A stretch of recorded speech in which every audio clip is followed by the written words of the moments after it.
Hello sir, माझा आवाज वगैरे येतोय काय? चव्हाण सर.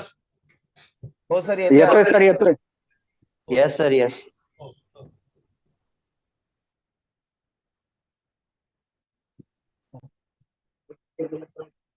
हा.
हेलो रियाज सर। हॅलो सर, आवाज टेस्ट करून घ्या. हो येतो. Yes sir. आवाज येतो ना माझा? हो हो येतोय sir. Thank you.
Singh sir, welcome sir.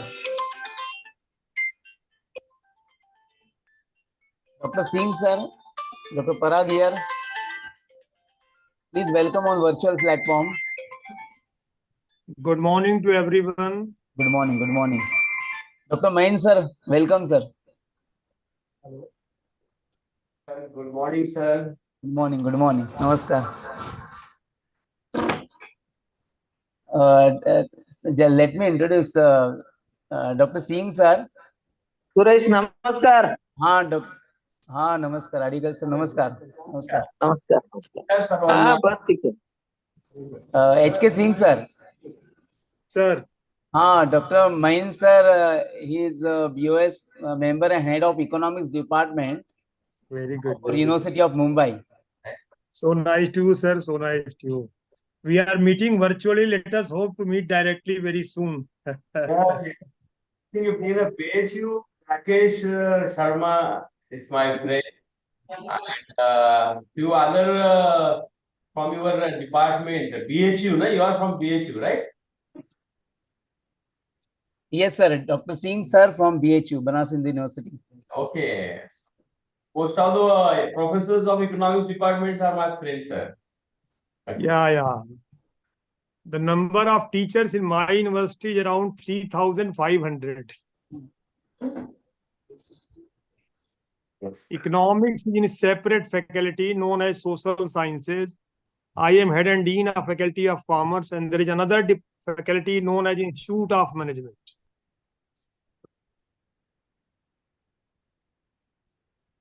Professor Bhatt is also there. Rakesh. Bhatt is my good friend. Bhatt is from economics. He is my good friend.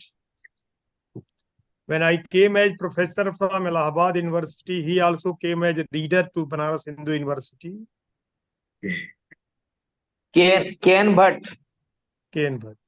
Yeah. Okay, sir. So nice to meet you, sir. Please carry on, sir. Sir, meet our principal also, K. Shama sir also joined. Namaste, sir. He is from Good accountancy morning, department. Professor Suresh Main, sir. Good morning, Professor H.K. Singh, sir. Good Good morning. morning, sir. Good morning. Good morning.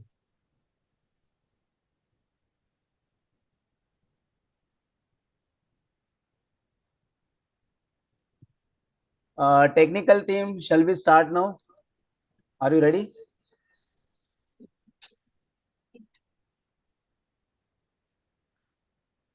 Yes, Riyaz sir, Dr. Chavan sir.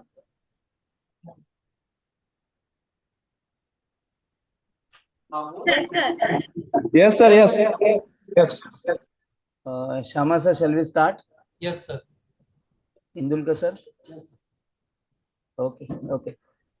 Good morning to one and all. We'll begin this virtual conference with Maharashtra Geet. I request all technical team, please play the Maharashtra Geet.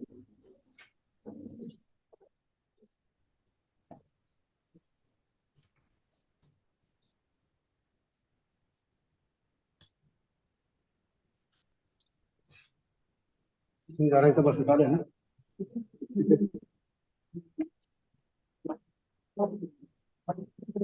Speaker on. Unmute करना येत नाही sir. Unmute करा. Sound येत नाहीये. हाँ, unmute करायला लागेल sir. Restart it. Sound येत नाही. हाँ, unmute केलं तर आवाज येणार तुम्हाला. प्ले केल्यानंतर अनम्यूट करा तिकडेच.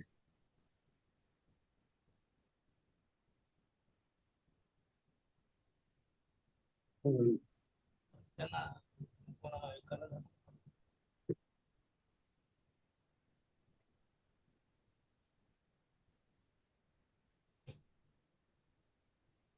डिस्प्ले पे डिस्प्ले ना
Thank you very much. A very good morning to all. I am Dr. Parag Karulkar. Welcome you all on behalf of Konkan Gyanpit Uran College of Commerce and Arts, Uran Raigad, At this great occasion of inauguration session of one-day multidisciplinary e-national conference on role of commerce, industry, and management in accelerating creative economy, jointly organized by Department of Commerce, Department of Bachelor of Accounting and Finance, and Economics. It's really pleasure morning for all of us for having presence of different academicians on the same platform from different part of India. We have Honorable Chief Guest, Dr. Suresh Main, Professor, Mumbai School of Economics and Public Policy, and also Chairman of BOS in Economics, University of Mumbai. We have keynote speaker, Honorable Dr. H.K. Singh, Head and Dean, Faculty of Commerce, Banaras Hindu University, Varanasi, UP, India. All our advisory committee members, Honorable Principal Dr. Ajay Bhambre, sir, Pro Vice Chancellor, Mumbai University, Professor Dr. Balaram Gaikwad, sir, In charge Registrar, University of Mumbai, Honorable Professor Dr. Vilas Gaikar, Department of Management, Vilas Kulkarni, Department of Management, SP University, Anand, Gujarat, Honorable Dr. Kishori Bhagat, ma'am, Principal, Wada College and Associate Dean, Chairman, BOS in Commerce, University of Mumbai, Honorable Shri Gajanan Vadel, sir, Principal, Mahatma Education Society, Pillage College of Commerce and Science, New Panvel, and also member of Academic Council and Senate. Honorable Dr. Sangeeta Pawar, HOD, Department of Commerce and member, BOS, University of Mumbai. Honorable Dr. Ganesham Giri, sir, Principal, Thakur College and member, BOS in Commerce, University of Mumbai. Honorable Dr. Principal V.S. Adigal, sir, Principal, Viva College, Virar. Honorable Principal Dr. Somnath Vibhuti, sir, member, BOS in Economics. Honorable Dr. Eknath Jharekar, in charge Principal, Mahatma Education Society, Knight Degree College, Chamber, Mumbai. It's my immense pleasure to welcome you all on behalf of Konkan Gyanpith Uran College of Commerce and Arts. Being a co-convener of the conference, I welcome all the participants, paper presenters, research scholars, their respective mentors.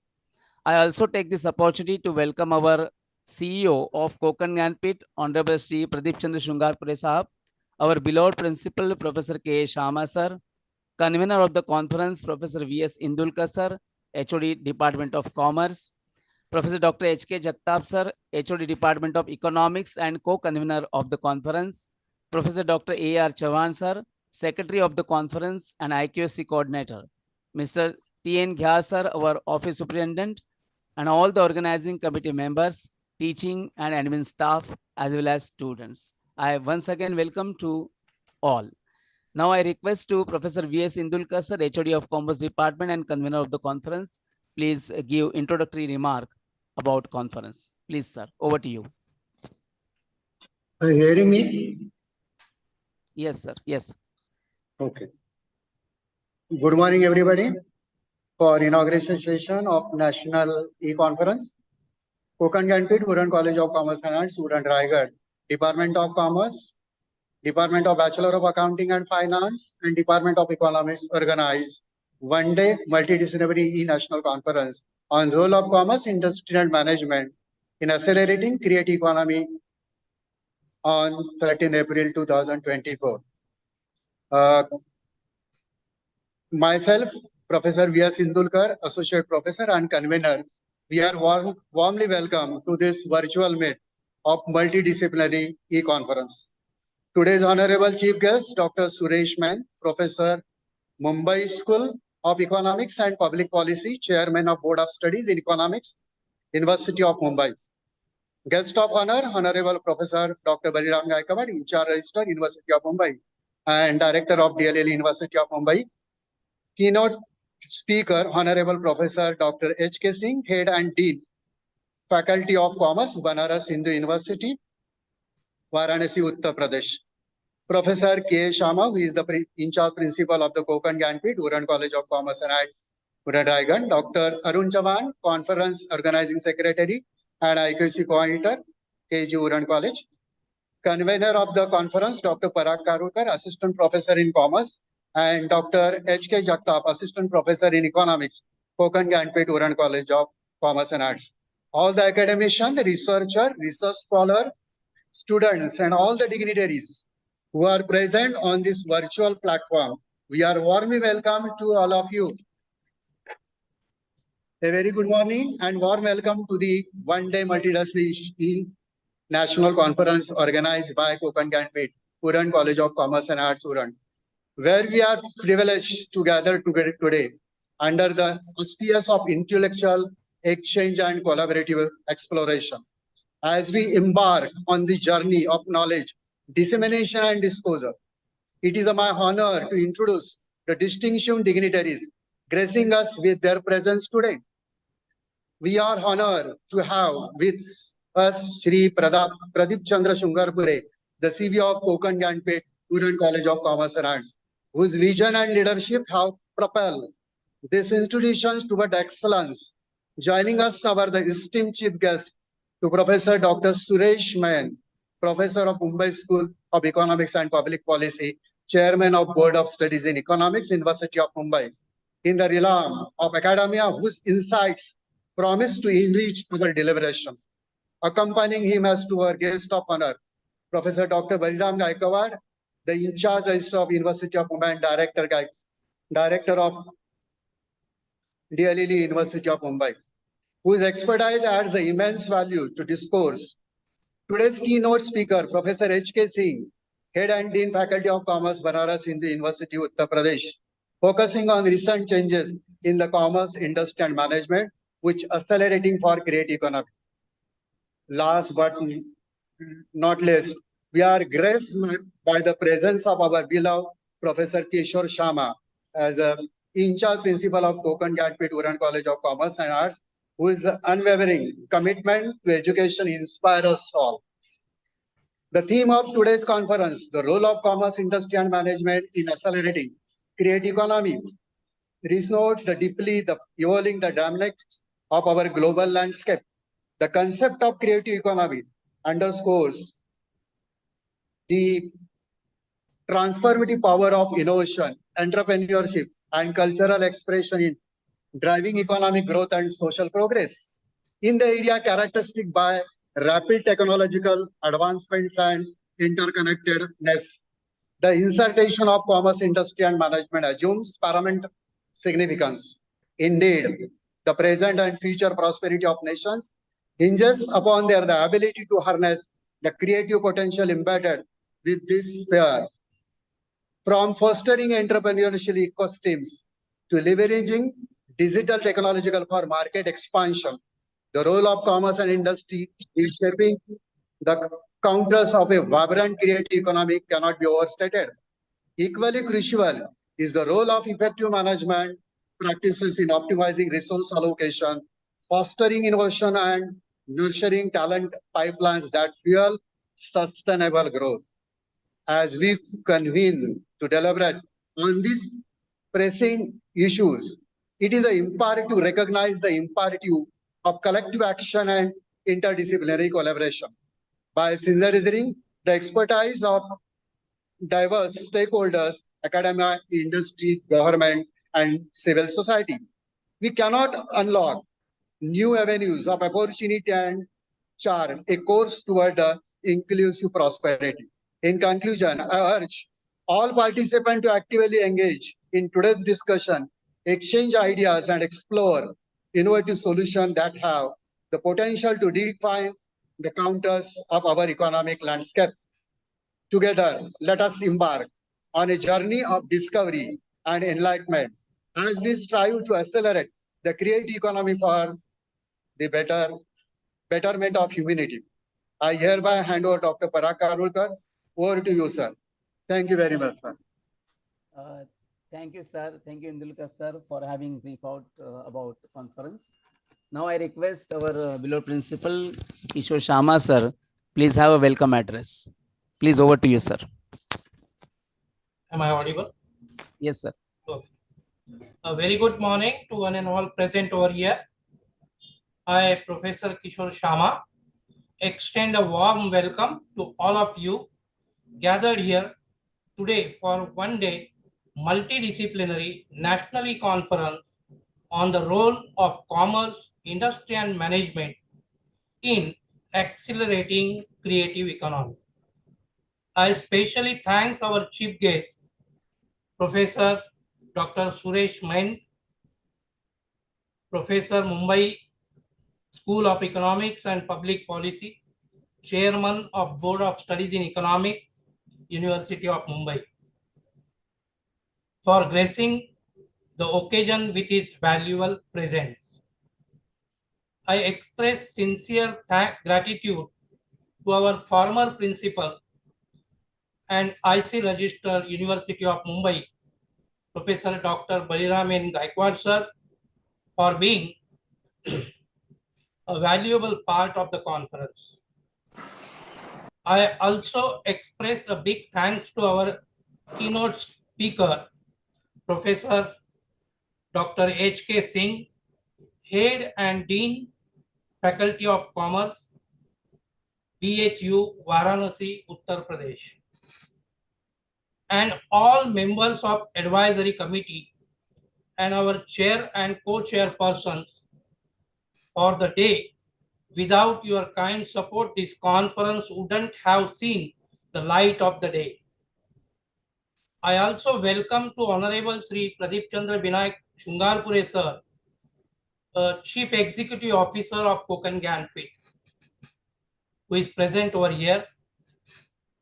This conference is organized jointly by Department of Commerce, BCom Accounting and Finance, and Economics of Konkan Gyanpith Uran College of Commerce and Arts to foster intellectual disclosure and innovative thinking in the realm of commerce, industry, and management. In today's rapidly evolving global landscape, creativity and innovation have become indispensable element driving economic growth and sustainable development. The convergence of commerce, industry, and management plays a pivotal role in shaping and accelerating the creative economy, thereby opening new avenues for progress and prosperity.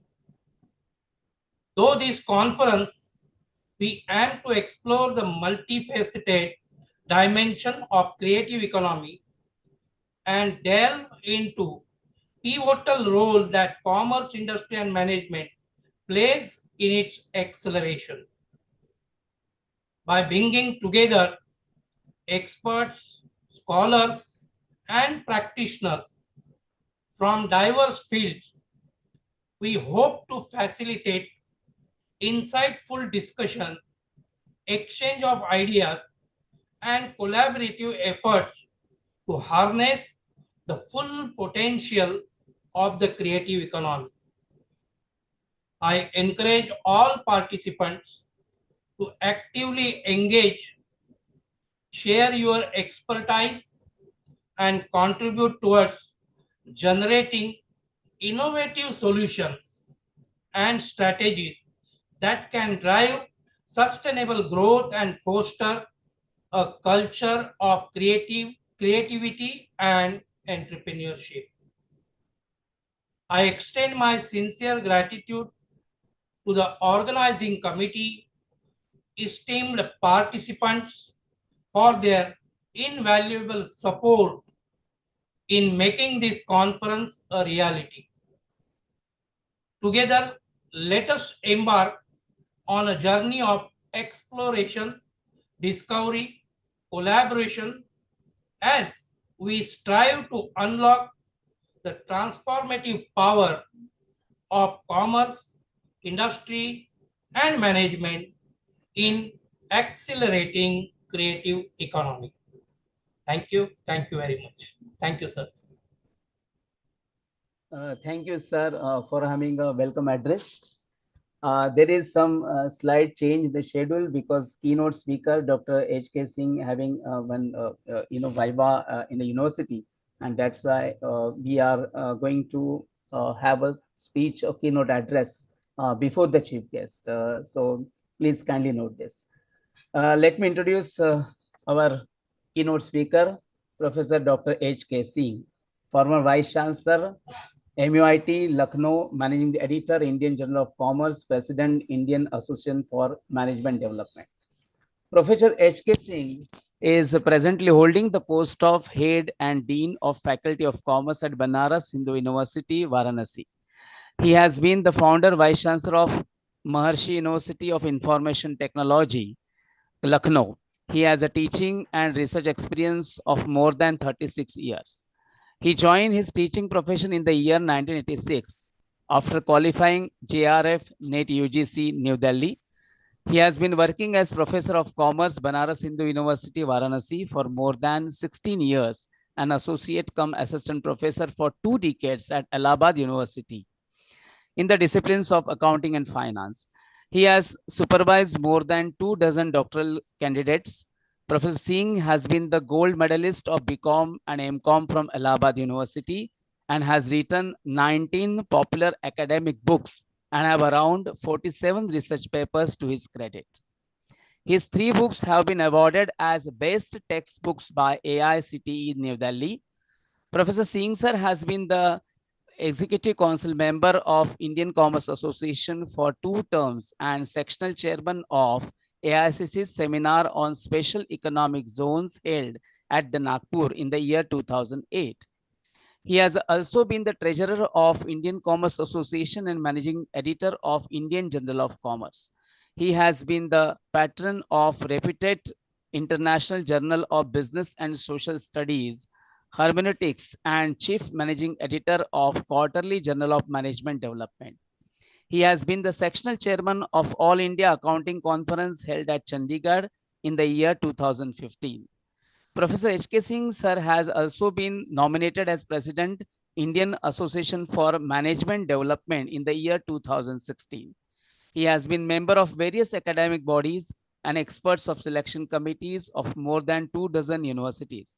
He has been the principal investigator of University Grant Commissions, minor research project, major research projects, program coordinator of NSS, Banaras Hindu University, associate NCC officer, and head of business management department at UPRT Open University, Allahabad. He is considered to be a very proficient academician, administrator, and motivational speaker. He has delivered more than 500 lectures throughout the country at different renowned institutions. He has a keen interest in social welfare and is engaged with different NGOs with the motive of developing higher education in the country. Sir, we are very happy to introduce on this virtual platform, and thank you really. You accepted our invitation as a keynote speaker for this conference. I welcome you once again on behalf of Konkan Nantwet family, and I request you, because we all are eagerly waiting for your keynote address and your guidance, your expertise on this platform. So I request Professor H.K. Singh, sir, please have a keynote address. Over to you, sir. Very good morning to everyone. My bosom friend, Professor Sangeeta Pawar, Head Department of Commerce from University of Mumbai. Professor Suresh Mind, the chief guest. Professor B.N. Gaikwad, the guest of honor, the registrar of the same university. Professor Binod Ji, the head of department of the great college. Professor Sharma, the principal. Professor P.R. Karvelkar, and other learned participants present on virtual and direct mode of this e-conference. The topic is very relevant: role of commerce, industry, and management. I am going to talk with a special reference to India. You are aware we got independence in 1947. It was a difficult task for a great country having such large population and large geographical boundaries. The first turning point as far as economy is concerned was in the year 1951, when great visionary, our Madam Prime Minister Pandit Jawaharlal Nehru, started the Planning Commission. We thought that the growth of the economy will be with the help of 5-year plans. Although It was on the pattern of USSR.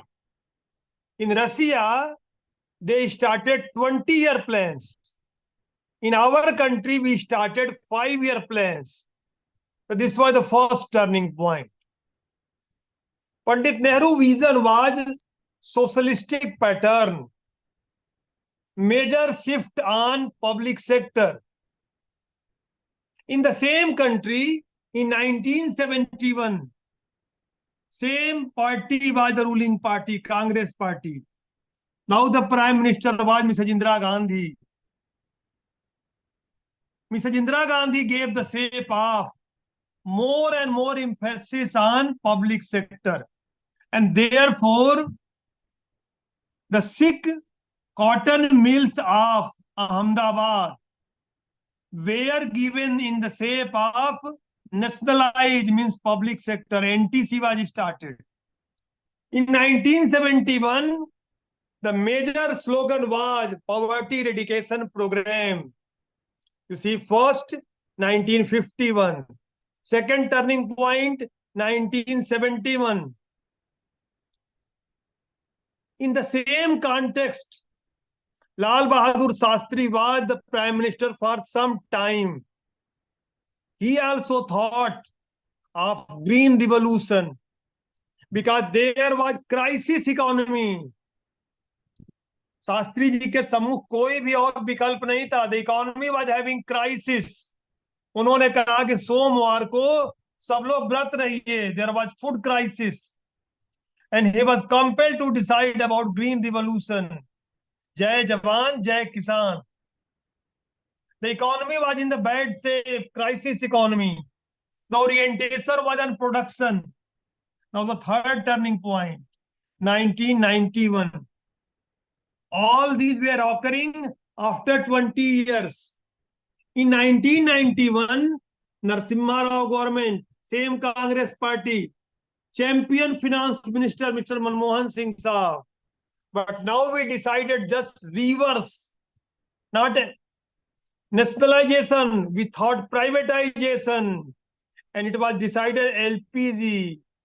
In this LPG, the focal point was privatization.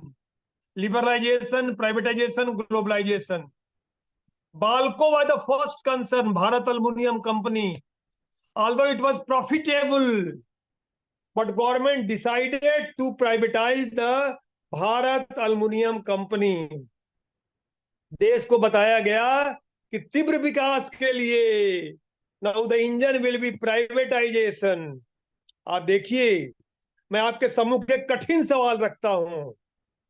जब ये privatisation किया गया, मैं ये पूछना चाहता हूं, never and never public sector was given the signal by the government of India that now the public sector has to earn profit. कहा गया पब्लिक सेक्टर को भी प्राइवेट कर दिया जाएगा. मेनली ये बात कही गई अगर इंडस्ट्रियल सीकनेस है, अगर प्रॉफिटेबिलिटी नहीं है. Friends, you please consult any book. In any book by government of India, can you find any direction that government of India hinted that now public sector has to earn profit? In all the economic literature, you will find that the basic role of public sector is social upliftment. But now from 1991, the economic viability became focal point. ये 3 turning point हमने बात किया, 1951, 1971, 1991. By and large, at that time we were starting our teaching career, and I was thinking that the next turning point will occur in the year 2011. मैं उस समय लगभग 100 जगह भाषण किया कि 2011 आएगा, इकोनॉमिक्स में टर्निंग पॉइंट आ जाएगा. नाराज न होइएगा, वो नहीं हो पाया. We missed the train. Now the champion finance minister was the prime minister. कभी कभी ऐसा होता है मित्रों, हम खिलाड़ी बड़े अच्छे होते, कप्तान अच्छे नहीं हो पाते. हम टीचर बहुत अच्छे होते हैं, वाइस चांसलर अच्छे नहीं बन पाते. Sachin Tendulkar was the best player, but please permit me, Dhoni is better captain than Tendulkar. खिलाड़ी अच्छा होना दूसरी बात है, कप्तान अच्छा होना दूसरी बात है. Now the champion finance minister was the prime minister, and in 2009 there was global financial crisis. पूरी दुनिया में मंदी आई हुई थी. This was the recession for US economy, not for Indian economy. In 2009, Lehman Brothers, there was subprime crisis. पूरी दुनिया में मंदी आता है. मैं आपसे दावे के साथ कहता हूं, this was the golden opportunity for the Indian economy. हम नहीं कर पाए. Indian economy is quite strong. We don't believe into debt culture. मैं आपको पूरे विश्वास से कहता हूं, भारत की बुनियाद है हमारा सेविंग कल्चर. मित्रों, नाराज न होना. आज की पीढ़ी कंज्यूमरिज्म में विश्वास करती है. यावत जीवेत सुखम जीवेत, ऋणम कृत्वा घृतम पिबेत. चार्वाक फिलॉसफी, जब तक जिंदा रहिए सुख से जिंदा रहिए, ऋण लेकर के घी पी लीजिए. Indians are not having that mindset.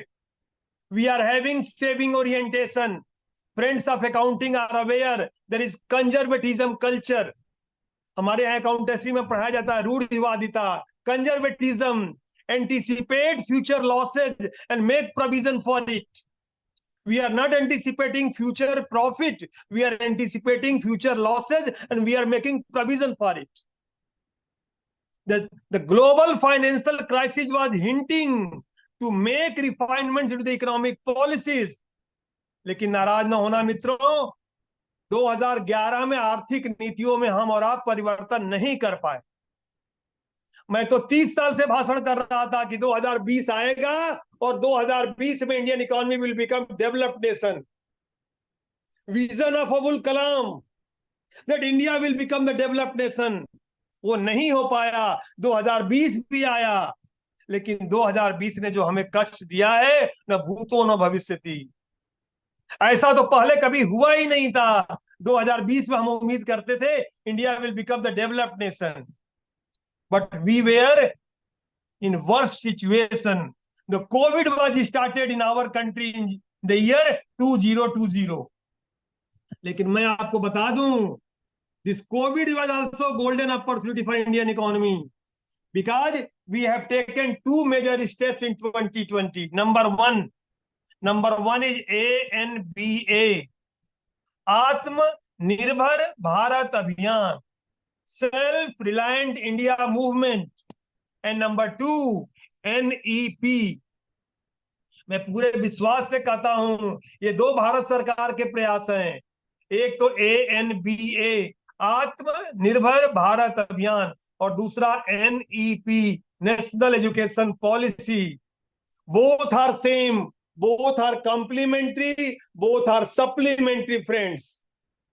If really it will be implemented properly, NEP and ANBA, be sure whatsoever loss is occurred due to the COVID was just like Third World War. And friends, from my point of view, 2022, I'm saying 2022 year is the turning point for Indian economy. Now we are believing into professionalism, into management. Now there is a ray of hope that Indian economy is going to get the shape of super economic power, developed nation, 5 trillion economy, BRICS. So many nomenclatures are being given to you. We are into BRICS. 5 emerging economy: Brazil, Russia, India, China, South Africa. But out of BRICS, central point is India. अब पूरी दुनिया मान रही है कि हम GDP के मामले में बहुत अच्छे हैं. Friends, with your permission, I would like to quote the newspaper of today. In today's newspaper, there is Moody's analysis. You are aware about the ranking system of Moody's analysis. According to them, in the year 2024, the growth rate of GDP in our country is 6.1%. Although in the previous year it was 7.7%. And that's why I said 2022 was a turning point. In the year 2023, GDP growth rate 7.7%. In 2024, 6.1%. In Moody's analysis, they have referred the APSC outlook, listening through T-NICE. In Asia, the growth rate is 3.8%. In world economy, the growth rate is 2.5%, but Indian economy growth rate is 6.1%.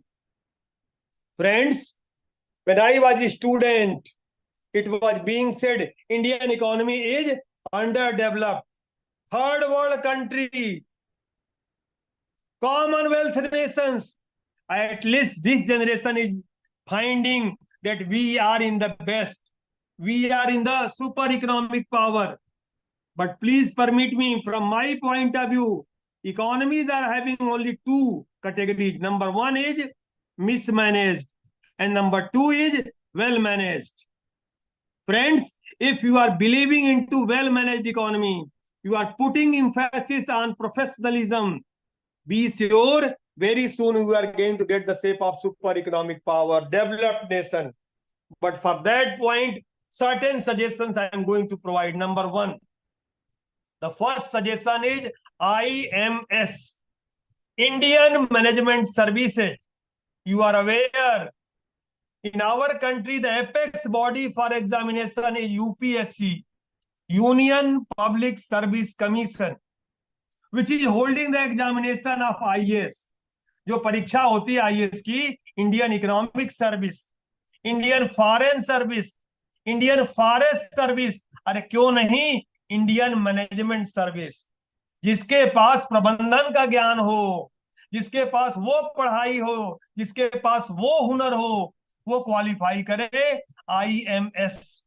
And therefore, he or she should be given the responsibility of running the giant public sector enterprises. नाराज न होना, एक IAS आदमी जो अच्छा DM नहीं बन पाया, उसको आपने पब्लिक सेक्टर दे दिया. बिच्छी का मंत्र न जाने और सांप के बिल में हाथ डाले. The IAS may be topper of IAS examination. The IAS may be topper of Sanskrit exam, MA Sanskrit or MA philosophy. But what knowledge he or she is having about the managerial world, corporate world? Therefore, I am suggesting in our country, UPSC must start Indian Management Service so that our public sector should not become white elephant. The serious problem is of industrial sickness. जनता का कठोर मेहनत का पैसा लगता है और जल्दी ही वो हमारा पब्लिक सेक्टर सिक हो जाता है. To resolve this issue, let us think about professionalism into management.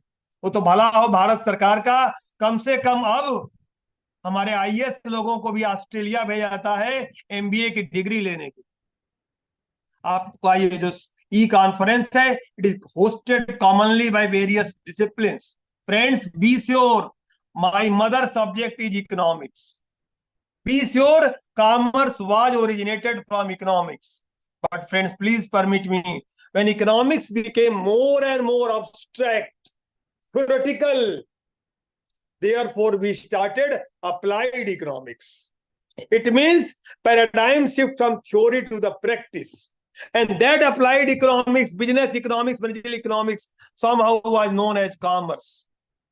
With the span of time, commerce also became quite abstract, theoretical.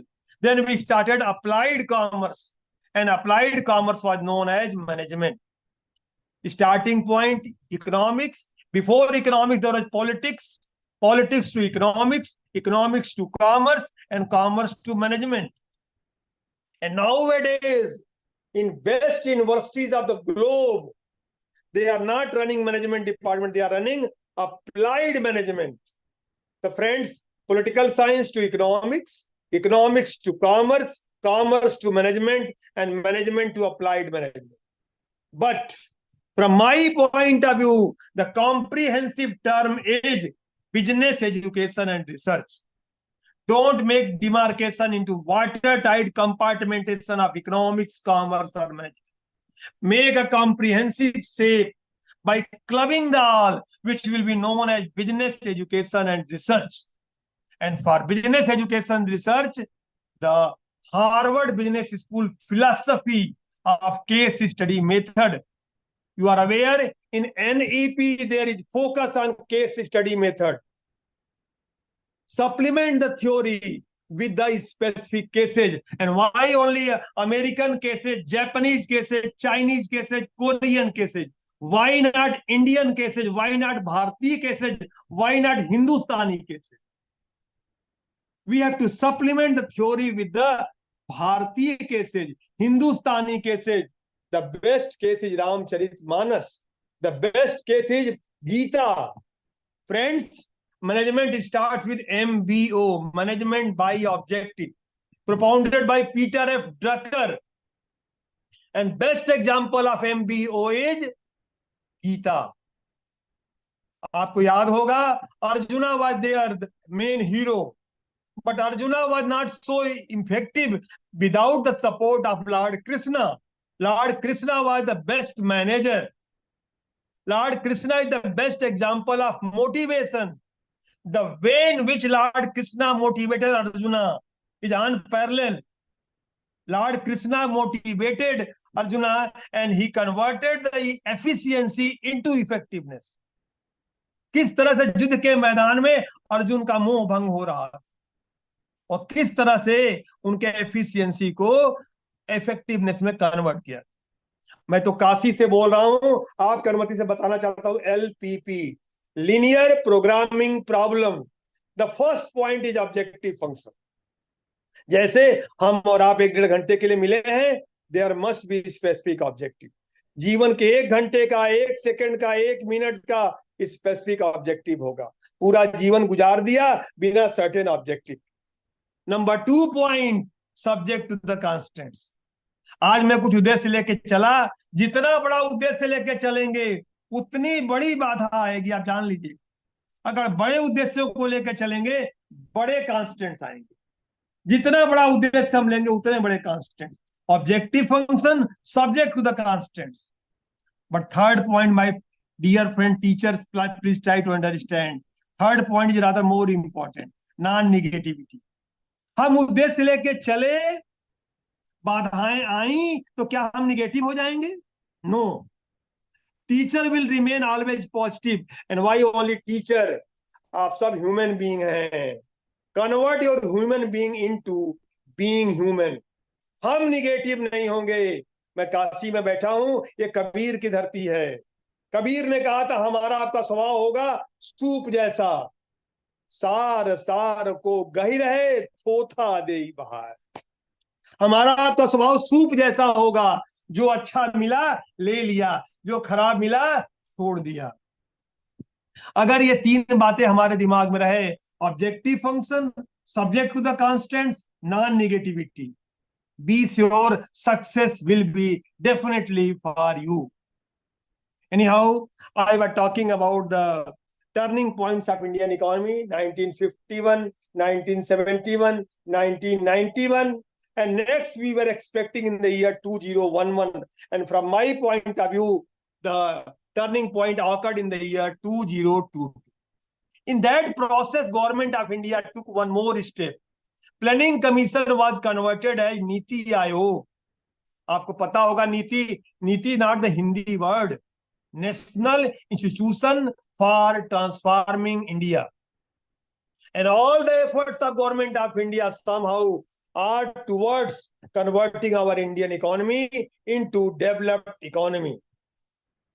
And I hinted that NEP and A and B are supplementary, complementary, both are self-led India. One is on the educational front and another is on the industrial front. Now, friends, for NEP, with your permission, I am adding one word, area. AREA. Here, A is academic, R is research, E is extension, and lastly, A administration. मैं आप सबको बताना चाहूंगा ये 4 dimension है, academic, research, extension and lastly administration. आइए पहली बात करते हैं academic. We are into the academic world. I am supposed to talk about the academic point of view. But friends, For academicians, this is my production. ये मेरा production है और ये मेरी मार्केटिंग. मैं आपसे कह रहा था, Indian economy was into the crisis economy. When there was crisis economy, we were compelled to adopt certain revolutions like green revolution, industrial revolution, white revolution, yellow revolution, blue revolution. All efforts were because there was crisis economy. But after 1991, by and large, we have shifted from crisis economy to the surplus economy. जब economy में surplus आ गया है तो हम और आप ध्यान देंगे, in place of production your focus should be on the marketing. If you are not having expertise into marketing, there is lesser chances of success. Teacher लोग ध्यान देंगे, हमारा ये प्रोडक्शन ब्रांच है, ये हमारी मार्केटिंग ब्रांच है. अच्छा हमको आना चाहिए, लेकिन अच्छा हमको लिखने भी आना चाहिए, अच्छा हमको बोलने भी आना चाहिए. Two soft skills, written as well as oral. I expect the colleges and the universities of India will think about proper implementation of NEP through soft skill development. कई मित्र जब मैं बातें कहता हूं तो नाराज होते हैं, कहते हैं साहब NEP सफल नहीं हो पा. मित्रों, NEP is a policy. Policy is a tool of planning. Its success depends upon your proper implementation. NEP तो एक पॉलिसी है, एक नीति है. इसका सक्सेस डिपेंड करता है किस तरीके से हमने और आपने इंप्लीमेंट किया. If your educational institution, whether college, university, is grooming the soft skill of our students, be sure NEP will be successful. Therefore, in our educational pedagogy, let us think about the soft skill developments of my students. कई टीचरों को आता बहुत अच्छा है, लेकिन बोलने नहीं आता, लिखने नहीं आता. The same is happening with certain students. Therefore, I am suggesting everyone to think about clubbing the production with the marketing by this soft skill development. Number 2 point are research. Friends, as per the version of ex-education minister, Professor Murli Manohar Joshi, he has worked with me at University of Allahabad. As per the version of ex-education minister, Professor Murli Manohar Joshi, Indian researches are acceptable 0.1%, 0.1%. I'm not saying 1%. That is 0.1%. This is the scenario. Out of 1,000, only one research is of the global standard. We are writing the articles and we are claiming it's the research paper. Nowadays, care listing, Thomson and Reuter. In my subject, ABDC, Australian Business Deans Council, Web Sciences. I am suggesting my teachers as well as the students to think about their research skill. Now the UG is a 4 year. In 4th year, the degree is BCom, BA, BSc honors with research. Therefore, now the government is intending that our students of UG will be having proper knowledge of research. Only then in our country, the research culture will be groomed. Friends, for research culture, I am suggesting you to develop 3 skills. Number 1 is RM. There is research methodology of every subject. Try to understand the RM, research methodology. Number 2, IT, information technology. I'm not saying computer. I am saying information technology. Applied computer is information technology. Therefore, good researcher will groom RM and IT. And third point, QT, quantitative techniques, mathematical tools.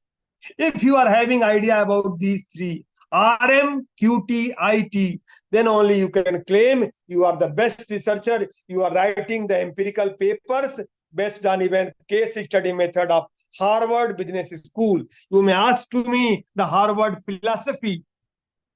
Throughout the world, previously there was Oxford philosophy, then Cambridge philosophy, and nowadays we are talking about Harvard philosophy, case study. मित्रों नाराज मत होना, अभी 10-11 बज रहा है। 1 घंटा अगर आपको सुनना हो तो आपको नींद आती है, जरा सोचिए उस स्टूडेंट के बारे में जो 3 घंटे 4 घंटे 6 घंटे आपके नीरस सब्जेक्ट को सुनता है, उसे कितनी नींद आती होगी, उसका माइंड कितना लिसन करता होगा और कितना हियर करता होगा।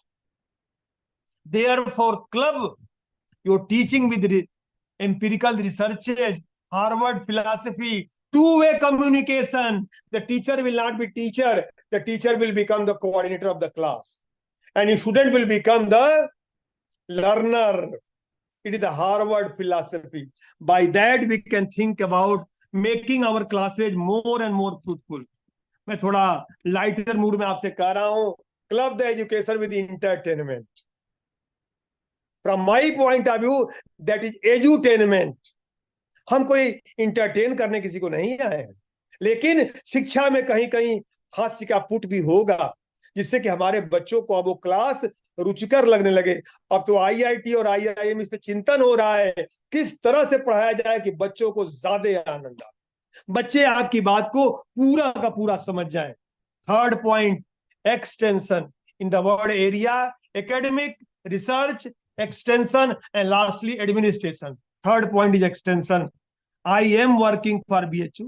Today I am at Varanasi, but I am working from the Mumbai College, New Mumbai College, the great college.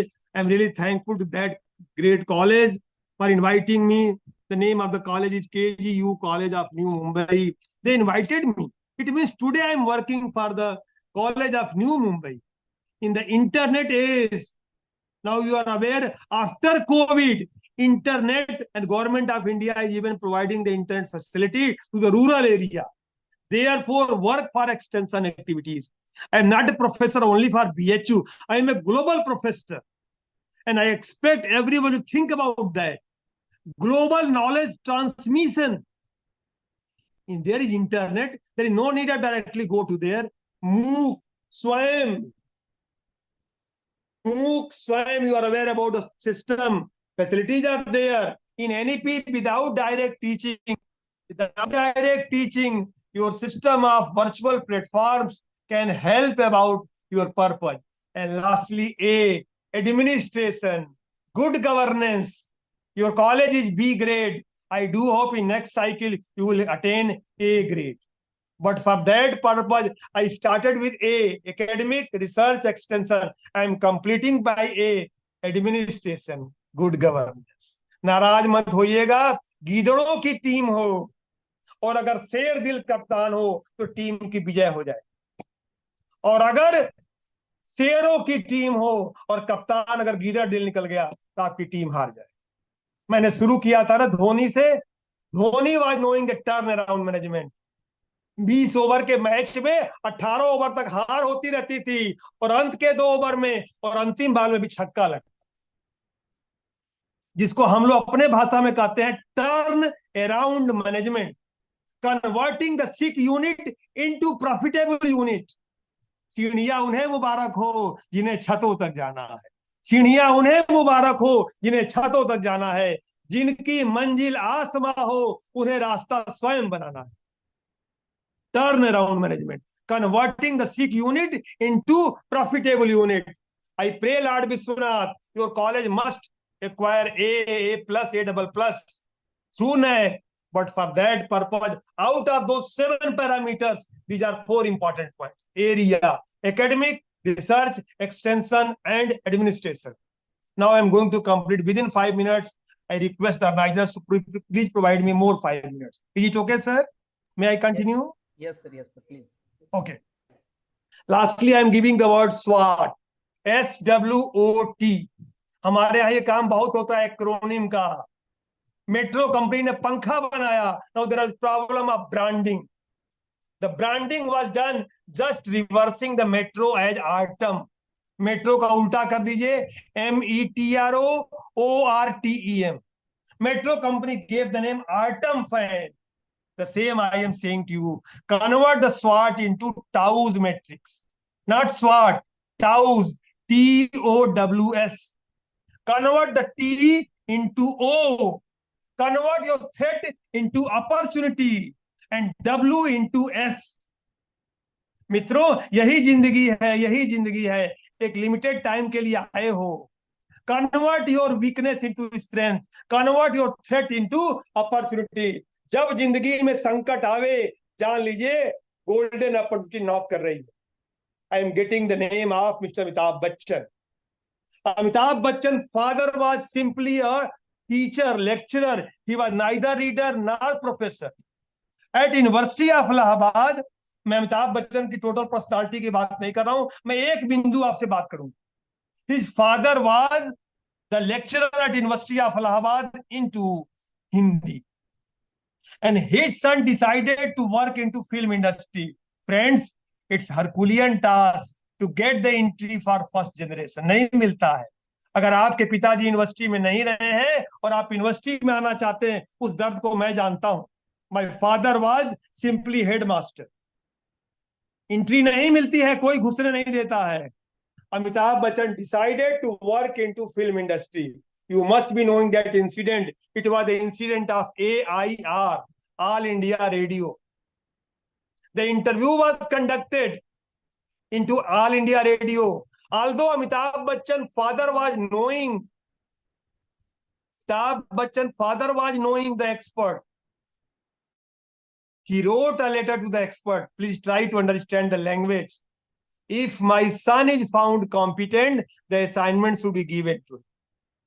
उनके फादर ने लिखा, अगर मेरा लड़का काबिल पाया जाए तो काम दिया जाए. And Amitabh Bachchan was rejected in the interview conducted by All India Radio. What was the remarks of the experts? Amitabh Bachchan की आवाज नहीं ठीक है. अमिताभ बच्चन की आवाज ही नहीं, लंबाई भी नहीं ठीक है. हिंदी का शब्द है बोलचाल. न बोली अच्छा है, न चाल अच्छा है. Friends, this was a serious limitation into the personality of Mr. Amitabh Bachchan. Amitabh Bachchan की लंबाई कुछ ज्यादा थी और अमिताभ बच्चन की आवाज भी ठीक नहीं थी. उस समय जो फिल्म में, सिनेमा में काम करते थे, वो बहुत मधुर आवाज में बोलते थे, बहुत सुंदर होते थे, बहुत कम लंबाई होती थी, इतने सुंदर होते थे कि हीरोइन जान दे दे उसके ऊपर. Amitabh Bachchan was angry young man. Friends, but Amitabh Bachchan was super genius. अब अमिताभ बच्चन कोई और नहीं बनेगा, लता मंगेशकर कोई और नहीं बनेगा. He converted the weakness into strength. उसी आवाज के बल पे और उसी लंबाई के बल पे super millennium hero. He converted the weakness into strength. Therefore, we have to understand for our country, we have to convert the weaknesses into strength. And lastly, friends, after COVID, there is golden opportunity. Now the entire world is saying Indians are quite competent. In the service sector, we are the best. I'm not saying production sector. In the service sector, Indians are really the best. But we need marketing of services. My last explanation for this particular e-conference is marketing of the services. We are the best teacher. We are the best advocate. We are the best IT software. We are best doctor. We are best musician. But let us think about proper marketing of the services. Only by that you will get best result. Let us think about providing marketing services to Indian rural sector. मैं एक example आपको देता हूं. अभी मार्च अप्रैल का महीना है. गांव के किसान ने आलू पैदा कर दिया. आलू का रेट लगातार गिर रहा था. Train your Indian farmers to convert the potato into potato chips. वो आलू को नहीं बेचेगा, आलू के चिप्स को बेचेगा. जौ नहीं बेचेगा, बार्ली बेचेगा. मटर नहीं बेचेगा, मटर को रिफाइन करके पैकिंग करेगा. Therefore, Government of India should start rural marketing services. Only then Indian economy will get the shape of super economic power. And thankful to the great college for providing me chance. And actually, there is another meeting to me at around 11. Therefore, I requested the host to please permit me for becoming the first, by and large, outsider for making the presentation. I'm really thankful, and I do hope the relationship of Bombay and Varanasi, Bombay University and Banaras Hindu University will continue for always. Be sure for academic purposes, we are always united. I'm really thankful to everyone for patient learning, and I do hope the COVID will get relief, entire world will get relief, and our Indian economy will get the shape of super economic power. And concluding by these two lines, चिरागों को महफूज कर लो आंखों में, चिरागों को महफूज कर लो आंखों में, बहुत देर तक रात, मुसाफिर तुम भी हो, मुसाफिर हम भी हैं, फिर किसी मोड़ पे मुलाकात. थैंक यू, नमस्कार. बहुत बहुत बढ़िया सिंह सर जी. पहले तो आपने हमारे इन्विटेशन का सम्मान किया, आप आए, उपस्थित रहे इतनी बिजी शेड्यूल होने के बावजूद भी. तब कोकण ज्ञानपीठ परिवार से आपका बहुत बहुत शुक्रिया. Sir has focused right from 1951 to 2022.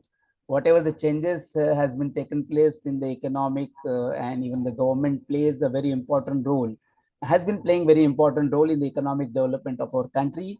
Sir has also focused on the planning, the pattern of the Planning Commission of India and Russia and all other countries. Really, sir, whatever the role of the Prime Minister at that time and now in today's, you are focused on all the role of the leaders, political leaders and political system in the economic development of our country. Sir, आपका खिलाड़ी और कप्तान का example बहुत ही अच्छा लगा, बहुत ही दिल को चुना. That is the right example for all of us. Saving culture के बारे में सर आपने बात की, and how can we develop the conservative nature for future generation and for sustainable development of India. Sir, आपने आत्मनिर्भर भारत और एनईपी के बारे में भी बहुत अच्छी तरह चर्चा की. इकोनॉमिक के लिए कैसा टर्निंग पॉइंट है और हमारा रोल एज अ टीचर कैसा रहना चाहिए एनईपी में.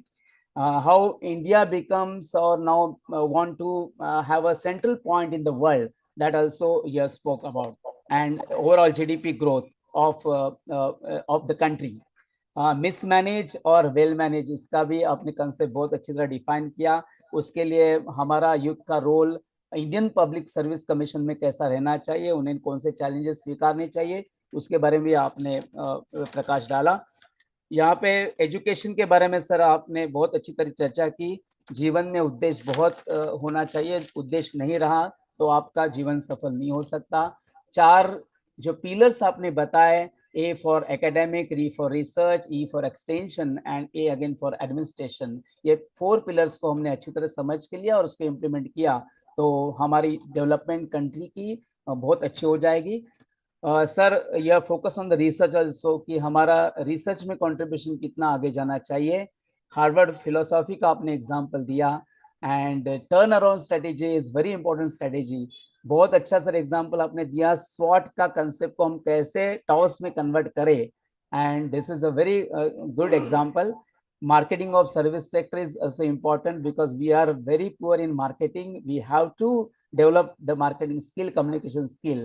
And really sir, आपने last but जो भारत का the rural is a focus point, कि भारत रूरल से अलग नहीं हो सकता है, तो रूरल की इकोनॉमी कैसे डेवलप हो जाएगी, and that is also very important aspect of economic development. Thank you very much sir, spending your valuable time with us. Thank you, sir. We have now the chief guest address. Today we have a very eminent personality of our Mumbai University, and is one of our good friend, Honorable Dr. Suresh Namdev Main sir. Let me introduce sir's profile is also very nice, but due to time constraint, I will focus on some important points. Sir's academic qualification is Master of Arts, B.Ed, SED, PhD, and Captain of NCC officer. He is a professor from 2016 in Mumbai School of Economics and Public University of Mumbai. Sir was former Senate member of BOS, Subject Board, member of University Standing Committee, Director of Academic for Administrative Career, UPSC, MPSC Center. Sir has teaching experience of 20 years in Professor of Mumbai School of Economics and Public Policy. Sir is also PhD guide in University of Mumbai. Under his guidance, 3 students have awarded PhD and 7 students are pursuing now. Sir's interest area is macroeconomics, agriculture economics, rural developments, and infrastructure economics. Sir has published more than 18 papers, research papers in various national and international journals like Yojana, Springer, International Publication, Urban Affairs, some of examples. Sir has completed 3 major research projects and articles, 9 articles Sir has published and even chapters in the various books. Sir has also presented papers, research papers in conference, seminars, workshops, and symposia in 21 international and 14 national. Sir also chairperson of various international national conference and seminars. Around more than 21 conferences, Sir has a chairperson. Sir has also developed various teaching tools and contributed in the teaching learning development for the students. Sir is a director center of UPSC MPSC University of Mumbai, leading a major projects on district strategic plan of Thane district government of Maharashtra and another major project of government Maharashtra on water resources management and its economic conservation. Presently, Sir is Board of Studies Chairman, Economics, University of Mumbai, and member of Academic Council, University of Mumbai. With this, I again thankful to Dr. Suresh Mahin sir, because he has also given valuable time for on this virtual platform for today's conference. I request now Honorable Chief Guest, please have a Chief Guest address on this occasion. So over to you, please. Thank you. Respected H.K. Singh sir, Dean of Commerce from BHU, Principal of College A. Sharma sir, organizer and coordinator of this conference, e-commerce conference, Parag sir, my friend Parag sir, and organizing team of the college, Hindulkar sir, Jagtap sir, and my friend Arun Chavan sir, also who are joined from the different areas, Professor Arigal sir, and many professor as talked by the organizer in the initial time.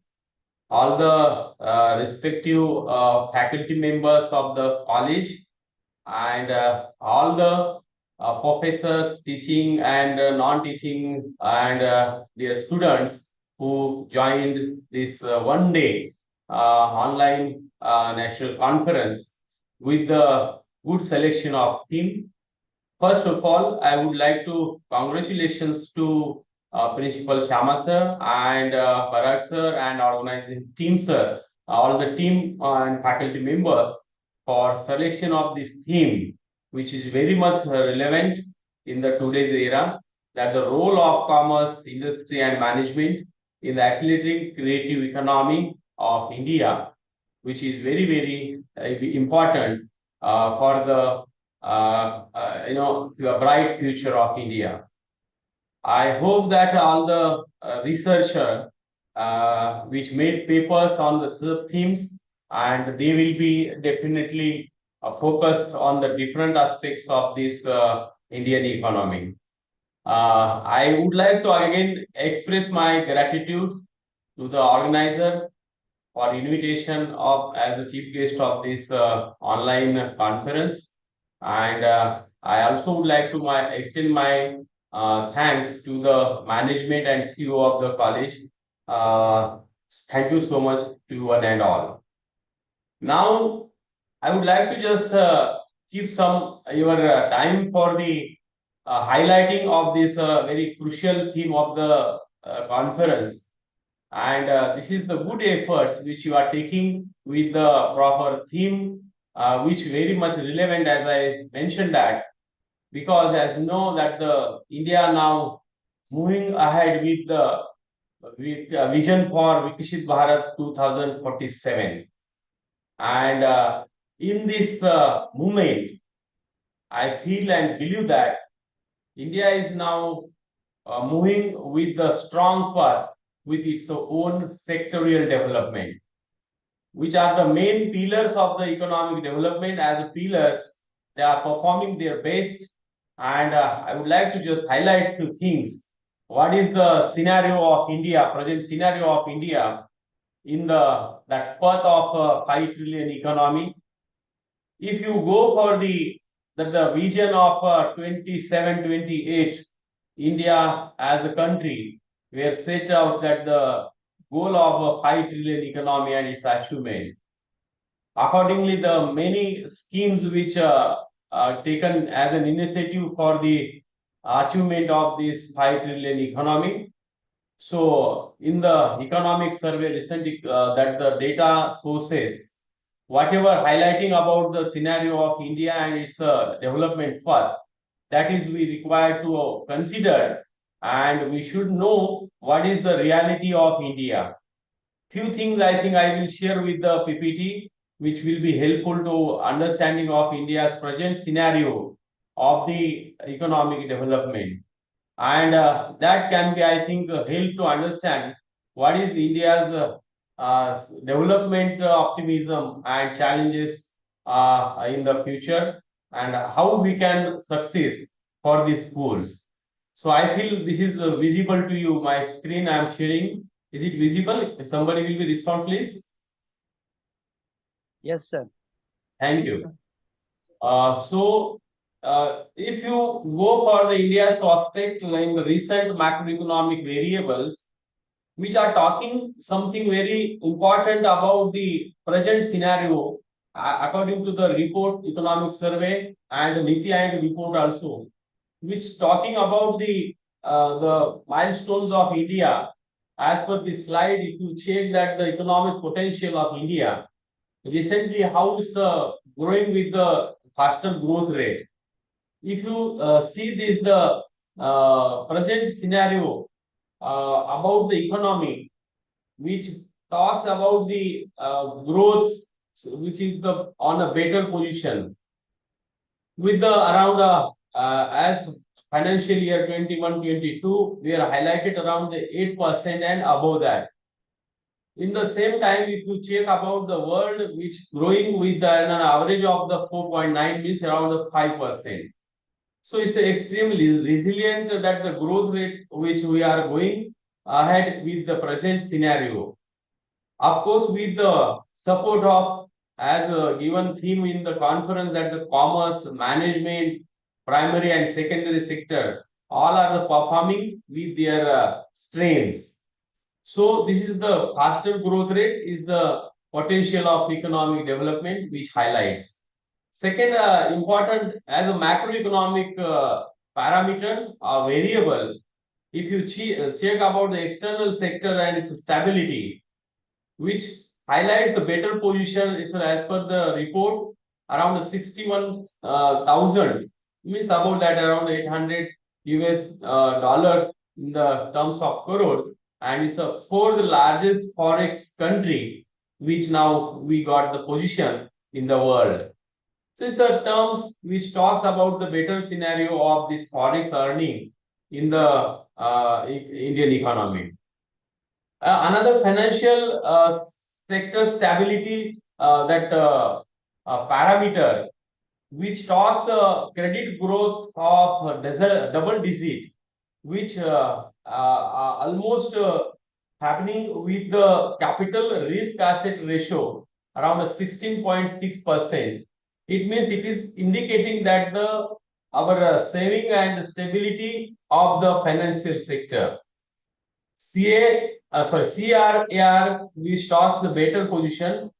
Also, if you check the macroeconomic variable of India in the development concern, that the fiscal stability, which continue on the path of fiscal consolidation with the fiscal deficit targets below 4% or 4.5%, means which was very much happened at the crisis position in some time, but that is also we can say that the positive hope which indicates about this fiscal stability.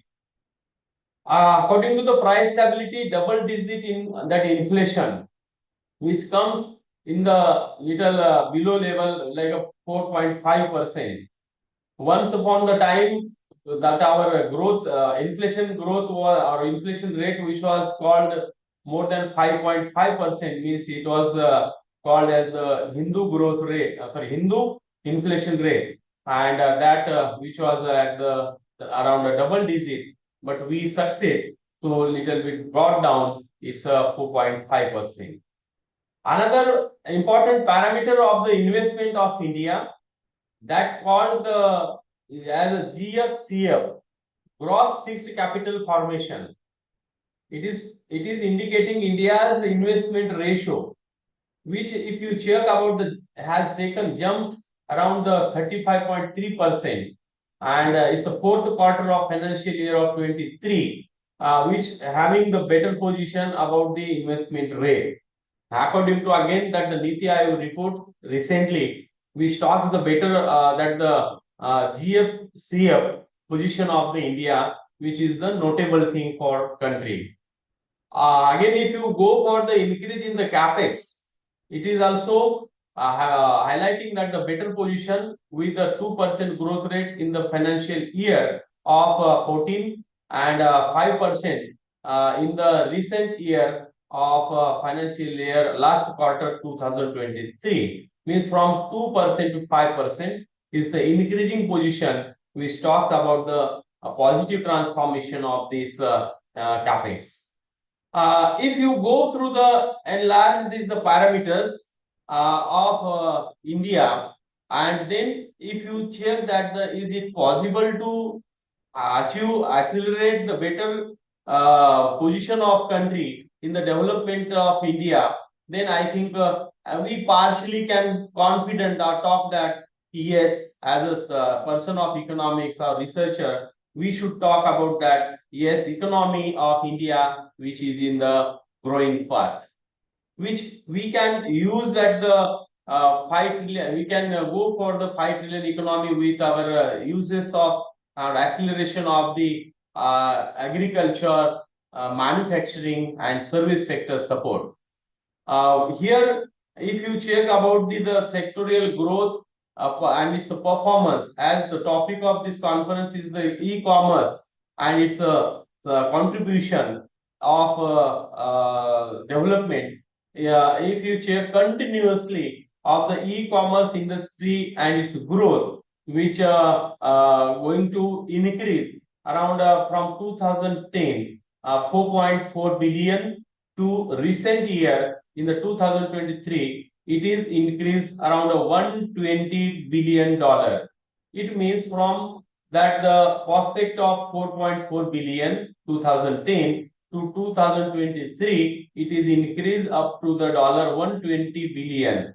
It means in the 5 trillion economy, this e-commerce, which with this retail sector, which is highlighting a better position of country, and it's a growing position, which is indicated with its own growth rate from $4 billion to $120 billion.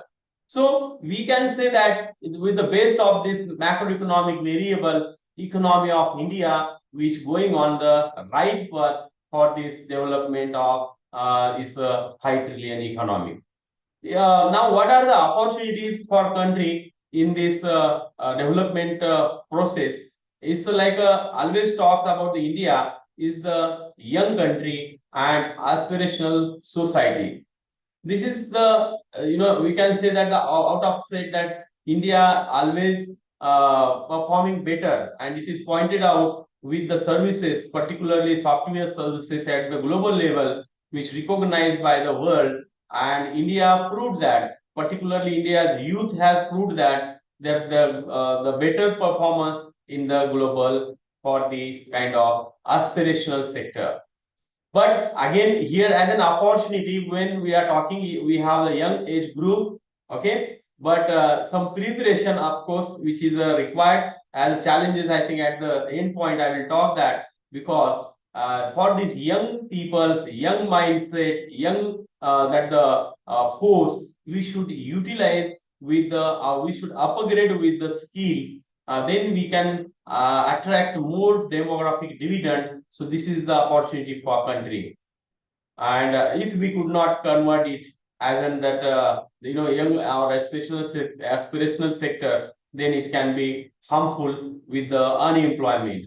Increase middle class, because now that the transformation phase for country, which looks like that the most of the peoples which are comes in the middle trap or middle income group. Okay, so this is the another opportunity to increase our that the strength of this middle I think income class. We can use that the projected strong and robust domestic demands, because India has its glory with the high demand country, because as a higher populated country, we should utilize its own that the demand, and we should also fulfill its own demand within the country. That is a challenge and opportunity for the country. If you go for this quick estimation of the growth rate of India, which is like this, which has that the volatility, and particularly during the COVID phase, it was in the negative percentage. But afterward, again, India's economy with performing with the better position like the 9.1% to like it's like stagnant with the 7.2%. So it has that I think resilient recovery from the COVID. We can claim that with the success of this following these sectors, with the I think use strategic use of these structural things, we get success for resilient recovery of the growth rate. So I'm not much taking time on this. So if you go for the challenges of country, what are the challenges in this development first? These are the particularly challenges are concerned with the geographical crisis.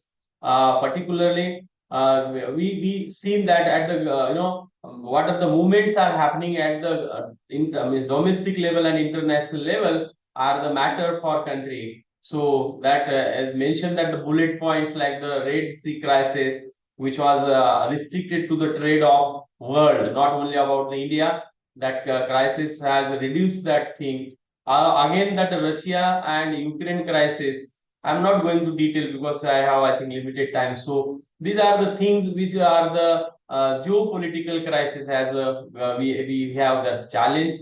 Trade and investment has the challenges because we require to more invest in the rural sector, particularly in the investment of infrastructural and that the critical things which are there as a challenge for the economy. Structural imbalance also which have somewhere regarding particularly labor things, because India required always the labor intensive things and manufacturing sector, but very unfortunately the experience of India, which has seen that the jumping from the agriculture to service sector, which little bit are the challenging or we can say threatening thing for country, because we required labor intensive manufacturing sector for country for better job. So simultaneously, if we could not manage it with the management thing, then I think unemployment, which are the big issue,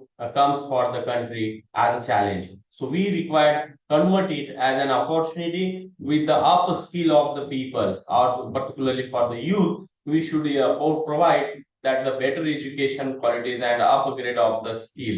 Lack of macroeconomic, that the consensus which is also the challenge for country, and frontier technologies, which now with the use of these ICT revolutions, if you check that few advantages are comes, but disadvantages also which found regarding particularly jobless. That's why the peoples are criticizing that the jobless growth which we are having in the particularly some sector, which are the as a challenge we should I think look as a country, and that the threat which required to convert with the use of technological thing. Otherwise, when we are talking about the AI use and other the uses of technology, which some, as I said, creating or pushing to the economy in more unemployment scenario. So this is the another thing. At the end, that the challenge of the climatic crisis, which also is there, because always when we are talking about the economic growth, then it has a strong link with the sustainable development goals, that the 17 goals which are required to achieve. In the sustainable development goal, particularly human development report, which indicates some poor performance or indicators about the India. And I think India could not maintain some better position in the SDI. That is the big area which have as a challenge for country to maintain with global parameters. Particularly food security issue, which seen as a challenge for country due to this kind of climatic crisis and ecological damage. Because right now, whatever the things are going to discuss on the WTO's platform, that are the mandatory for all the nations or member countries particularly. So we should not avoid this. So carbon credit and related to the ecological damages and some restrictions are the challenge for country to leading in this 21st century. As we've seen in the G20, that the I think banner or flagship, India taken lead as a Vasudhaiva Kutumbakam. But again, here as we require to some level of the preparation to achieve more success about this kind of success in the coming day. Particularly, impact of the climatic conditions and disaster management is also big issue for country to achieve this kind of sustainable development. And as I mentioned that the in the sustainable development goal, that some contradictions found in the economic development. As I said, the jobless growth. The second thing is the one hand we are claiming that we are in the good for in the all the macroeconomic variables, but in the that the human development related, that the malnourished and that position which talks that around the need to 82 crore people's support from the food security program, which I think the challenge for country, because in the one hand we are growing is the better, means in the simple examination, suppose simple example, our total quantum of the income which rising, but per capita income which is the which has the low level, that the problem which indicates the poor scenario about the food security. So as a challenge, we must prepare as a policy makers and as I think academician also, we should write about these things which are necessary to the proper planning of a better position of the country. So I think as my time constraint, I should not go more for the details. But as an economy, I think if you check that the various developments which are happening for the economic development are very important, but more preparation with the, we can say that the strategic development thing are required to implement, and we also require that the whatever challenges we have in the economic development, that should be used with the proper planning of infrastructural development. Agriculture sector has the good scope for its proper value additions. Right now, most of the Indian farmers are engaged in the production process, but they have to sit or transform themselves from producer to producer come seller. Means with the value additions, we can prove that our agriculture sector has the glory and potential of the development. So I think if we as a policymakers will success to increase this kind of rural activities, that particularly allied activities and other that the sectorial development with the infrastructure development of social and physical infrastructure, because education which can be I think used for upgradation of the students. Right now in a NEP, we are trying our, I think, some best choices, but still our most of the students are going to abroad, which is the challenge for country, how to accommodate them, how to provide a better education to them for attract more demographic dividend in the, I think, this global scenario. So I think I'm not talking more because as a chief that I think guest, I should talk limited. So I hope all the paper presenter will highlight all the aspects which are related to this good theme, and definitely the outcome of this conference will be very much positive for the policy making and for the development of the country. Once again, I would like to congratulate to the principal of college, Parag sir, all the organizing team and management of the college. And I would like to express my thanks for the invitation. Thank you so much, sir. Thank you. Thank you so much. Really, you have focused on various aspects, specifically on economic potentials of India and its opportunities. You have focused on macroeconomics variables such as fiscal policy, price stability, and digital transactions, etc., etc. How after COVID, India economy has tried to sustain in India, and you have given the various examples.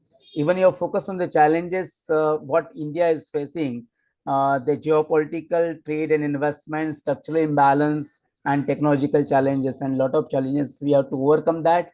And you also given some suggestions.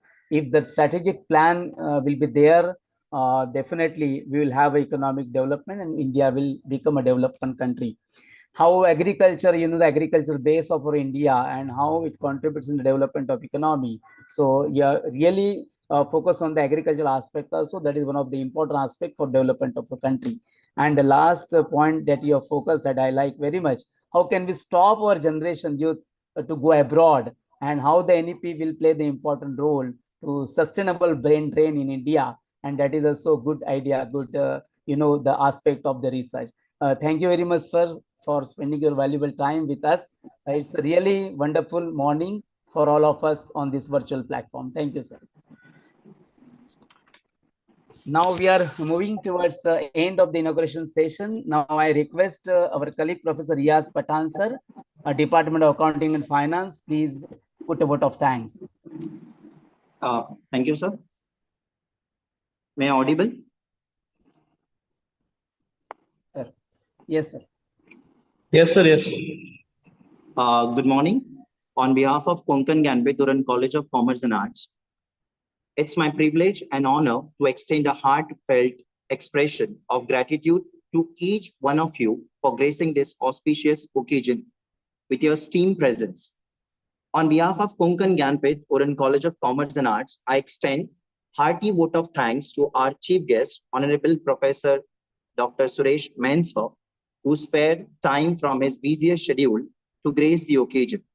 Today, we had an opportunity to hear your thoughts, and this will surely be going to encourage us in our future event. I'd like to thank today's keynote speaker, Professor Dr. H.K. Singh, sir, for his great and valuable input. Sir, your thoughts have enlightened our mind and have shown us a new path. I'd like to thank our CEO of Konkan Ganpet, Honorable Shri Pradeep Chandra Singarpure, sir, for his valuable time. Thank you so much, sir. I would like to thank member of management and the College Development Committee of Konkan Ganpet Trust for their continuous support. I'd like to thank our beloved principal, Professor K. Sharma, sir, for his effective guidance and support. I'd like to thank all conveners for organizing wonderful e-conference. I thank all the teachers and non-teaching staff for their hard work and coordination in this e-conference. And the most importantly, I thank as well as welcome all the teachers, participants, research scholar for attending this e-conference. Thank you so much. Now over to you, Parag sir. Thank you very much, sir. Now here I declare that inauguration session has ended. Now we'll move towards the technical session 1. Professor Hannat Sheikh will anchor this session. Hannat madam, are you ready? Good morning. Good morning to one and all.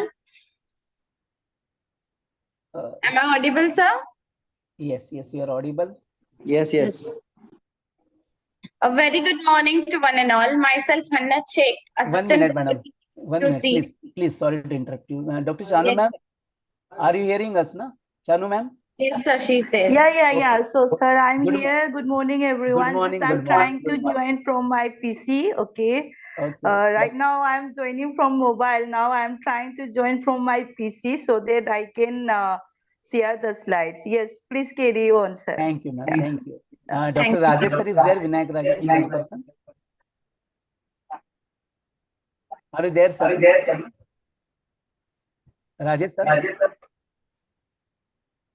ठीक है join होते हैं मैं करता हूँ हाँ madam you can start Thank you, sir. A very good morning to one and all. Myself, Hannah Sheikh, Assistant Professor, Konkan Gyanpith Uran College of Commerce and Arts.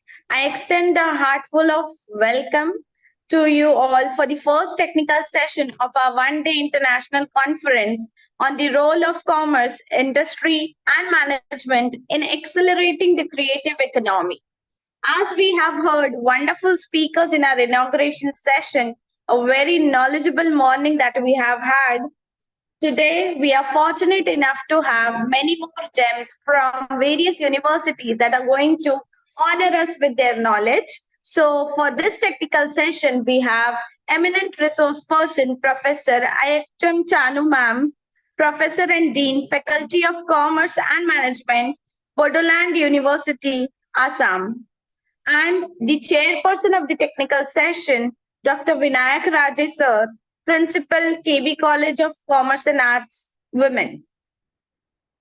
And dear participants, as we have heard about the creative economy, it is flourishing the employment and the talents with the sustainable growth in India, contributing to the major sector of India's GDP. So now I welcome you all to the first technical session and request my dear colleague, Professor Vinita Tandil ma'am. Professor Vinita Tandil ma'am. Rajesh sir has joined us.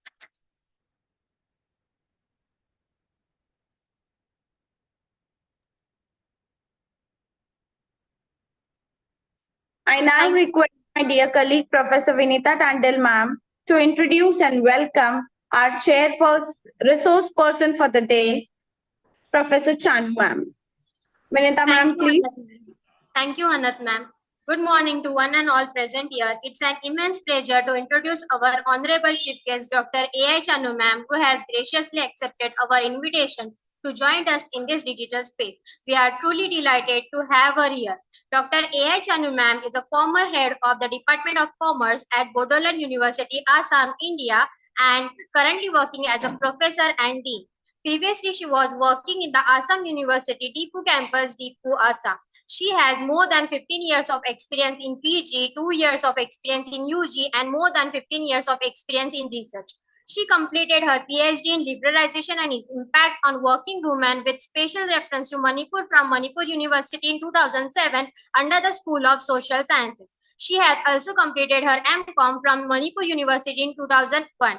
She has successfully completed 2 ICSR New Delhi Sponsors Major Research Project in 2020 as a project director. Also, she actively engaged in NFHS and other projects of OMRG. She attended and presented more than 55 papers at national and international conferences. She received the Best Paper Award in the international conference organized by Faculty of Economics, University of Brawijaya, Malang, Indonesia in November 2011. Also, she received the second Best Paper Presenter Award in the international conference organized by the University of Science and Technology, Meghalaya in the year 2019. She received the Outstanding Faculty Award conferred by the Center for Advanced Research and Design Venus International Foundation, Chennai, India in the year of 2016.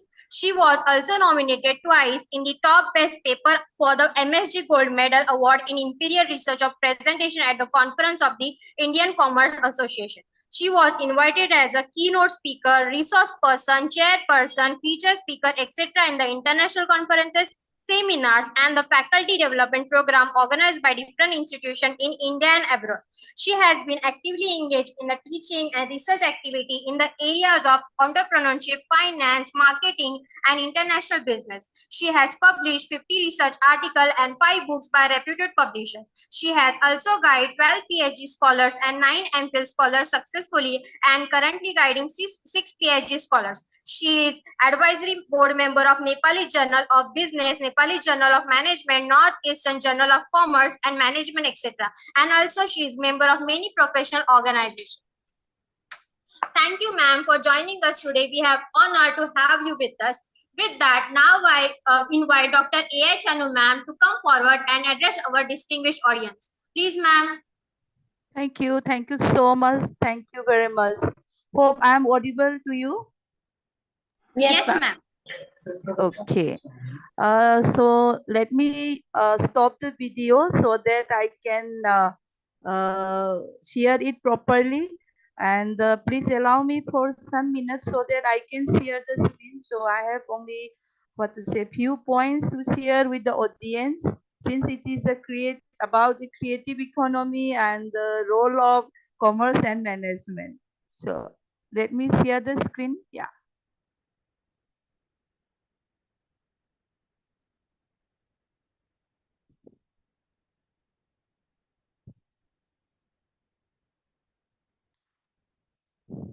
Yeah.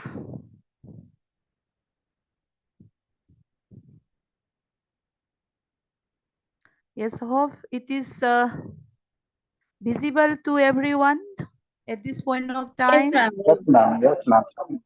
Okay. First of all, namaskar and greetings from Boroland University, Kokrasar, Assam, the city of peace, which is a very beautiful and very small place in northeastern region of India. So my warm greetings to you all, and at the same time, from today, the biggest festival in Assam, that is Rongali Bihu, has started. That's why greetings on the eve of Rongali Bihu of Assam to all the participants who are here in this very, very important and historical event, which is organized by the college. First of all, thank you very much. After my greetings, thank you, Parag sir, for giving me this opportunity to be with you in this seminar. My thanks to all the organizing committee of this national seminar. Why I am saying that it is very historical and very important, because you are trying to discuss on a very, very pertinent issue, that is a creative economy. So we are, I hope after this seminar, we all are to be creative, we all are to be innovative. So we will talk about creative and creative. And at the meantime, we will also be very serious about our role, because we all belong to commerce and management background, or some may be belonging to other background. So let me share some of the thoughts which had been borrowed from some people, at the same time which had been developed from my side with regard to today's seminar. I am not trying to share anything new in this in this seminar, but I am trying to explore the things that we had already been there, but what we had not seen, or what we had not been done. So that part I'm going to explore. At the same time, I'm going to also touch what can we do as a student of commerce and management, or as a faculty member in commerce and management, or whatever in economics, or if we belong to industry. So what will be the role, and what can we do for the improvement of our country? So this is the main area or main theme that which I'm going to touch upon. So if there is any problem, kindly let me know, because sometimes what to say, there is a problem in the online, so my voice may not be audible to you. So if there are such issues, kindly let me know immediately. So let me speak about this creative economy. So from the lens of commerce and management education, since the seminar itself is related to the role of commerce, industry and management to accelerate the creative economy in our country. Hope I'm audible to you, sir.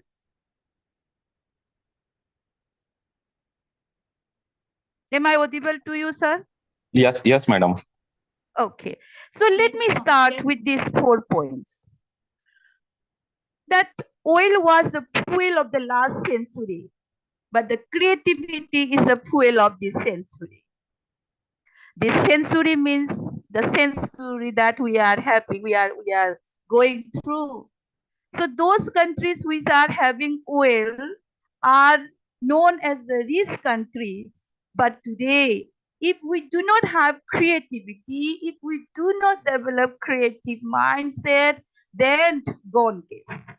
Now, second sentence, this is the question I would like to ask to each and everyone who are here. Maybe it is our respected principal, maybe the respected principal inserts, maybe the professors or deans, or maybe the students or research scholar, everyone. Can we see what others see? But can we think what no one ever thought? I would like to link it to the creativity. We can see what others can see, right? But can we ever think about those areas where no one ever thought of? Then, are we ready to make us different from others?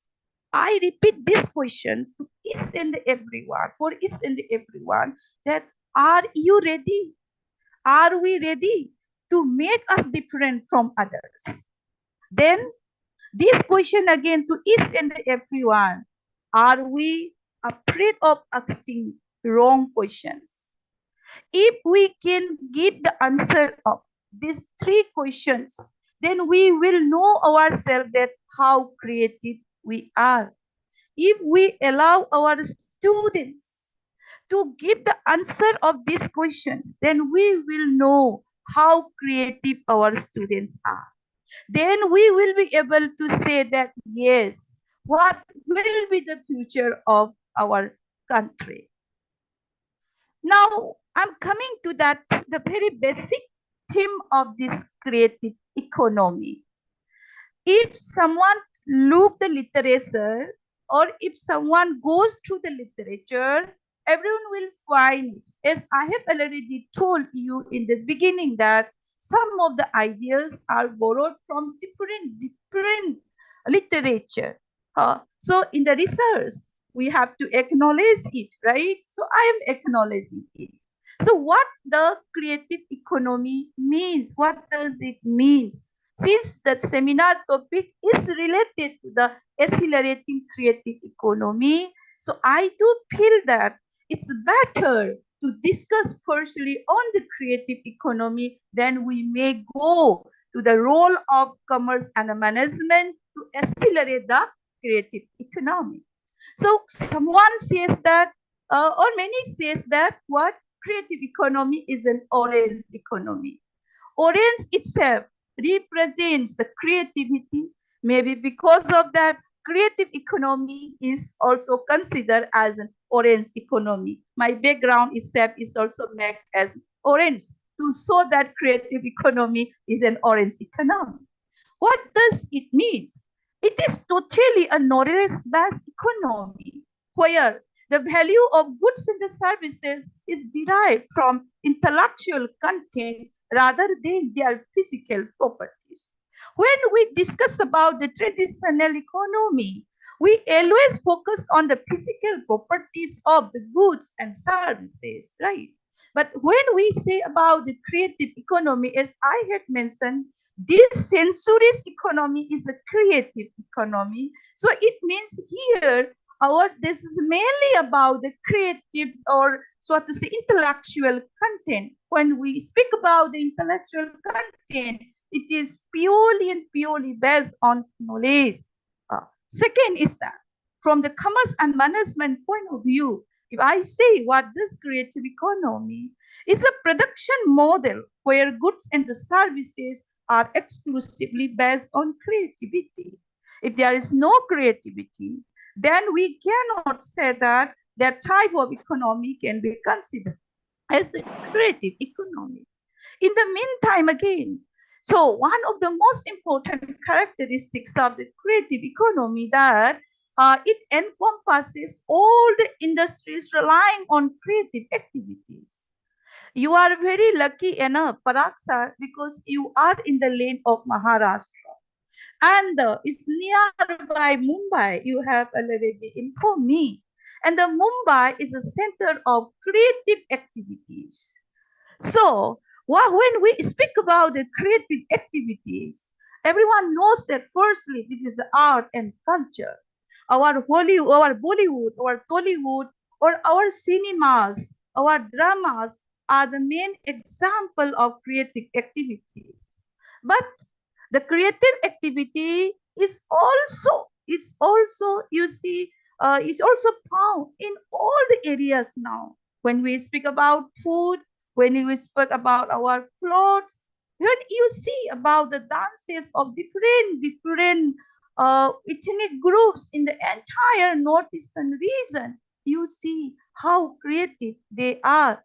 So if we consider those art and culture, dance, those things as an industry, then we can say that those industries, it encompasses what to say, with the creative one, then we can say that we are going to the creative economy.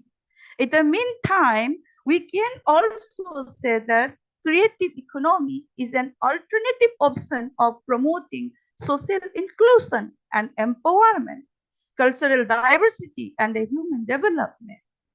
Here, in the creative economy, there is no question of exclusion, that I cannot do that, I am not allowed to do that. There is no such type of thing when we speak about the creative economy. Who is barred from the using of internet? Who is stopping to use these social media platforms? There is no question of caste, creed, or gender discrimination in the social media. You can use anything. Everyone can use anything. So I think that it is an alternative option of promoting social inclusion. Uh, in the traditional way of media, if someone's idea is not promoted, if someone's idea is not accepted, so what? We can we can upload our ideas in the social medias. We can empower ourselves. We can empower those people who are powerless. We can show the cultural diversity of our country. So in that way, so it is an alternative option of promoting human development. So now, after this, again, let me show you this one. Hope you can see the slide. Can you see? The hope I'm audible to you all, my dear friends. Yes. Please let me Yes. know. Yeah. Yes. Yeah. Okay, sir. So now, so here again, in continuation to the creative economy, okay, so we can say 100%, 10% we can say that, yeah, creative economy is exclusively based on creative industry. And this our organizing committee also, how creative you are. When you send me the banner, also so beautiful, so creative, everything is meticulously done. How creative you are. So creative economy is exclusively based on creative. So when we can say again the creative industry, okay, what does this creative industry provide to us? what is the benefit of the creative industry? I will link it with the present situation of this country. Two most important problems that we have to resolve in our country is, one is poverty, another one is the unemployment. We have a different level of poverty. I will say different definition of poverty is to be introduced at this moment in our country. Then another is that unemployment. I am so surprised till today, means at this after 75 years of independence. If I say so in the public in this platform that after 75 years of independence, also we are asking for free chawal for 5 kgs or something. You see, what is the condition of this country? So that's why we need to redefine the poverty. So friends, why creative industry is very much necessary? Because this creative industry is both labor as well as knowledge intensive. Though I had mentioned that it is basically knowledge based, but here it is also labor intensive in nature. When we speak about the Bollywood, how many people are involved?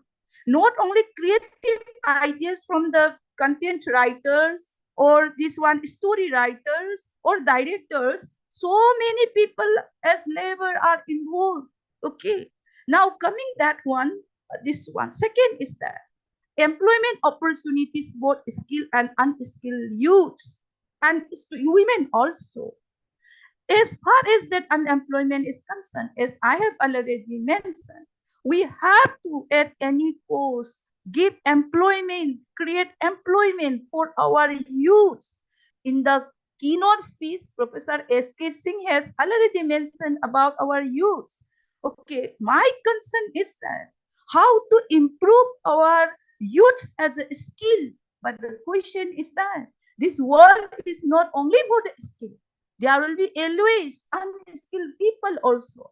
But if we want to achieve the real growth, then we have to include both these groups, skilled as well as unskilled. Okay, so in the creative industry or in the creative economy, we can give the opportunities, employment opportunities for both skilled and unskilled women. I find that India is an epicenter of creativity. If we look our history, okay, India is a very interesting country, my dear friends who are in this platform. You might not have visited Northeastern region. Even you have visited Northeastern region, you might not have visited all the states of the Northeastern region. I would like to draw your attention that, do you know how many languages are spoken in this small area that is the Northeastern region? Forget about India. More than 100 languages are spoken. More than 100 communities are there. Just imagine. More than these 100 languages spoken communities are here in the Northeastern region, but they are part and the person of this beautiful country. And their culture, their attire, their foods. And you see about different parts of our country, how creative this country is. As far as government data is concerned and the reliable data is concerned, okay, so India is the 8th largest exporter of creative goods. At the same time, India is the 3rd largest exporter among developing nations in Asia. Still, China is number 1. Hong Kong is in 2nd. I'm also quite surprised why India is not in the first position, though we have the opportunity to be the largest exporter of creative goods in the world. Or so we have to do so many things in this regard. Question is that how to change our mindset to be the number 1. We have to think in that way. In this case, I would like to draw your attention regarding our trade deficit also. If we want to resolve the trade deficit, which is a huge problem, the big problem of our country today. It has been facing for a long. Okay, then we have to improve this this sector of the economy, that is the creative industry. The latest data shows that, that is on February 2024, our trade deficit is $18.71 billion. Okay, so India cannot resolve the huge problem of their trade deficit till today. But at the meantime, if you look at the data here, because of the paucity of time, I do not mention it. I think that the paper presenters will have those data and then we'll discuss those data. You see, the creative sector is having the trade surplus in our country. It plays a pertinent role in reducing, you see, India's trade deficit also. So it means we have to, at any cost, improve, or we have to encourage these people to join in the creative industry. So for that, what we need is that we have to develop a creative discipline. So I mentioned here need for creative discipline in all the areas. Okay. So yes, India government had already taken certain steps. This is the start of India, Innovation Council, whatever, and the changing from made in India to make in India. We can look to the People's Republic of China, how they have changed and how they are in #1. They have moved from made in China to design in China. When we see the good things from other parts of the world, what is wrong, right? So we can see how these countries become #1, though we have the potential to become #1. Next, I'm coming to the commerce and the management education to accelerate creative economy. So here I do not mention the part industry. Okay, I take up this commerce and the management education. My dear friends, you see, Indian Survey of Higher Education 2020 mentioned that in our country there are 1,113 universities. Interestingly, 43,796 colleges. Out of these, commerce and the accountancy, finance, and some part of management is taught in 14,340 colleges. I always used to say that if someone is a commerce graduate, he or she cannot be an unemployed. But interestingly, so many commerce graduates are also unemployed. So many management graduates are also unemployed. So many economics graduates are also unemployed. Why? Why? Okay. So in order to resolve those issues, okay, since I belong to commerce and management, so what commerce and the management education can do, and how we can accelerate creative economy. Here, let me mention only a few points so that we can look into it as a faculty member or as a researcher in the field of commerce and management. So whether our syllabus or whether our approach is related to producing entrepreneurs as well as intrapreneurs. Yes, IIMs, IITs, their main focus is intrapreneurs, as all of us know that. We are producing more CEOs. We are not producing more entrepreneurs from those eminent institutions, right? Okay, so here as a faculty of commerce and management, how we can accelerate creative economy? We can accelerate creative economy by producing entrepreneurs as well as intrapreneurs. As we know that Entrepreneurs are those people who are so creative or so innovative, but working in the organizations and leading the organization by their new thoughts and ideas, right? Okay, so we can produce them. We need them also. At the meantime, we need the job givers, right? Job creator, that is the entrepreneurs at this moment. How much employment can be generated by the government? How can we rely everything on the government? So that problem can be resolved if we produce the entrepreneurs as well as entrepreneurs. Here, as a person, you see, if someone is an entrepreneur, you see, we all know that he convert the creative ideas into viable business, right? So if the creative ideas can be converted to the viable business, then you see in this world, these entrepreneurs can create a space our country can develop, right? The second one is that business model developers and the marketeers. From commerce and the management education, it's one of the most important areas I do feel so at this point of time.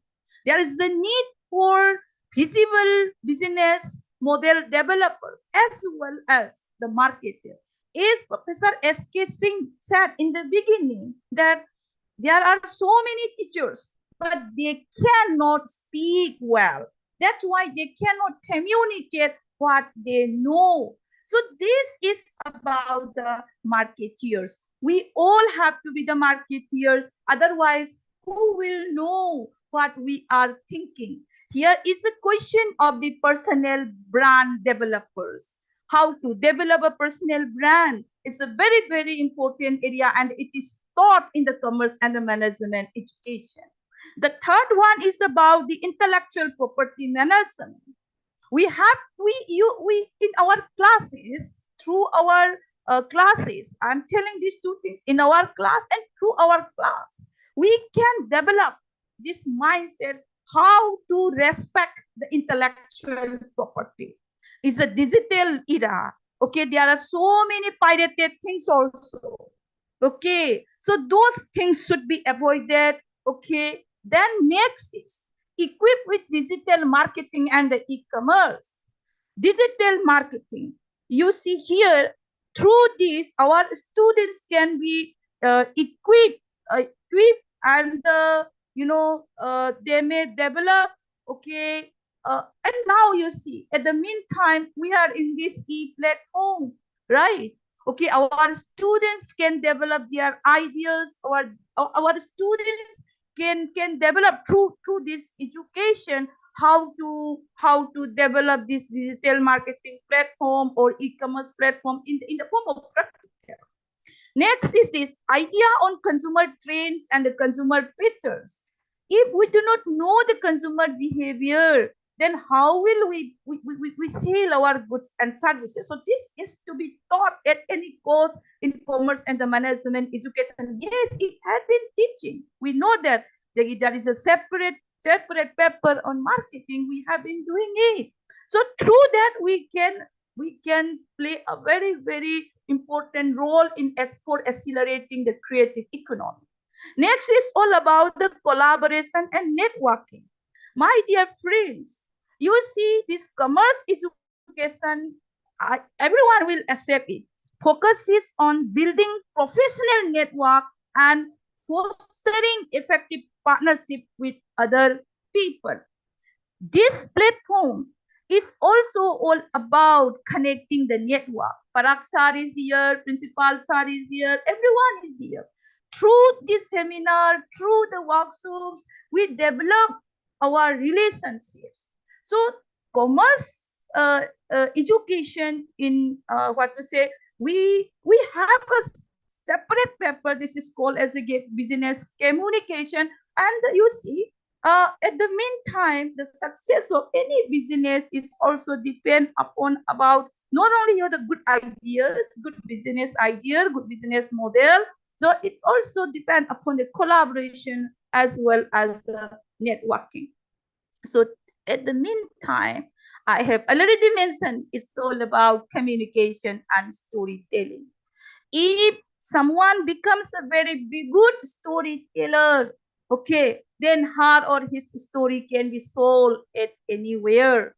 So in order to sell the product, okay, he or she is to be a very good storyteller. He or she is to be a very good communicator, to have very good communication.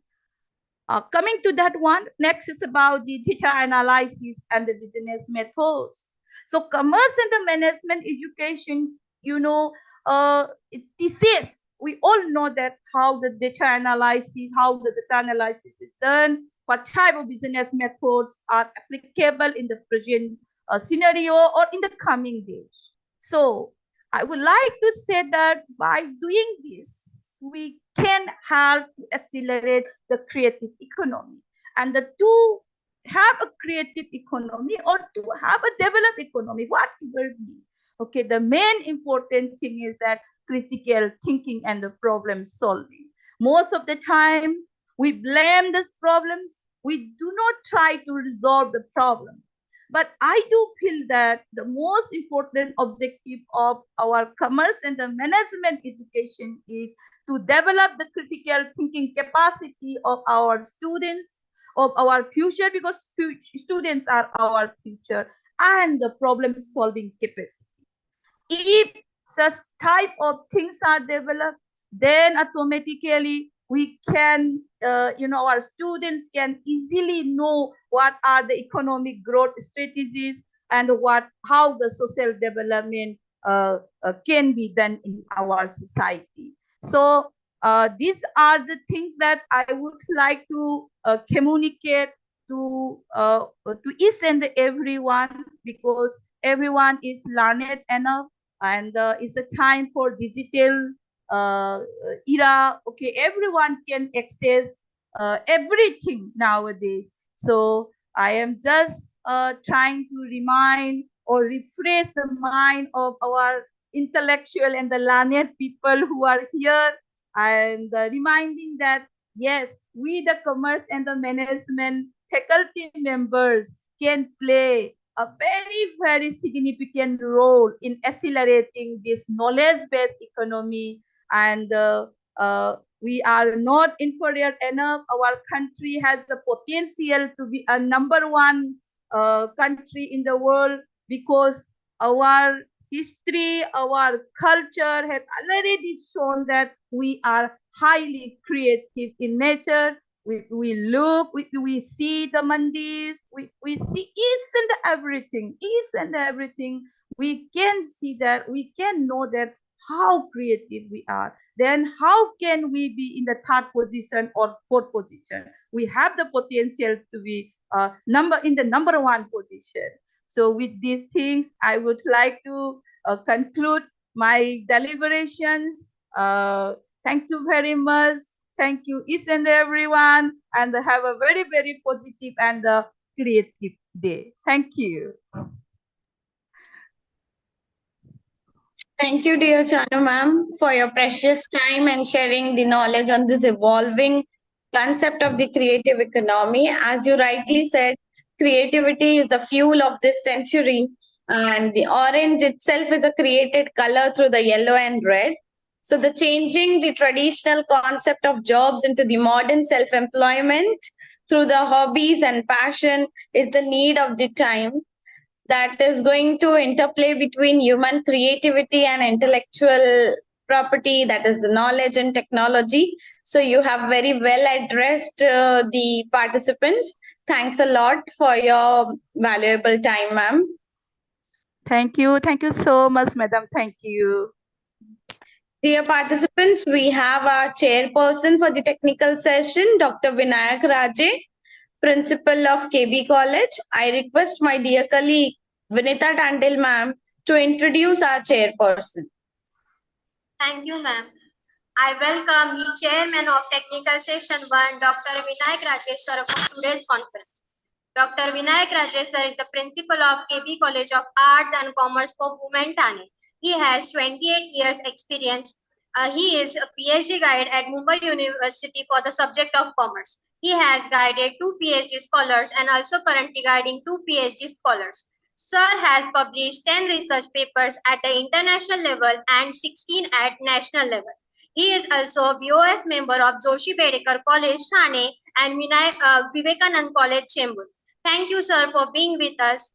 Over to you, Hannat ma'am. Thank you, Vinita ma'am. Dear participants, now it's time to hear you all, our dear participants and the budding research scholars. So the instructions for the presentations were sent. Once again, I repeat that the presentation time will be 7 minutes. You will be made co-host and you have to share your PPT for your presentation. Okay. 2 best research presentations will be given the certificate of best presenter. So do your best. Have good luck. So participants, presenters, are you ready? Yes. So the first presentation is by Mrs. Shilpa Praveen Yadav from GS College of Commerce and Economics, Nagpur, presenting her paper titled Analyzing the Implications of IRDAI's New Rules and Guidelines for Health Insurance. Mrs. Shilpa Yadav. Thank you, ma'am.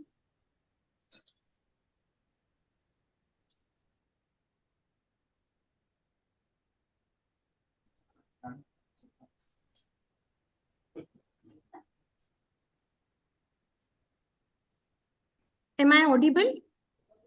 Yes, yes. Yes, ma'am. You can do a slideshow, ma'am. Yes. Thank you very much. Rajesh sir, can we start now? Good morning, all of you present over here. 1 minute, Myself, please, Shilpa ma'am, please. Rajesh sir, Vinayak Rajesh sir. Can you hear me? Yes, sir. Yes. Yeah, Okay. Yes, Shilpa Can ma'am. I start? Yes. You can start. Can I start, sir? Yes, you can start. Yes, Okay. Good morning, all of you. Myself, Mrs. Shilpa Praveen Yadav, research scholar from GS College of Commerce and Economics, Nagpur. My co-author is Dr. Vishal Thangan from GS College. Our topic is analyzing the implication of IRDA's new rules and guidelines for health insurance. First of all, it is very difficult to conclude my paper within this given time frame, but I will try my level best. Please allow me. Now, starting with introduction. In today's world, health is a major concern. Bringing mental and financial challenges, health insurance provide crucial financial aids during medical emergencies within a specified period. Plans usually covers a year, letting policyholders choose according to their needs with premium based on the plan. COVID-19 reshaped the global market, especially in insurance. In India, the health insurance sector saw positive transformation.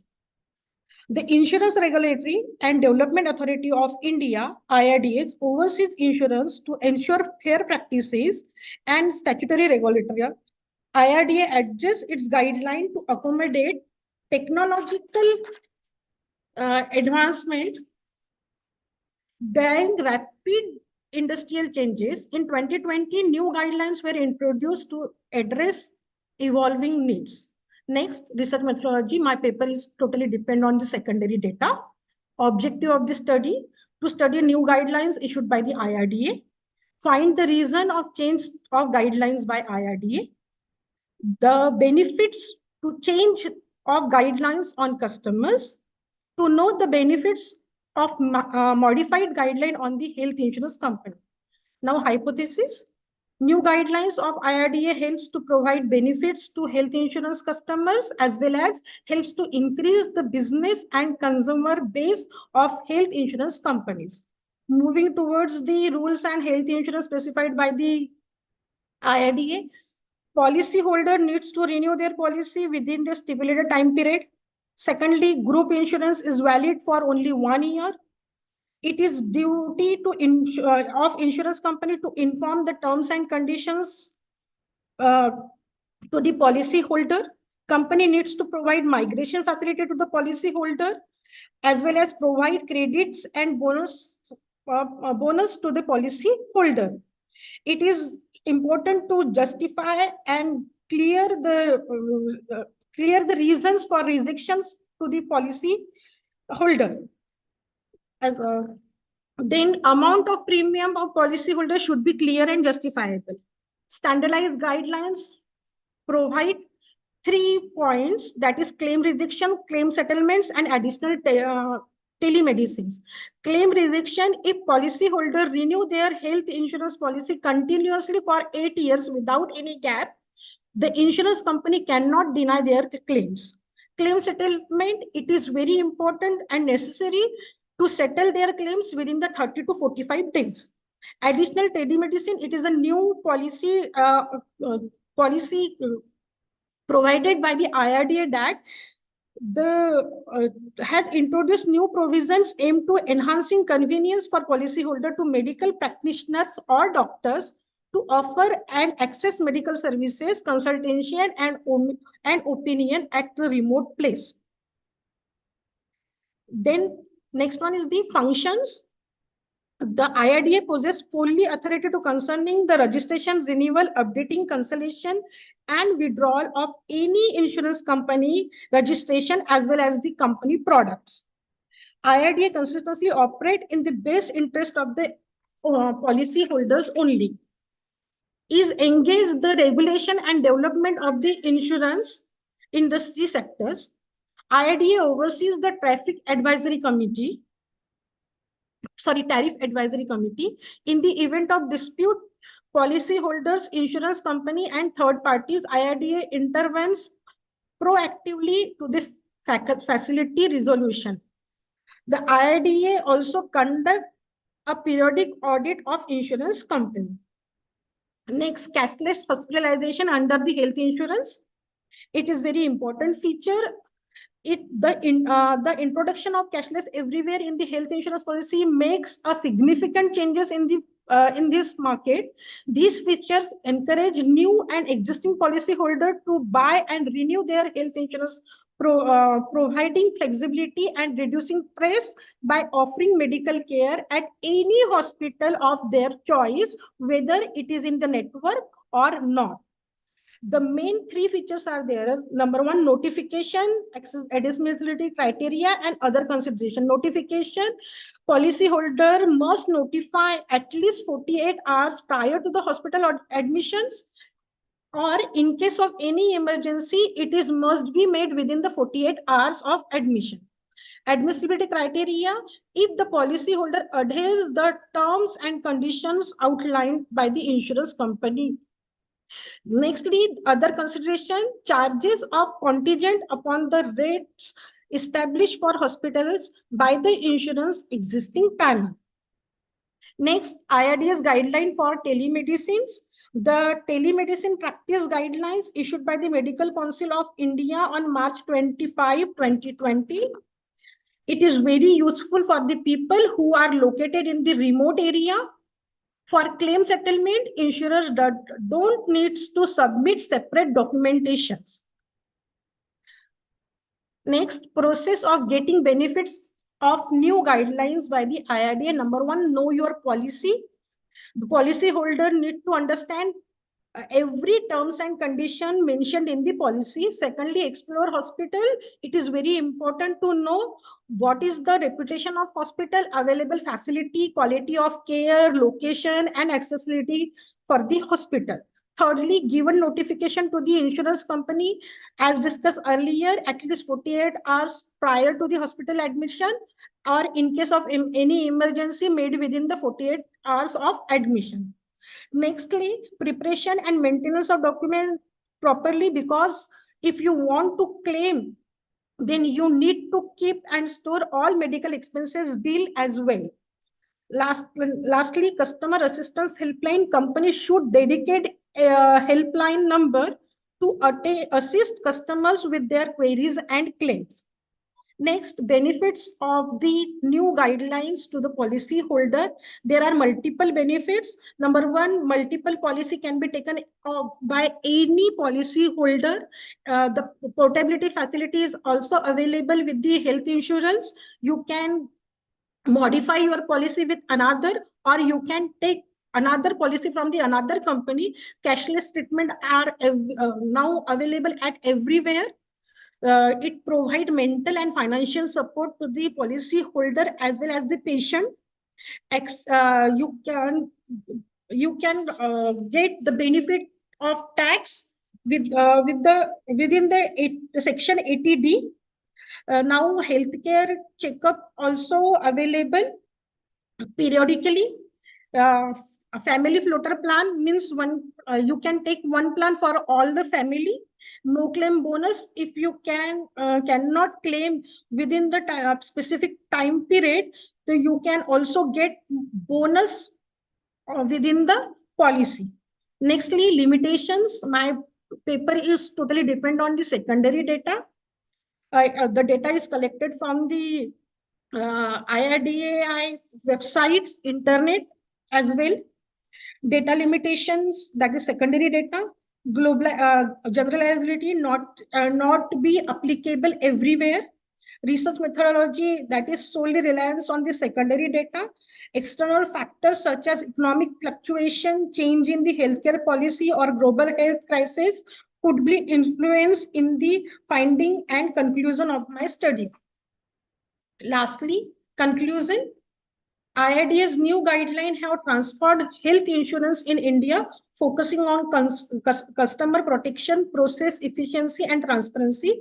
Benefit includes guaranteed claim acceptance after 8 years of continuous renewal. Then cashless everywhere facility is also available. Fixed tax deduction and coverage of pre-existing condition, enhanced comprehensive coverage, promoting wellness. These efforts create a more consumer-friendly insurance landscape, requiring ongoing collaboration for continuous improvement. This is the bibliography where from I collect my information for that papers, and thank you. Thank you, Shilpa ma'am. Nicely presented. Yes. Any questions from the chairperson or co-chairperson?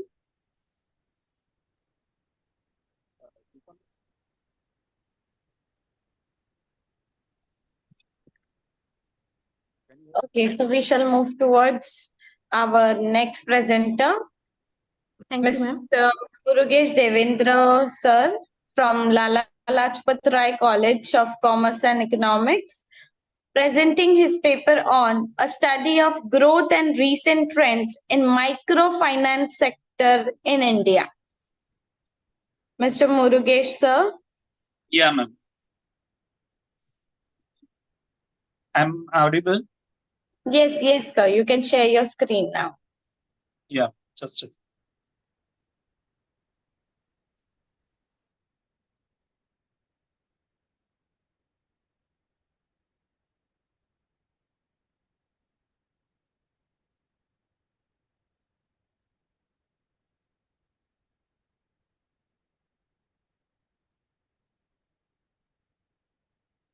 Ma'am, is the screen is visible? No, sir. I have shared.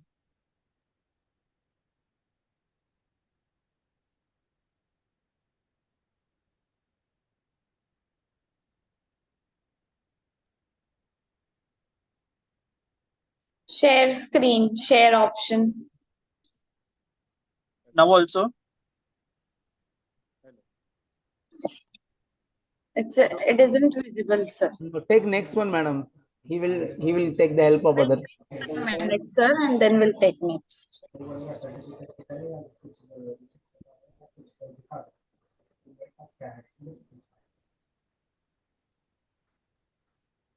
Pardon. Yes, now it is visible. Okay. Yes, sir. Ma'am, visible? Yes, sir. Yes, continue. Yeah. Good afternoon to everyone. myself, Professor Murgesh Devendran from Lala Lajpat Rai College of Commerce and Economics, Mumbai, presenting a topic on a study of growth and the recent trends in microfinance sectors in India. And before we start with my presentation, I would like to quote from point of view of former Secretary General Kofi Annan. Microfinance recognizes that a poor people are a remarkable reservoir of energy and knowledge, posing an untapped opportunity to create a market and bring in from the margins and give them a tools to which help to themselves. So microfinance sectors plays a very important role because this is a sector which covers the peoples which are not covered under the normal banking sector. So that's what the microfinance sector is. And the objective of the paper is to know the concept of microfinance in India. The aim is to analyze the growth and pattern of microfinance in India, to know the status of microfinance in India. And lastly, the objective of my paper is to study the role of self-help group in women empowerment in India. So let's study what is microfinance. Okay.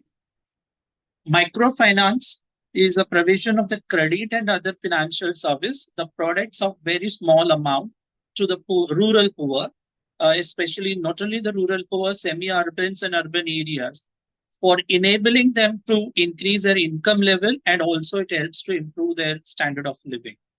It is an economic tool designed to promote a financial inclusion, which enables the poor and also the low-income household to come out of the poverty.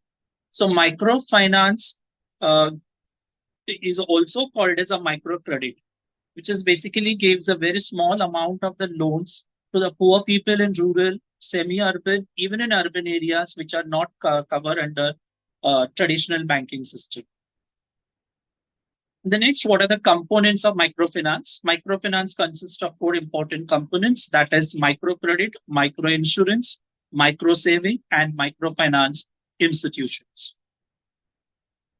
The second objective of mine is to study the recent trend of growth and patterns of microfinance in India.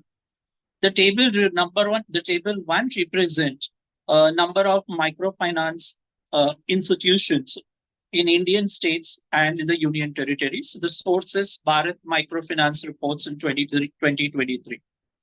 99 microfinance institutions are operating only one state, as even in the previous year 2021-22, and 68 mutual that is microfinance sectors are operating in 2 to 5 states, and the above states all overall 213, which was in financial year 21-22, and which increased to 215, which covers almost all 28 states and 5 union territories.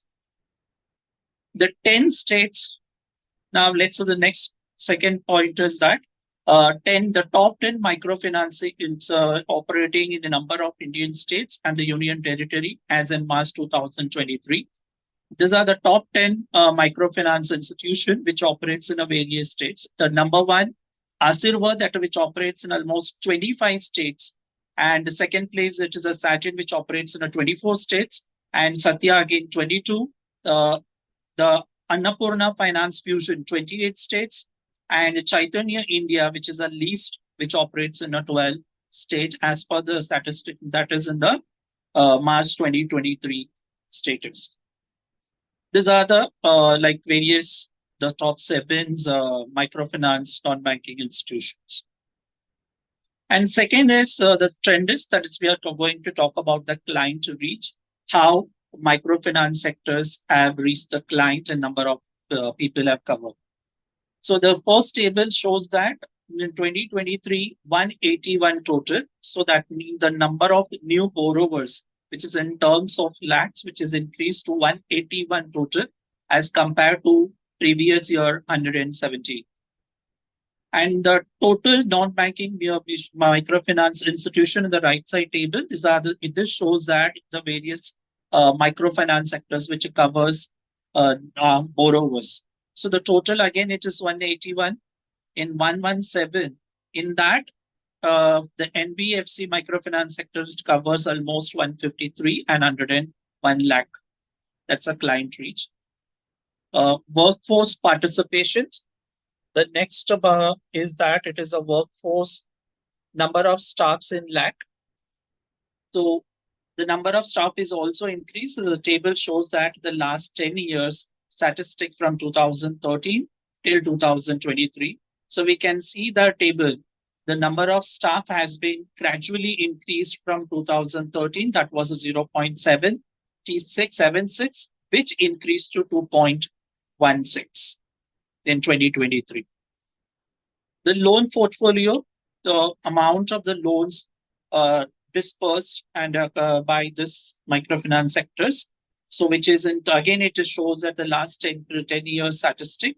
So 2013, which approximately covers 25,699, which again increased to in 2023, 1,79,885. So this much what the portfolio, which is the gross loan portfolio in terms of the crores for the March 2023.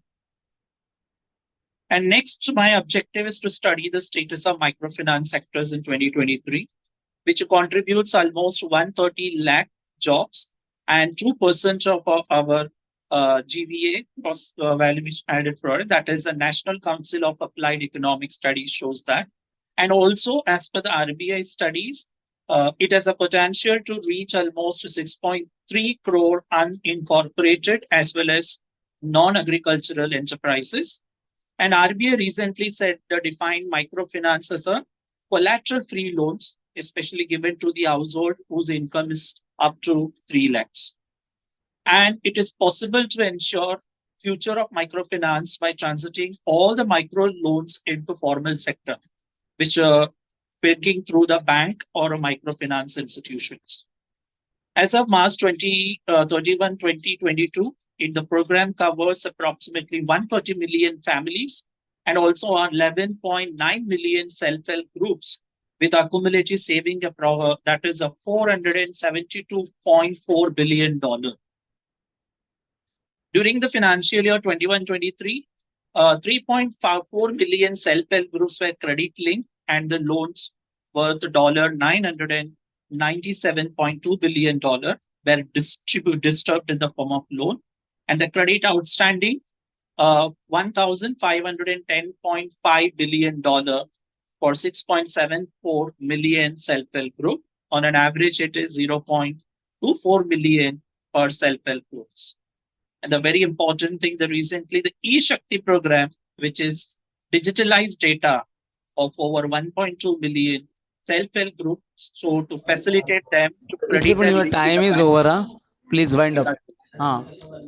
Okay, so self-help groups and the self-help groups provides loans, and this is what women's empowerment. And my conclusion is that the microfinance sector reached 21% of growth in the portfolio 2023 on year-by basis, and a growing industry which over 73 million borrowers of a loan over 3.52 lakh crores. And my reference, these are my references and bibliography. Thank you so much. Thank you, sir. Very well presented. Thank you, ma'am. From the participants or the chairperson.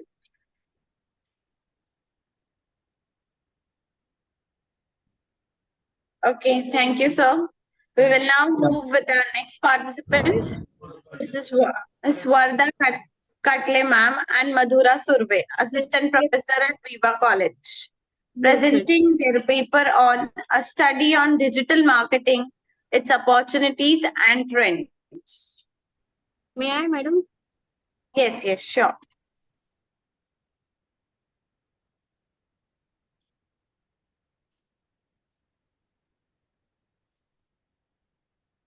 I request all participants, please follow the time limit because 7 minutes are there. There are many presenters. You have to directly go for objectives, data analysis, interpretation, and then suggestion and conclusion. Please. Yes, sir. Is my screen visible there? No, no, ma'am. Presented it. Let me check.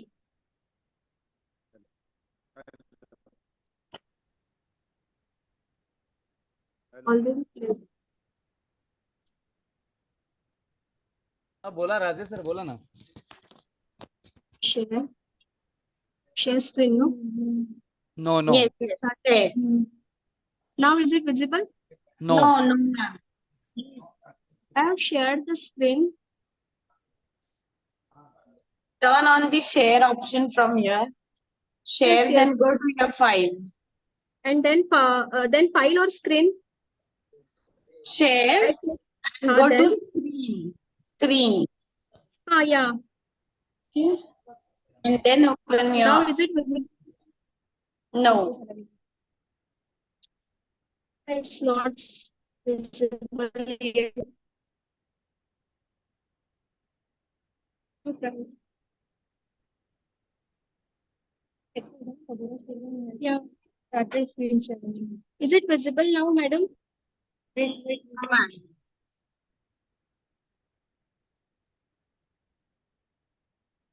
From my side, First come to Zoom meeting, then share your screen. yes, I have done the same. Pause camera.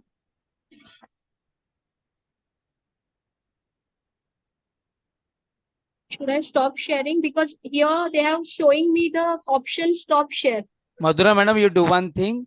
You please forward your PPT to Hannat ma'am on the group. We'll till that time we'll take the next participant. Okay, sir. Right.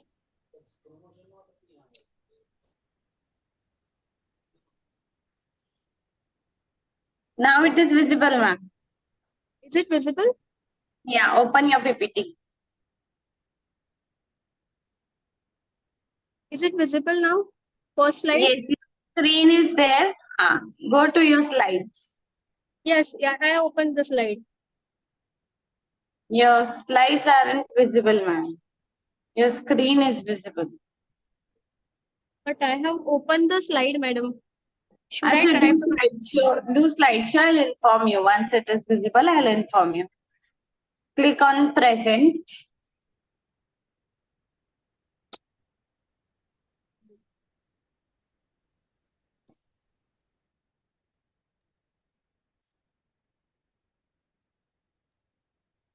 To whom I should share my PPT then?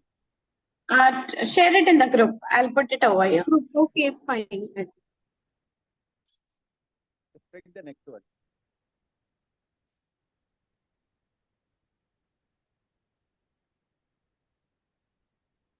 Please take the next one. Next presenter. Hello. Hello.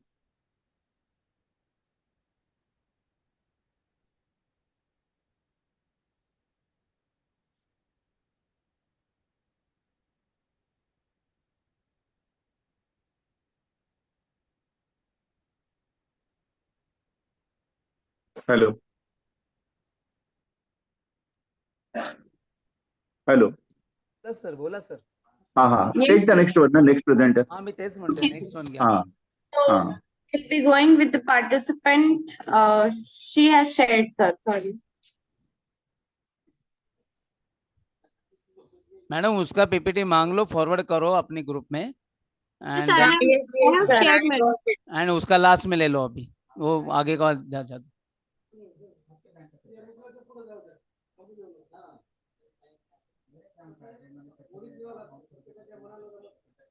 यहाँ ही 10 minute waste हो गया ना. We will be taking next participant. Okay, the next participant is Dr.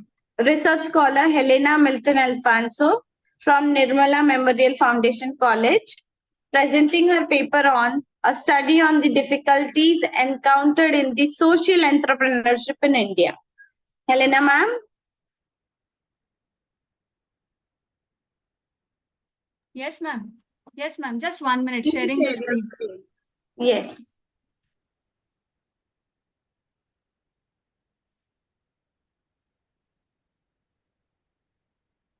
Is my screen visible, ma'am?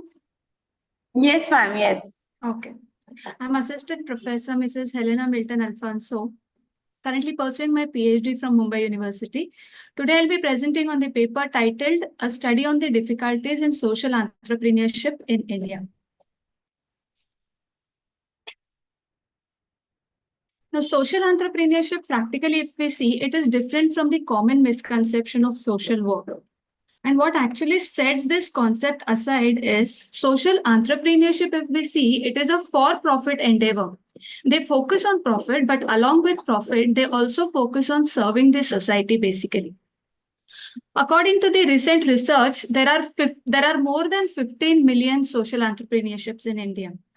And in lieu of the same, my paper today focuses on the difficulties that are faced by the social entrepreneurship in India. Now, since Sir has said, I'll not focus much on the review of literature. I'll just conclude with regards to the review of literature. All the authors that I have mentioned over here, more or less all the authors, they feel that the face of our society can be changed by social entrepreneurship. And it is the social entrepreneurship, according to all these authors, the social entrepreneurships are very, very essential or are very, very important as far as the upliftment of the country or upliftment of the society is concerned. The objectives of this study are to explore the concept of social entrepreneurship within the framework of India. The next is to identify the difficulties that are encountered by the social entrepreneurships or the social entrepreneurs in India, and also to suggest the measures to effectively address the difficulties so that they can cope up with the difficulties, basically. Research methodology. Since the paper is a secondary paper, the data is collected from secondary sources by through various websites, through various journals, and by referring to various research papers, basically. The paper is based on descriptive and constructive suggestions, and also a few case studies are referred. Now, what exactly are the difficulties that are encountered by social entrepreneurs in India? Confusion with social work. Now, practically, if we see, social entrepreneurship is where an individual identifies the issue that is existing in the society.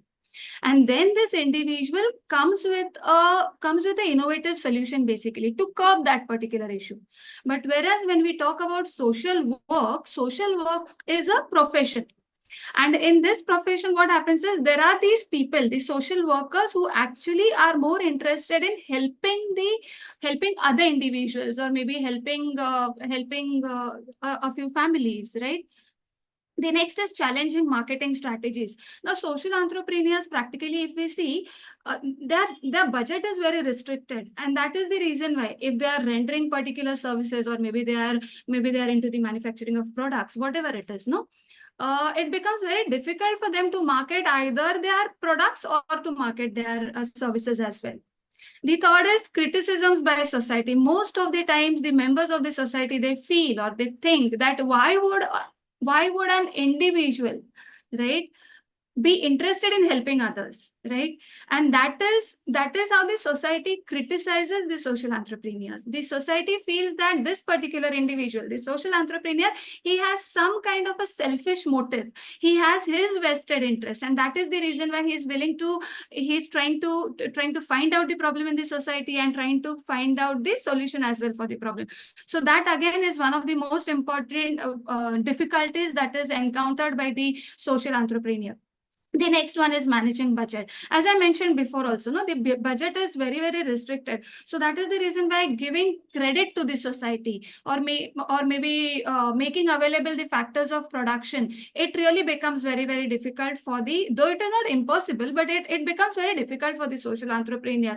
The next is gaining confidence of the customer. In the third point, I just told you that identifying, or there's a lot of criticisms from the society. Similarly, the customers also, most of the times, customer again is a part of the society, right? So the customer also may not confide or may not have more confidence in the social worker, in the social entrepreneur, because the social entrepreneur, when you talk about the product of the social entrepreneur, it is a innovative product, and and along with innovation, the product of the social entrepreneur, or maybe the service that is rendered by the social entrepreneur, comparatively is cheaper as well. And that's the reason why gaining the customer feels that the product might be inferior quality, and that is the reason why the product has been priced low. So this is just one example. I have a lot of examples like this to give, correct? So gaining confidence again is a very is again the difficulty that is encountered by the social entrepreneurs. Next is difficulties in hiring people.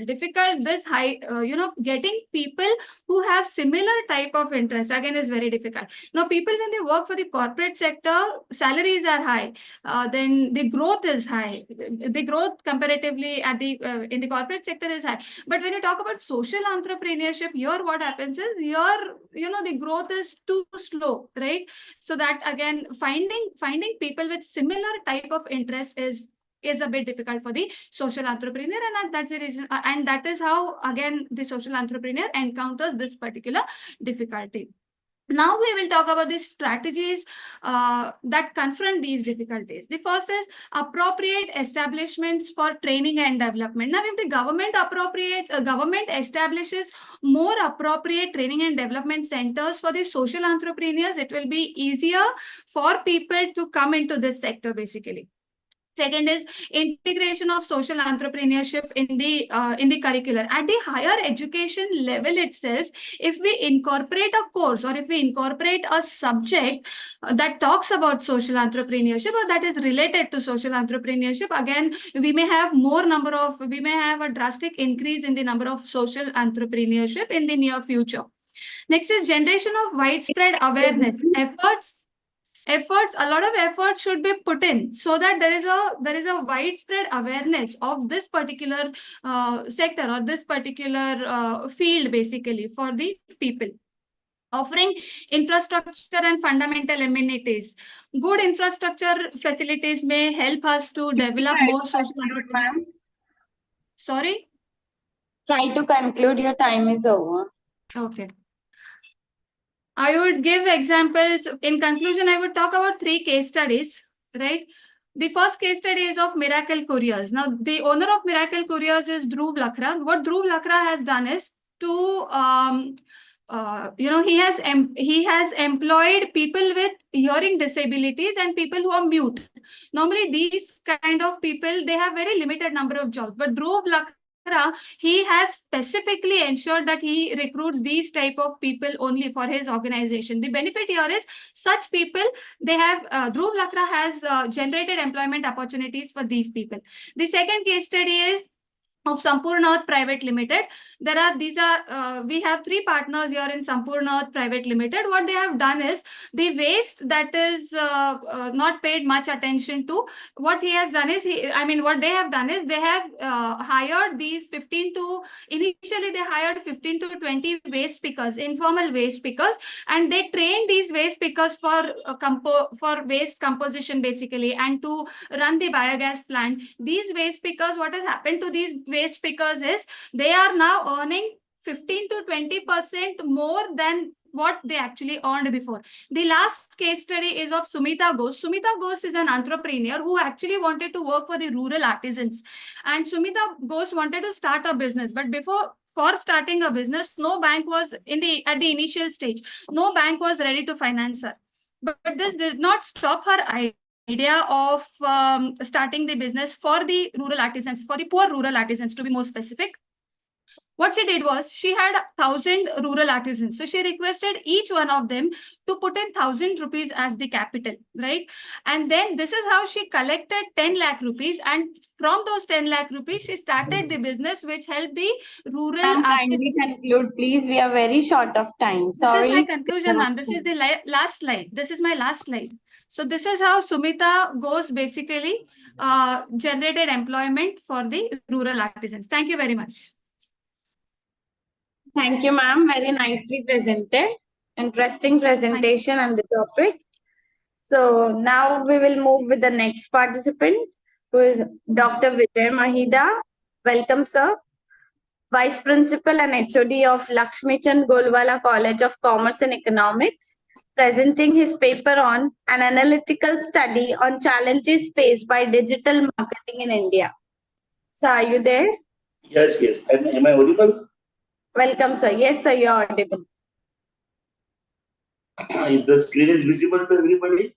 Yes, yes, sir. Okay.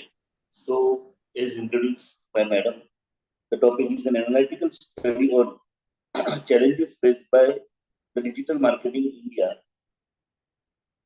This paper basically indicates and emphasizes the digital marketing as the potentially emerging trends in the 21st century. And the primary objective of this paper is to find out the challenges of digital marketing in India. In this competitive age, it's not enough to just know. The consumer marketers should also discover when, where, and how the consumers are most receptive to the market. The objective is to analyze the challenges of digital marketing in India and to discuss about the suggestions to improve digital marketing in India. Digital marketing is a part of digital economy. India is a fast-moving nation towards digital economy, and this movement has been accelerated with the demonetization of the Indian currency in the last quarter of year 2016. With it, various government digital payment promotion schemes has been launched, and digital market requires digital promotion and marketing strategies. A digital marketing is achieving marketing objectives through applying digital technologies and media.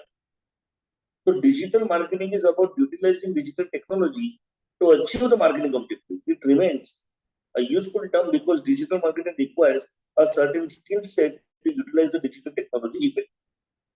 It remains a useful term because digital marketing requires a certain skills to utilize the digital technology effectively. So here, this is basically based upon the secondary data. Now, some facts and figures which is found. As per the CSO and the IMF, India has emerged as the fastest growing major economy in the world. Today, 52.4% of the India's population is using internet, and this figure is about to reach 60% by 2025. At the same time, the average age of the internet user is today 24 years old or younger, which makes it obvious that only a minority of people in India use the internet for business on a daily basis. This fact leads us to a logical conclusion. The golden age of digital marketing in India is yet to come. Although some very promising changes are occurring there. In 2016, about 90% of the average Indian market budget was allocated to online marketing activities. However, a quarter of these marketers plan to increase their investment in digital marketing activity by more than 21% in 2017. And now today it is much, much ahead. Some challenges, the trust issues while making the purchase, less social media engagement. Still, it is on a concept based. People are still feeling negative about the marketing tactics, not acceptable. There is a possibility of fraud, cost-effective competition. There is a big competition in the market. There is no comparison shopping and intangibility. So challenges. Now, what exactly the conclusion of this is? Data is your new best friend. Maximum marketer has to correct the data, tell people who you are, and tell people what you do. So exactly, digital marketing doesn't have to be unseemly or undercut your professional status. When done correctly, it can help grow awareness of your business to qualified clients, increases revenue, and help you stay afloat in times of economic downturn. As we all are experiencing a radical change in India towards the digitalization, the consumer are looking and searching more on internet to find the best deal from the seller around India. The digital marketing, such as search engine optimization, search engine marketing. Now I have come across one builder who is paying money to 10,000 people, just telling them every day in the morning you have to type the name of their company on the Google. It is a search engine optimization, search engine marketing, content marketing, influencer marketing, content automation, e-commerce marketing, campaign marketing, and social media marketing. social media optimization, email, direct marketing, display advertising, e-books, opportunities, and games are becoming more and more common in our advancing technology nowadays. Thank you. This is what the conclusion. Thank you very much. Thank you, sir. Nice presentation. Thank you so much. Any questions? So we'll move with the next participant, Assistant Professor Varda from Viva College of Commerce and Science, presenting her paper on a study on digital marketing, its opportunities and trends. Madam, you are going to present the slide, no?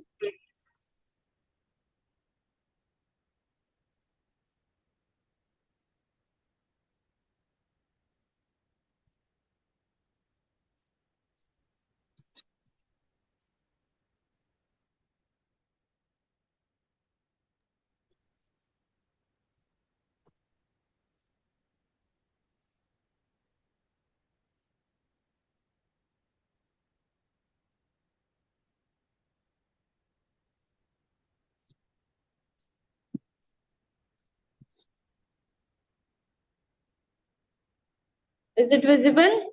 Yes, madam. And sorry for the inconvenience. No So problem. Please start. Good afternoon, everyone. Myself, Madhura Surve. I am assistant professor in Viva College, Virar. Me and my colleague Varda Katle both have done work on this topic. Our topic name is Study on Digital Marketing, its opportunity and trends. Sorry, next.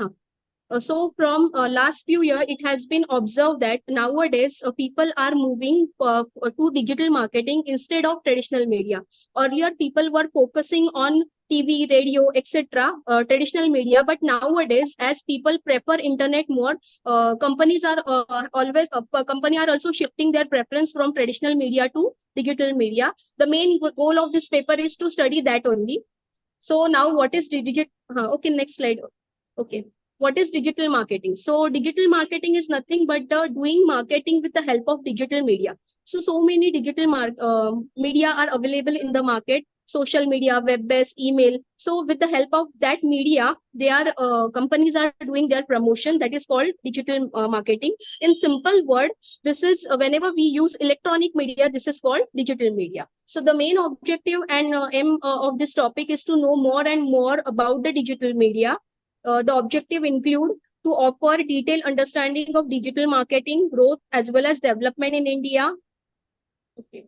To offer the outline of new trend in digital marketing, to improve the understanding of Indian manager towards consequences of digital marketing, etc. Methodology. So for this research, we have collected data from secondary source only. So from journal, from research paper, website, reports, newspaper, from etc. We have collected all the data for this research work. Next slide. Next slide, madam. Okay. So these are the scope of digital marketing. The very first scope is it is suitable for all business zone. It is not focusing on particular business zone. So it is suitable for all kind of business zone. It can be used as a career opportunity. Sorry. Continue. Okay. So the next earlier slide, please, madam. So the next scope is career opportunity. The new people, the beginner can take it as a career opportunity also, because everyone is not techno savvy. So those who are techno savvy, they can take it as a career opportunity also by helping other in doing promotion with the help of digital marketing. Next is urban area and countryside. So this kind of marketing is not only famous in urban area, it is equally famous in countryside, that is village area also. In village area also, businessmen are using this kind of marketing. Again, this comprises the business and consumer, because it is available 24/7 and any person can sell their product from anywhere. That's why it comprises the business and company. Next is from last 5 years, it has been seen that notable changes there. Means so many people are moving from traditional media to digital media. So growth is visible. Next is it act as a supplementary media. Means companies are doing advertisement, promotion in traditional media also. Equally, they are giving equal focus on this kind of media, digital media, because people are watching, means reader are reading from internet more. That's why people are taking this media as a supplementary media. Again, this media is very, very, very significant or important media for marketing purpose. So these are the goal of scope of marketing. Further slide will be explained by my colleague Varda Katle. Over to you, madam. Thank you, Madhura madam. Now we'll see the limitations. So this research is based on the secondary data. Due to this, some limitations like quality and reliability, outdated data, difficulty in verification, etc. may come across in this research. Now, what are the opportunities? So opportunities are extensive and diverse audience, booming e-commerce sector, mobile-centric environment, dynamic digital infrastructure, adoption of emerging technologies, rise in social media and influencer marketing, localization and vernacular content. Next slide, madam. Now, trends of digital marketing in India. The usage of mobile phones are also expressively contributed to regards to the growth and development of digital marketing industry in our country. The rise of internet and mobile usage has been substantial trend that state the growth of digital marketing industry. The rise in internet and mobile use has been recognized as the core trend supporting the rise of digital marketing industry in India. Next, please. The main trend that is leading in the direction of growth and development of digital marketing in our country is growing number of online shopping platforms and increasing attention of Indian customers in Indian shopping. Additional vital trend, please go back, please. Additional vital trend is recognized in the content marketing area. Study have recognized that business managers are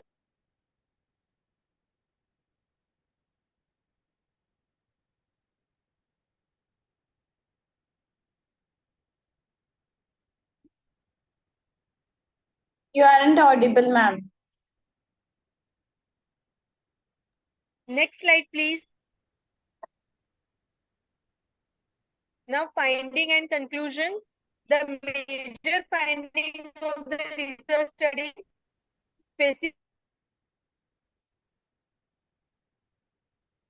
You aren't audible. Indian market and likely to develop the fast-paced near future. Next, please.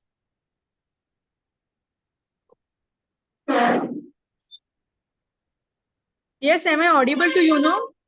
Yes, continue. Yes, next slide. Yes, See? now suggestions. So before going to the study of digital marketing, study the growth of mobile usage, the effectiveness of mobile advertising strategy, and the adoption of mobile payment solution is required. Social media use of rising India presenting large opportunity for the digital marketers. Study trends, the social media platform and the user marketing behavior and the efficiency of influencer marketing campaigning are required. And the last important suggestion is India is the diverse country. So with the diverse culture, linguistic as well as economic landscape. So digital marketers should consider exploring how the digital marketing trends vary across the different regions and the demographic segments and classify opportunity and localize the marketing segments. These are the references, and the last one is thank you so much. It's a wonderful experience to presenting here. Thank you, ma'am. Nicely presented. So now we'll be moving towards our next participant, Assistant Professor Jayashree and Dr. Bhavik from the Government Arts and Commerce College, Gujarat, presenting their paper on an analytical study on the post-IPO returns of selected Indian companies. Jayashree, ma'am? Yes, ma'am. I am audible, ma'am? Hi, yes. Share your screen, ma'am. Okay, ma'am.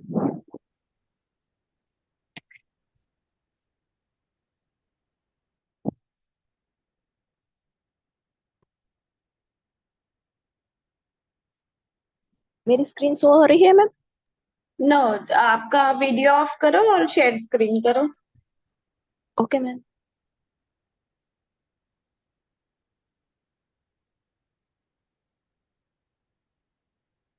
Now click on share. Okay ma'am.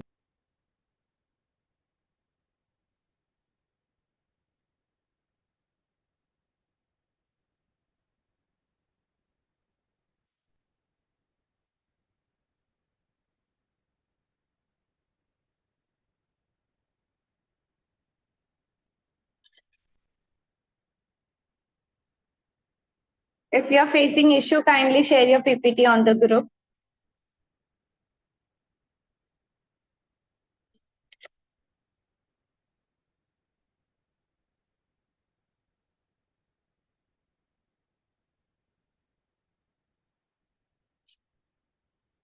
Jayashree ma'am.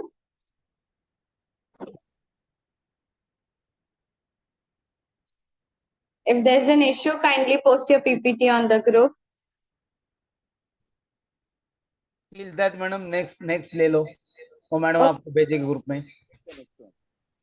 Our next participant is Assistant Professor Dr. Ajit Jadhav from Shankar Narayan College of Arts and Commerce, Bhayandar, presenting his paper on an empirical investigation of the determinants of customer satisfaction and loyalty in retail banking. So, are you there? Yes, ma'am. Okay, sir. Present. Shall I share the Yes, screen? yes, sir. Please stop this already. Jayashree ma'am, kindly stop your screen share.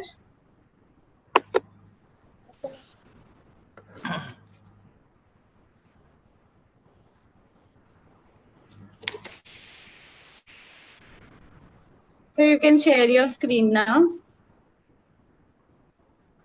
Screen share कर सकते हो ma'am? Already screen is there, ma'am. No, sir. Screen दिख रही है ma'am? Hello ma'am. No. Parag sir, is her screen visible? No. No, it isn't visible at our end. Madam जो join हो गए JC ma'am, you please forward your PPT to Hannat ma'am, please. Now Ajit sir, you share your screen. Okay ma'am. Yeah. Something. What is problem? That is good. It is visible, sir. Some problems. I have problem.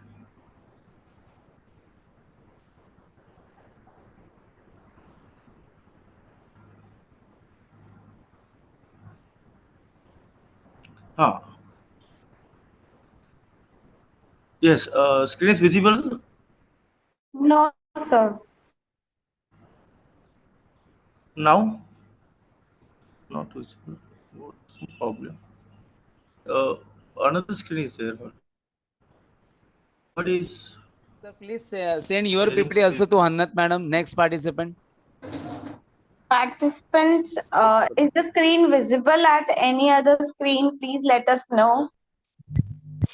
No, it is not visible. No, madam, not visible. Thank you.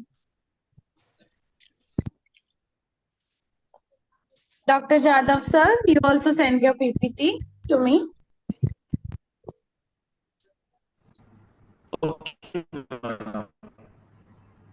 Meanwhile, give the chance to other candidate. Who is next one? Our next participant is Assistant Professor Pushpa Barve from Viva College of Arts and Commerce, presenting her paper on area-wise Yes, Pushpa, ma'am. production and distribution of flowers in Palghar district with reference to Maharashtra.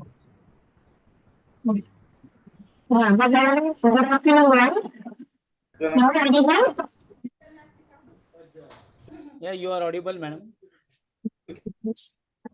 Share your screen.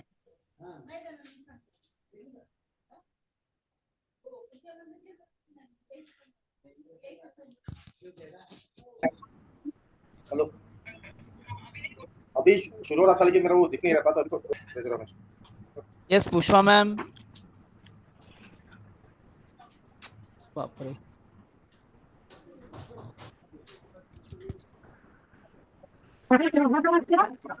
Yes, madam. You start your presentation, please.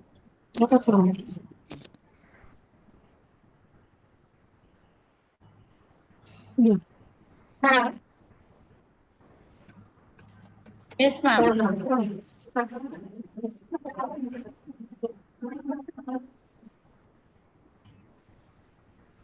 कुत्ते You aren't audible. Voice not audible.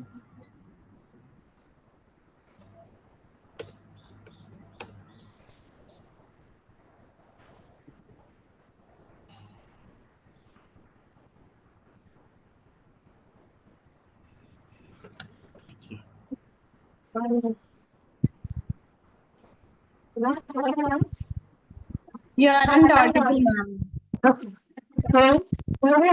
The topic name challenge is production and distribution of flowers in a handbook. Basically, this is that India is the first largest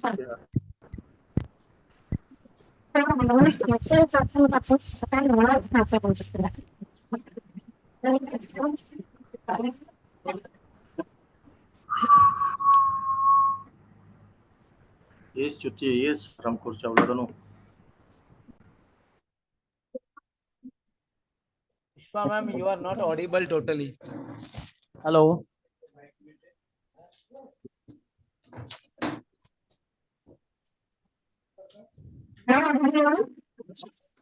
Your voice is breaking, ma'am. If you are presenting through your laptop, kindly put your phone on mute mode.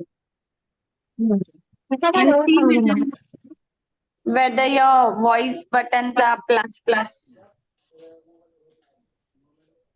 One moment. It's breaking a bit, but you can try.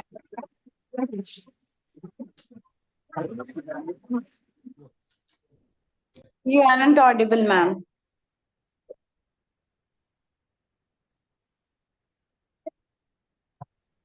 Maybe network issue, madam. She may off the video, then she may try. Yes. Pushpa, ma'am, put your video off so that the network error will be reduced. Better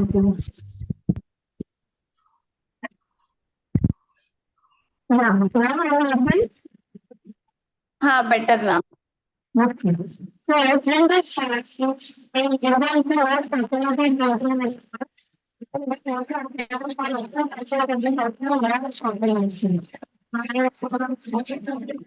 Breaking, ma'am. Yes, ma'am, your voice is breaking.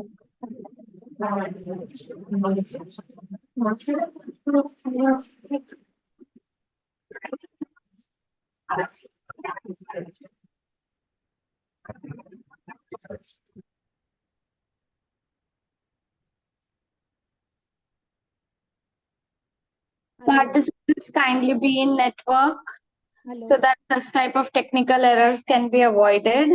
Now, audible, ma'am, now?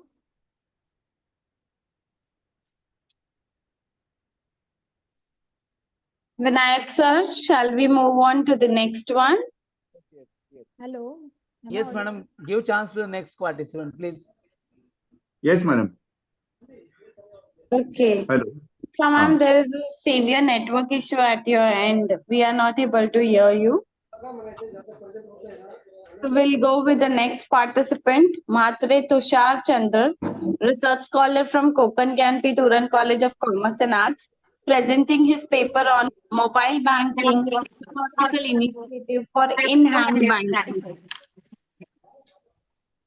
Pushpa ma'am, kindly stop the screen share and mute yourself.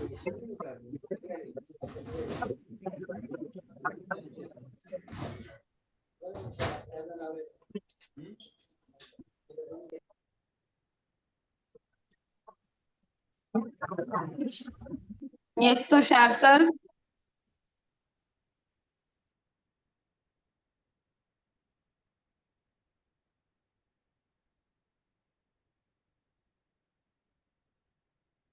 Tushar sir, are you there?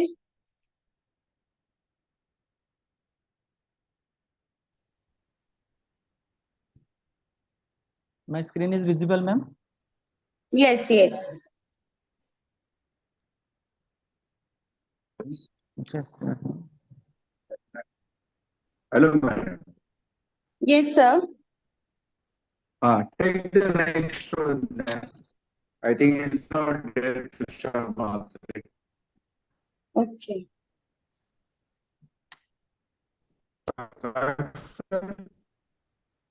So your voice is breaking. Hello, Parag sir. Sir. I think he's not present. Tushar Mahathre. Sir, I'm present. Just one technical issue is there. Some unknown pop-up will be there. Okay. Okay.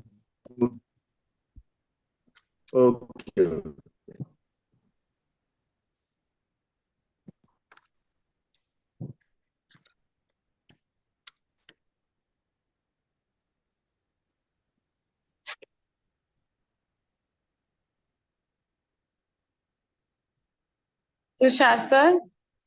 Next, give chance to next candidate. Okay.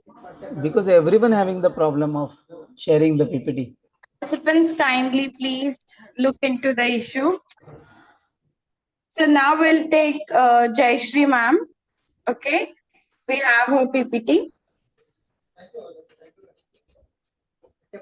आवाज आ रही है ma'am?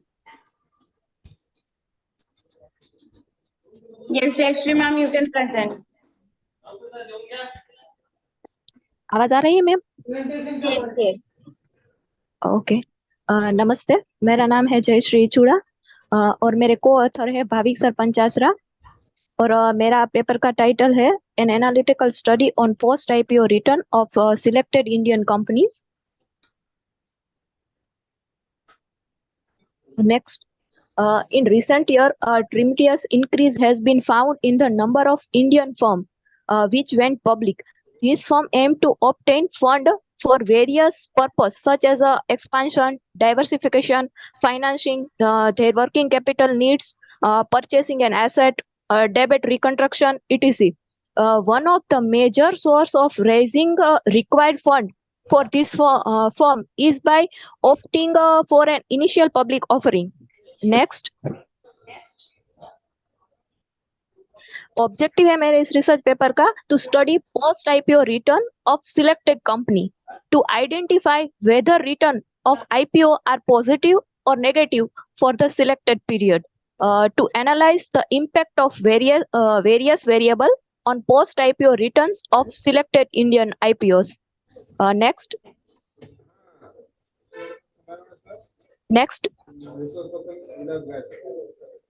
There was a total 12 companies that came out with initial public offering, out of which 2 companies did not get mandatory required application from market and withdraw their IPOs. These 10 companies data is used in research. Next. मेरे paper का research methodology है IPO को event study के लेके. The study has been undertaken by using an event study whereby the post IPO performance has been measured on day 1, after 1 year and after 3 years. Selection of IPO hai, the IPO have been selected based on the year of issue. The study selected all the IPOs issued in the year of 2012. Source of data hai, the data of all the selected IPOs have been collected from the annual report of selected companies and official website of National Stock Exchange. Next. और मेरे paper का conclusion है the study analyze performance of companies that came out with initial public offering in 2012 and to determine whether independent factors such as age of company and issue size impact on the total and abnormal return of selected companies. The results saw that return either positive or negative in increase over the time. About half of company gave more than 30% positive return after 3 years, whereas about half of company gave a negative return on day one and after 1 year, which indicate that a handsome positive return should be expected after a long period of time.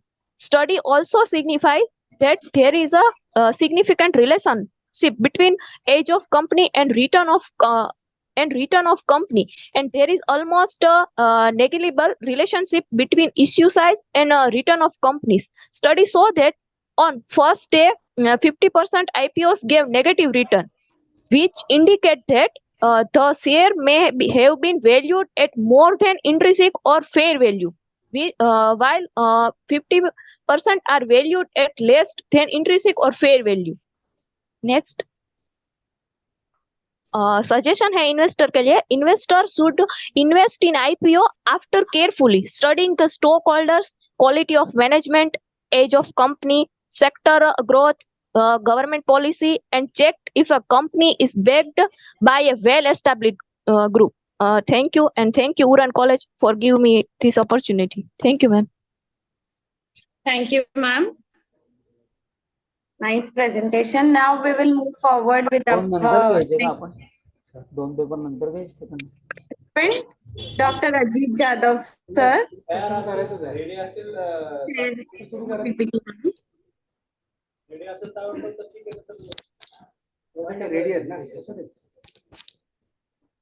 किती झाले? आत्ताचे 7. Yes, sir. Dr. Ajit Jadhav.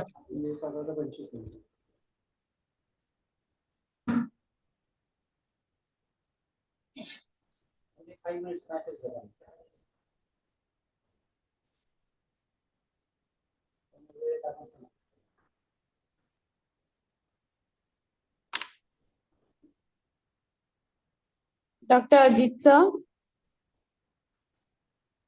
Yes, madam. Am I audible? Yes, sir. You can start. Okay, thank you, madam. Good afternoon to one and all. Next slide, madam. Introduction. Retail banking is also called as consumer banking or personal banking. Next, madam, please. This is introduction. Next slide.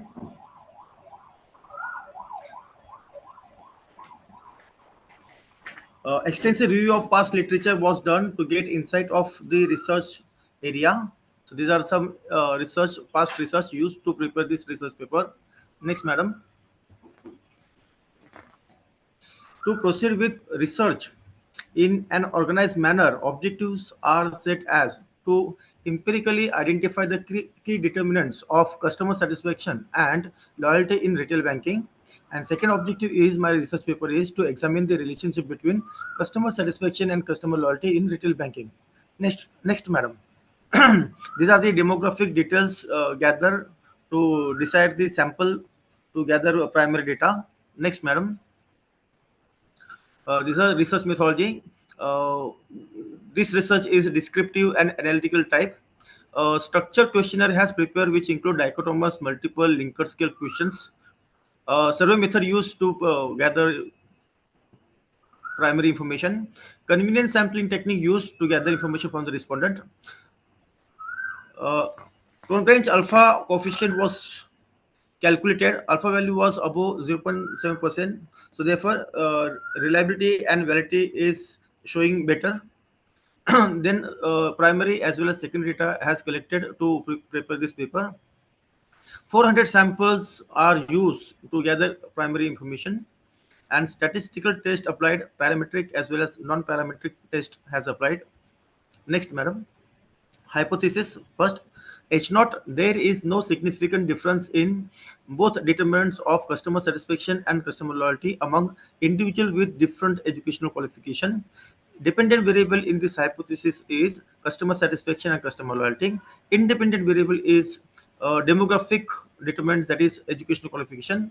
One way ANOVA has applied, and result is p-value is less than 0.05. Therefore, we retain the alternate hypothesis and reject the null hypothesis. Next, madam. The second hypothesis frame H0, there is no significant difference in both determinants of customer satisfaction and customer loyalty between male and female participants. Dependent variable is satisfaction and customer loyalty. Independent variable is gender, that is male and female. Independent sample t test has applied. The result is more than 0.5%, 0.5. Therefore, we retain the null hypothesis and reject the alternate hypothesis. Next, madam. This is a scope for further research, challenges and performance of retail banking India, or role of RBI's integrated ombudsman scheme on bank retail customers. Next, madam. Conclusion of my study is this study provides valuable insight into the determinants of customer satisfaction and loyalty in retail banking, offering actionable recommendations for banks to improve service quality, enhance customers experience and foster long-term relationship with customers. By understanding the demographic composition of customers, addressing area for improvement in service delivery and prioritizing customer retention strategy, bank can position themselves competitively in the dynamic retail banking landscape. And moreover, the finding emphasize the importance of continuous monitoring and adaptation to evolving customer preferences and market dynamics to maintain a sustainable competitive advantage in the retail banking sector. Next, madam. These are the references used to prepare this research paper. Next, madam. Thank you very much for patient listening. Thank you very much, all the dignitaries and research scholars. Thank you, sir. Thank you. Thank you. Our next participant is Pushpa Barve, ma'am. You can start, ma'am. Yeah.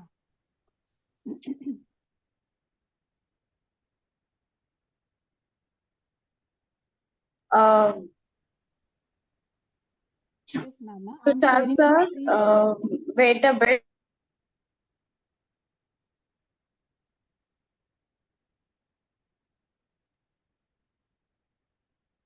Tushar, sir, stop your screen share.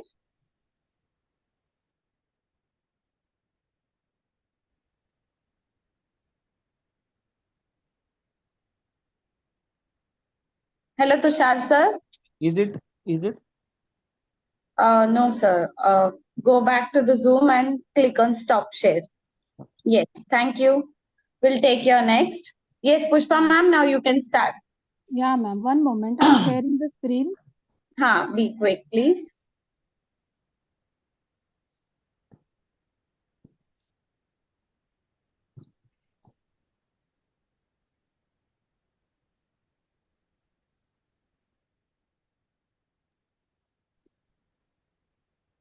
Put off your video so that network shall be more good in your audio. Is it visible, ma'am, now? No, your screen isn't visible. Now? Yeah, ma'am. One moment, ma'am. No, ma'am. And you haven't sent your PPT to me also. Yeah, one moment, ma'am. Is it visible now? No, ma'am. See now? Is it Please visible? go stop your video and share screen के option पे click करिए and then open your PPT, please. Yes, ma'am.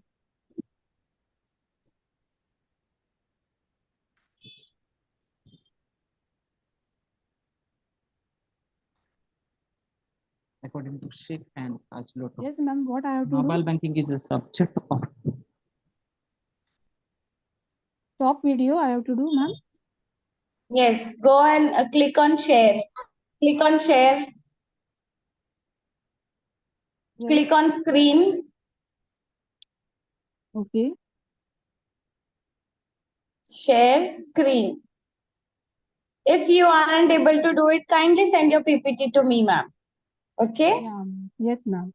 Okay. We'll start with Tushar, sir. Tushar, sir, please start presenting.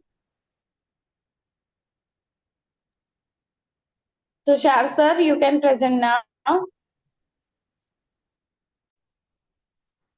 Is it visible, ma'am? Yes, sir.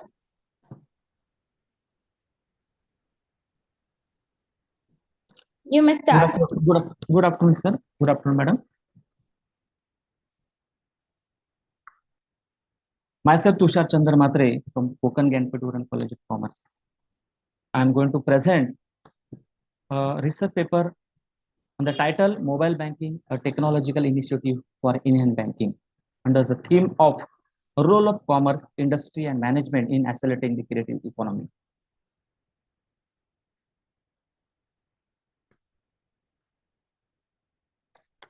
Screen is changing or not?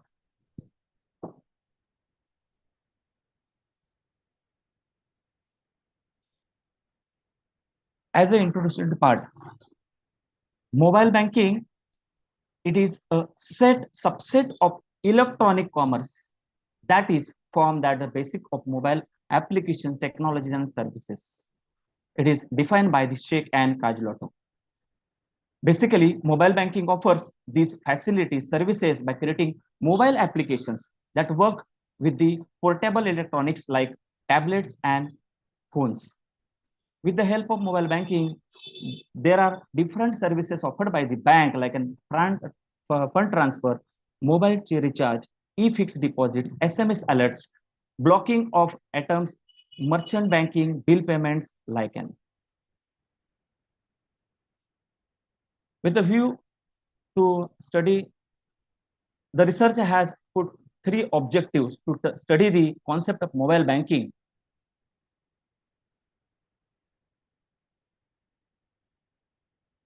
Second objective is to study the socio-demographic profile of the mobile banking users. And third objective is to study the perceptive factor influencing use of mobile banking.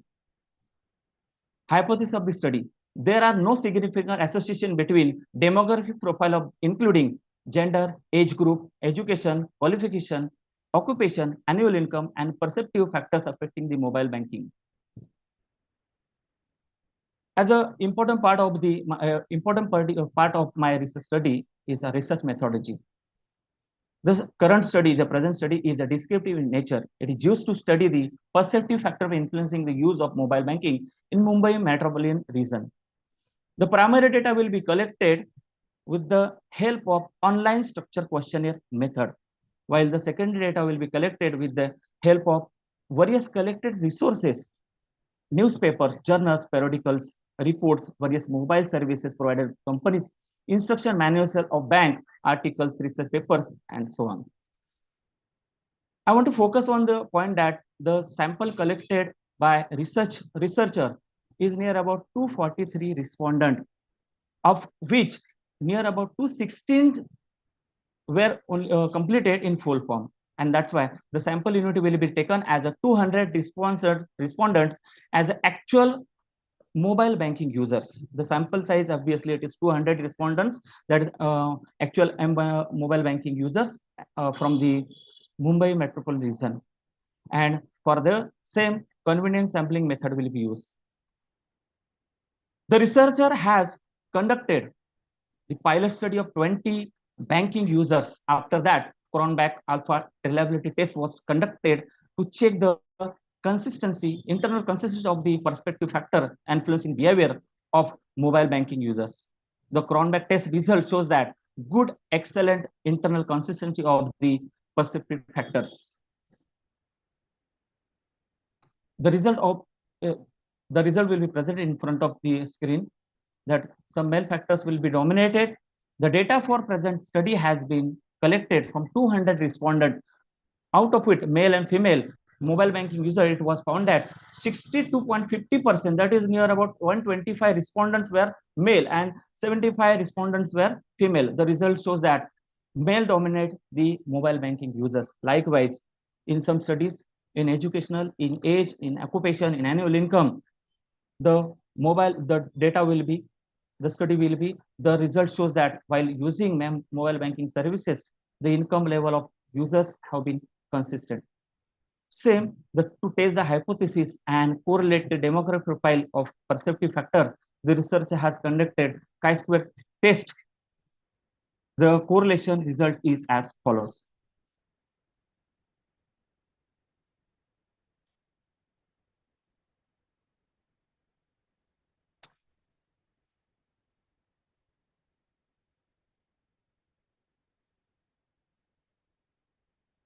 For the present table, it is observed that overall calculated chi-square value near about 157.32 is greater than its critical value, that is 67.50, obtained from the table at the rate 5% level of significance with the degree of 80.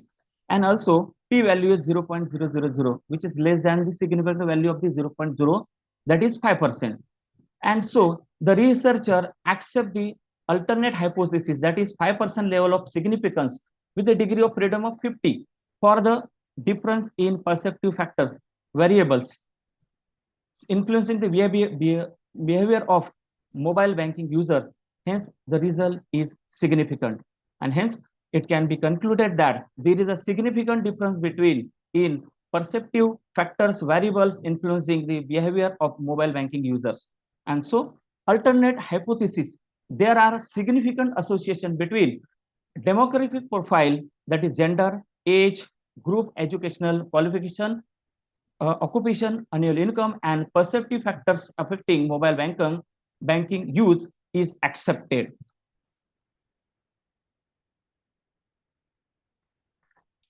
As a concluding part, people in India are used to traditional banking, whereas youth and professional are frequent user of mobile banking. Banks' digital payments method is reason behind the increasing popularity of mobile banking in India, by considering that banks should take proper step for increasing the mobile banking by arranging and offering awareness demos. In between, different factors like low cost internet, India's population, government digitalization initiatives, COVID-19, all those are contributed bright future of mobile banking. Suggestions: mobile banking operates ought to be economically efficient with guaranteed and safety operation. By upgrading mobile banking software and providing more services, bank must provide proper instruction to mobile banking users to provide practical application to the youth, customers, monitoring, social and app store review should be there by way of availability of call centers for getting feedback from the mobile users. Last but not least, limitations and features. Concluding based only on the data that was gathered and examined, with the conceptual focus on mobile banking customers and geographical focus on the Mumbai region only. Notwithstanding the study's limitation, the researcher took into the account 200 real mobile banking users in the Mumbai metropolitan region and the perceptual factors influencing their behavior. This is serve as a warning for future research with a different conceptual and geographical scope and the versatile objectives that include different user segments and have variety of questions to answer. Consequently, this validate the validity of the future. These are some key references which will be used while studying. Thank you, Tushar sir. Nicely presented. Our next participant is Mr. Furkan Kumte, lecturer at MIT Pune, presenting his paper on banking sector reforms and public debt. Furkan sir, are you there?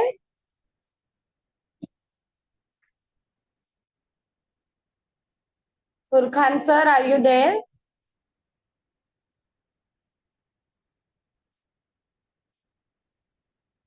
Akansha ma'am?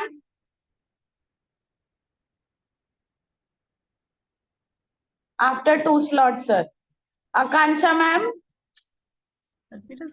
Hello. Yes, very good afternoon, ma'am. I'm here. Am I audible?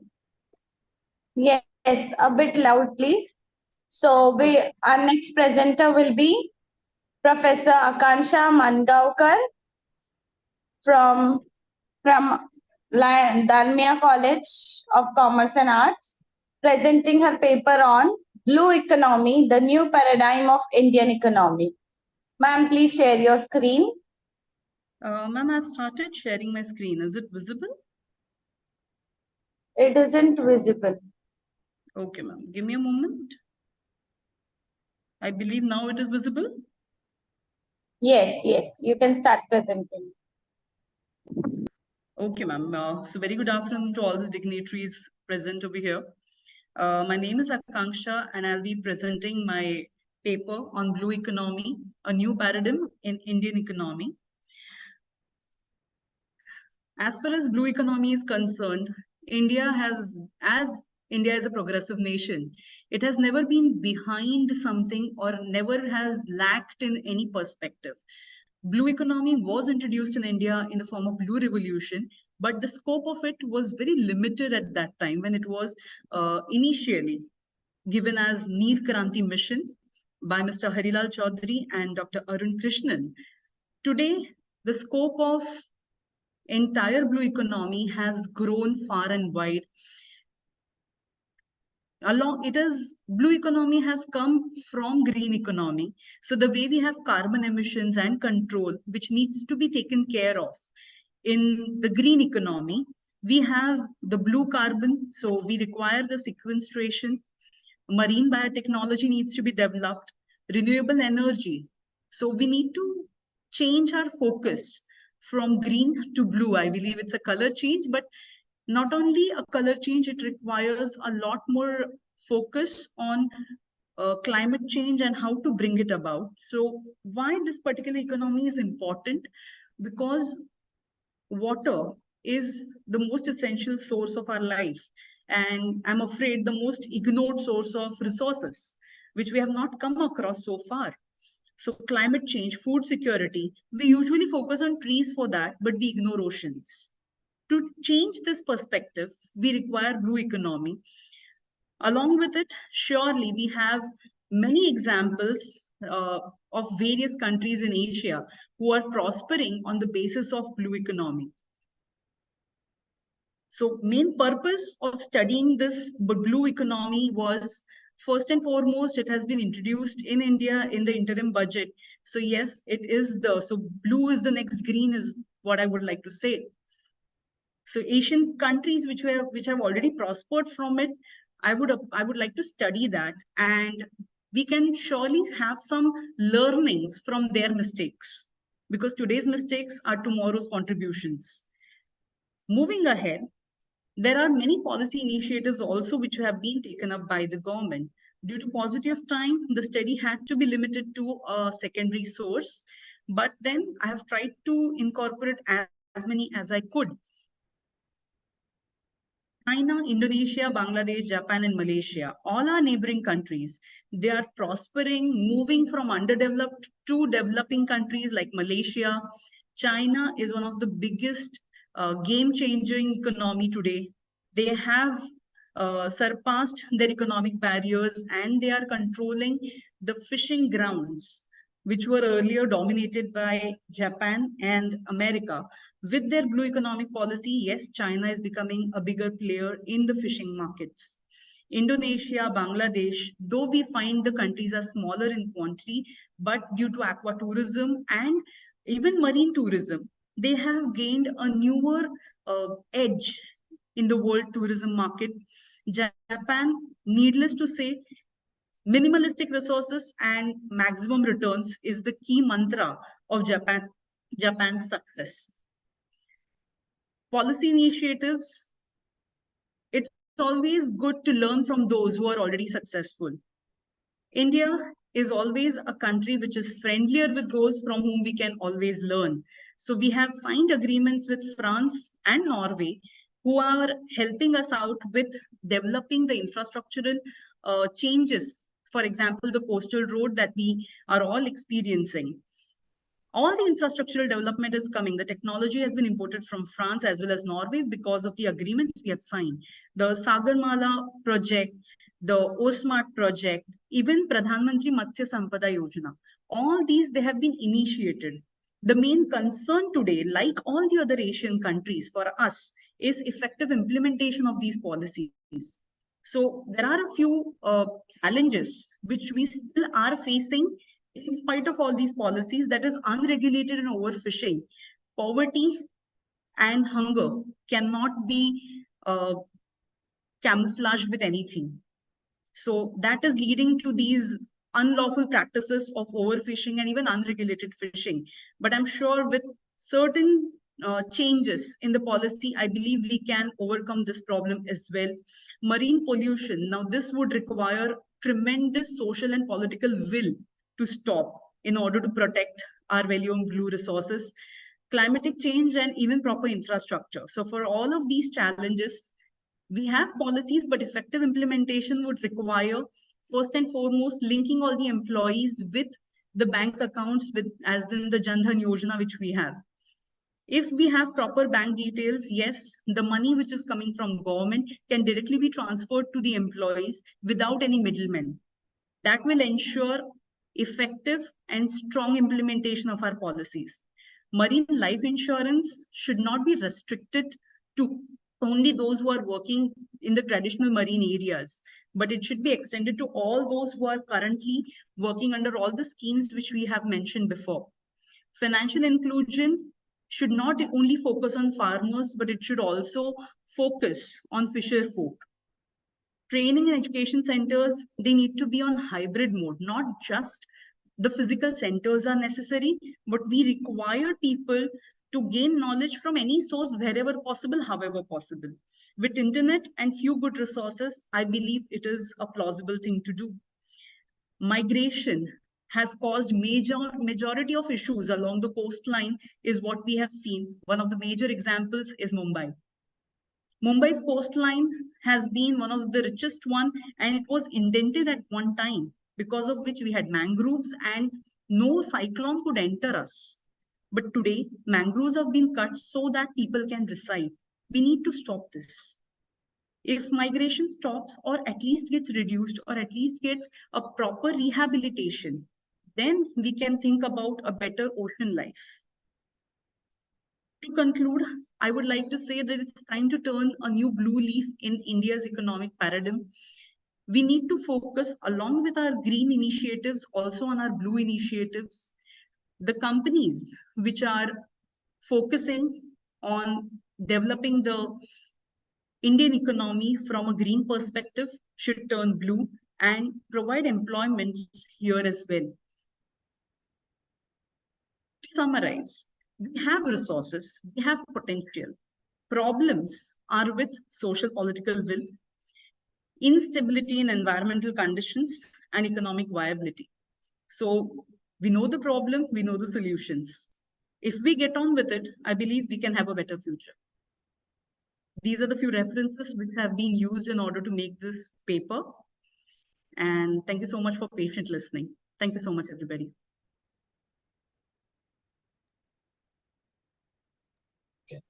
Thank you, ma'am. Nicely presented.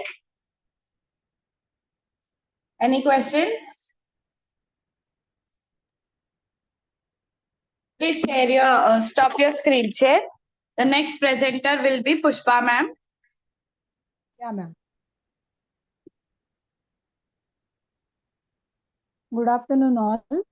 I am Pushpa Barve. Ma'am, am I audible? Yes, yes. Okay.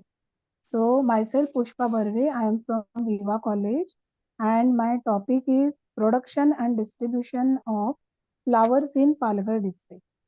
Okay. So, basically, India is the most populated country in the world, and it accounts for almost 18% of the total world's population. And more than 50% of the India's population is dependent on agriculture. And the contribution of agriculture in the country GDP is almost 14%. So that is why this agricultural sector plays an important role in the employment generation and income creation. So with the increase in the population, there is an ever-growing demand for all the sectors of the economy. So to cater this demand, there is a need to have a proper production and distribution strategy. So it will help to cater the demands of the growing population, not only nationally but internationally.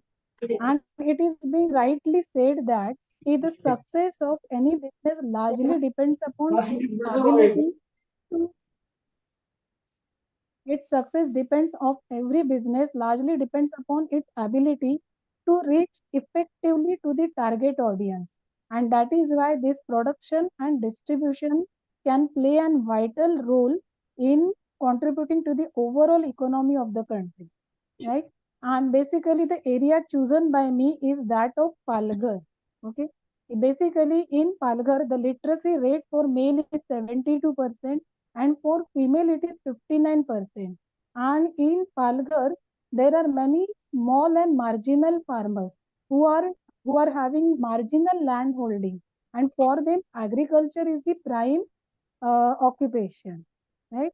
And Palghar consists of 8 talukas like Vasai, Virar, Dahanu, Talasari, Jawar, Mokhada, Wada, Vikramgarh. And it is a home for many tribals like Warli, Thakur, Katkari, Mahadev, Koli, and Mallar. So nearly 70% of the Jawhar Taluka comprises of forest area, and more than 95% population consists of scheduled tribes. In India, it has been seen that the tribal communities face a lot of problems like the issue of deprivation. They have limited opportunities, and the area in Palghar is covers sloping terrain with stony and sandy loam soils.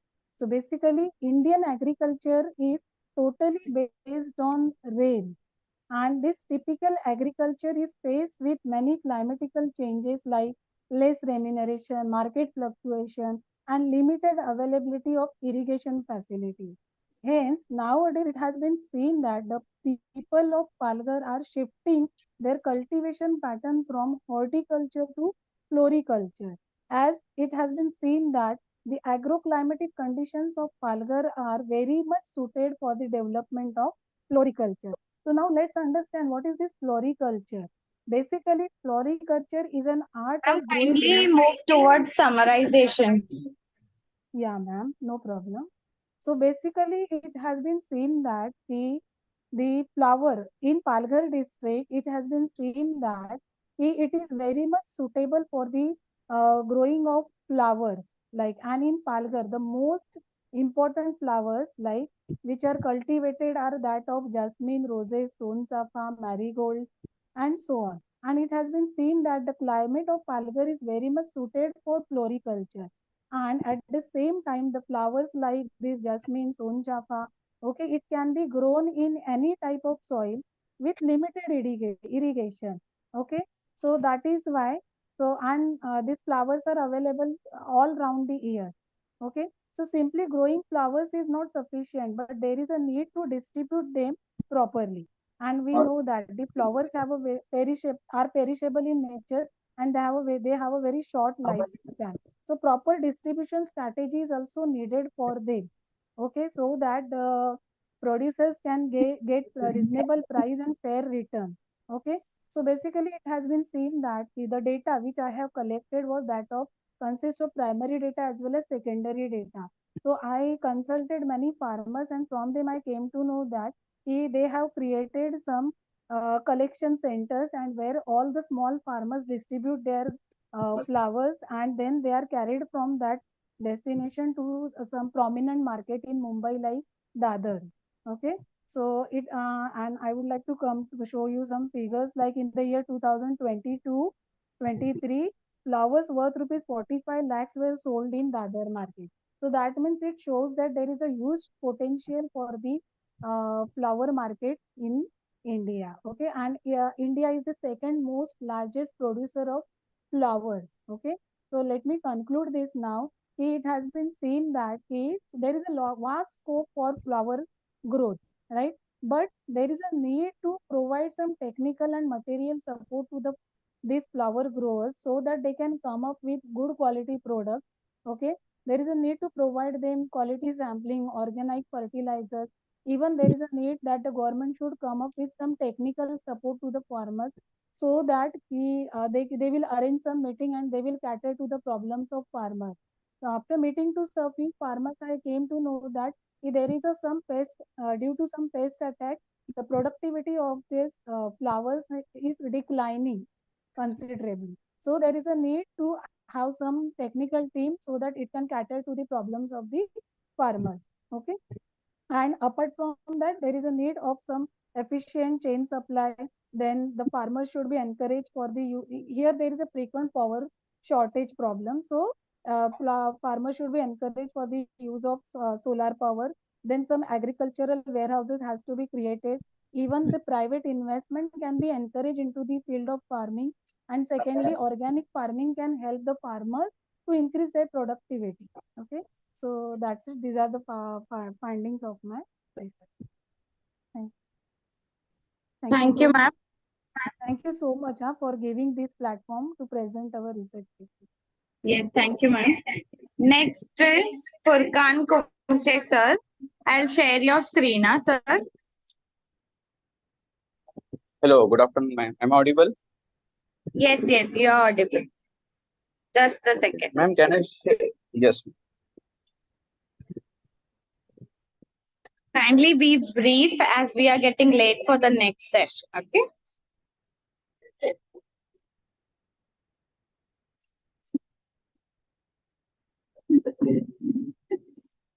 Yes, sir, you can start presenting.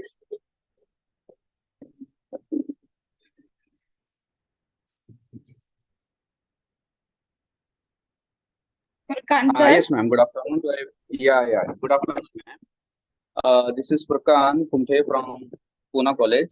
I am pursuing my PhD in banking from Pune College, and it's a privilege to present my paper today in this conference. My topic is banking sector reforms and public debt.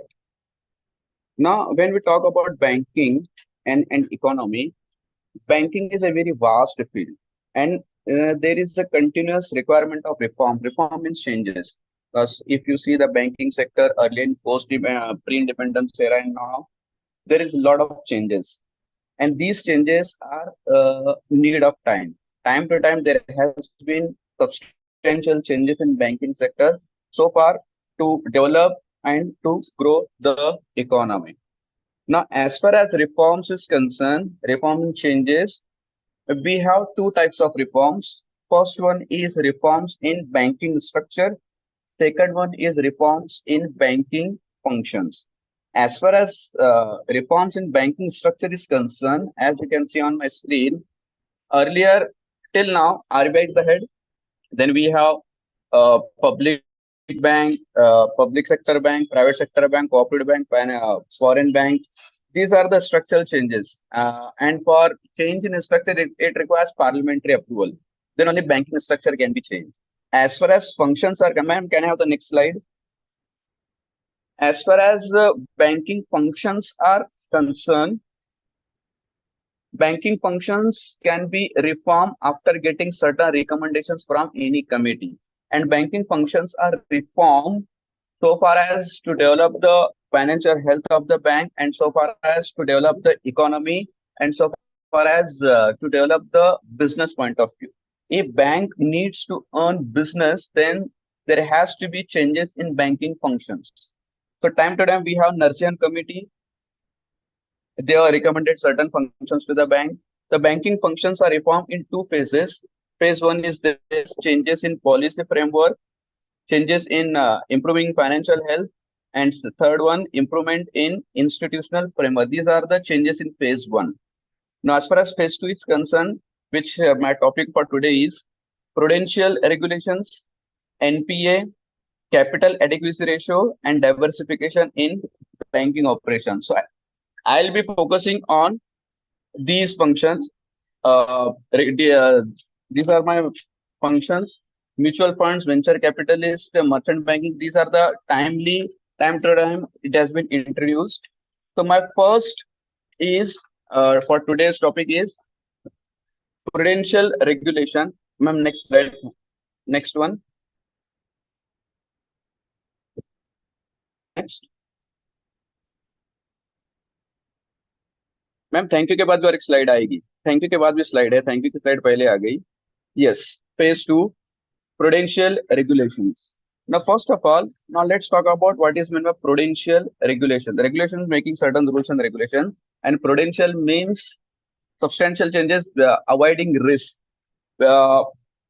Risk को consider कर जो हम changes लाते हैं safe side से, that is called as prudential regulations. As far as prudential regulation is concerned, there are two types of banking regulations, economic and prudential. Economic regulations constraints about banking function. It limits the banking function. It doesn't avoid banks to go forward, to move forward, to expand their business, which was happening before 1991. In 1969, many banks were nationalized.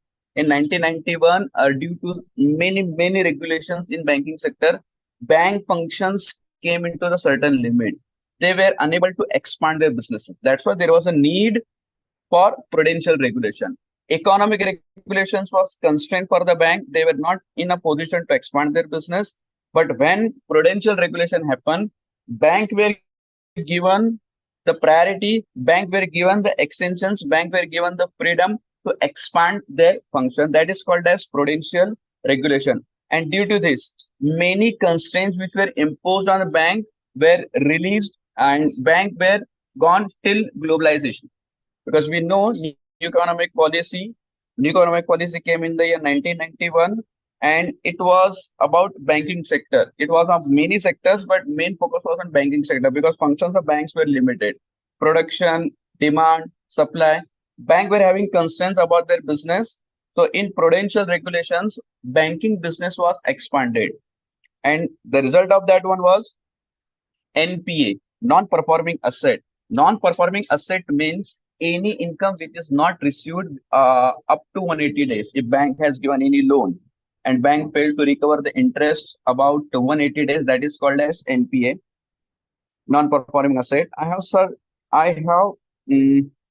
till from March 31, 1998 to March 31, 2000 from 51,815 crores to 70,920 crores gross NPA of public sector banks were also correspondingly higher. Bank का जो NPA था, as you can see in my slide, non-performing asset, 31st March 1998, it was near about 51,815 crore, which has gone to 70,924 crore rupees, which was majorly about public sector bank. And we know the condition of public sector bank. Public sector bank means the bank which is undertaken by central government. So it was substantially increased from 1998 to 14 years of within 4 years of time, near about 19,000 crore of increase in public sector bank. Total NPA declined from. Conclude, sir. Thank you, sir. To 80% during 98 to 2020. Sorry, ma'am. Kindly try to conclude. You're out of time. Okay. Okay. Okay, But ma'am. this was your Just last 2 minutes slide, I right? need. This was your last slide, right? And as far as bank is concerned, we have certain. Yes, ma'am. It was there. Faced to prudential NPA. Other challenges bank sector include bad loans, cyber threats, twin balance sheets, banking scams, new bankruptcy code, non-performing as a requirement of reserve ratios, increasing competition and funding resources. And as far as suggestion on my side, rigorous steps and measure must be taken to improve the institutional arrangement, the legal framework and technological system, increase the emphasis on corporate governance. That's it from my side, ma'am. Thank you very much. Thank you, sir. Thank you. Nice presentation. So we'll be moving with the last presentation of this session. Thank you. I call upon Mr. Nadeem Parvez, sir, Assistant Professor from Rizvi College, presenting his paper on a study on problems and prospects of automobiles with special reference to electric vehicles. Good afternoon, everyone. Am I audible, ma'am? Yes, sir. Yes, you are audible. Okay. I'll just share my screen.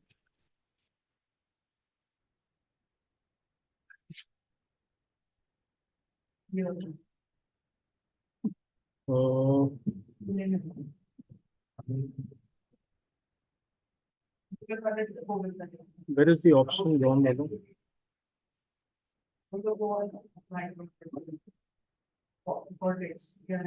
Share screen. Okay.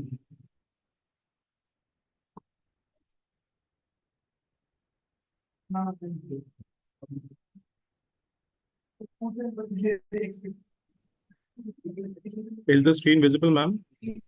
Yes, yes, please start. Okay.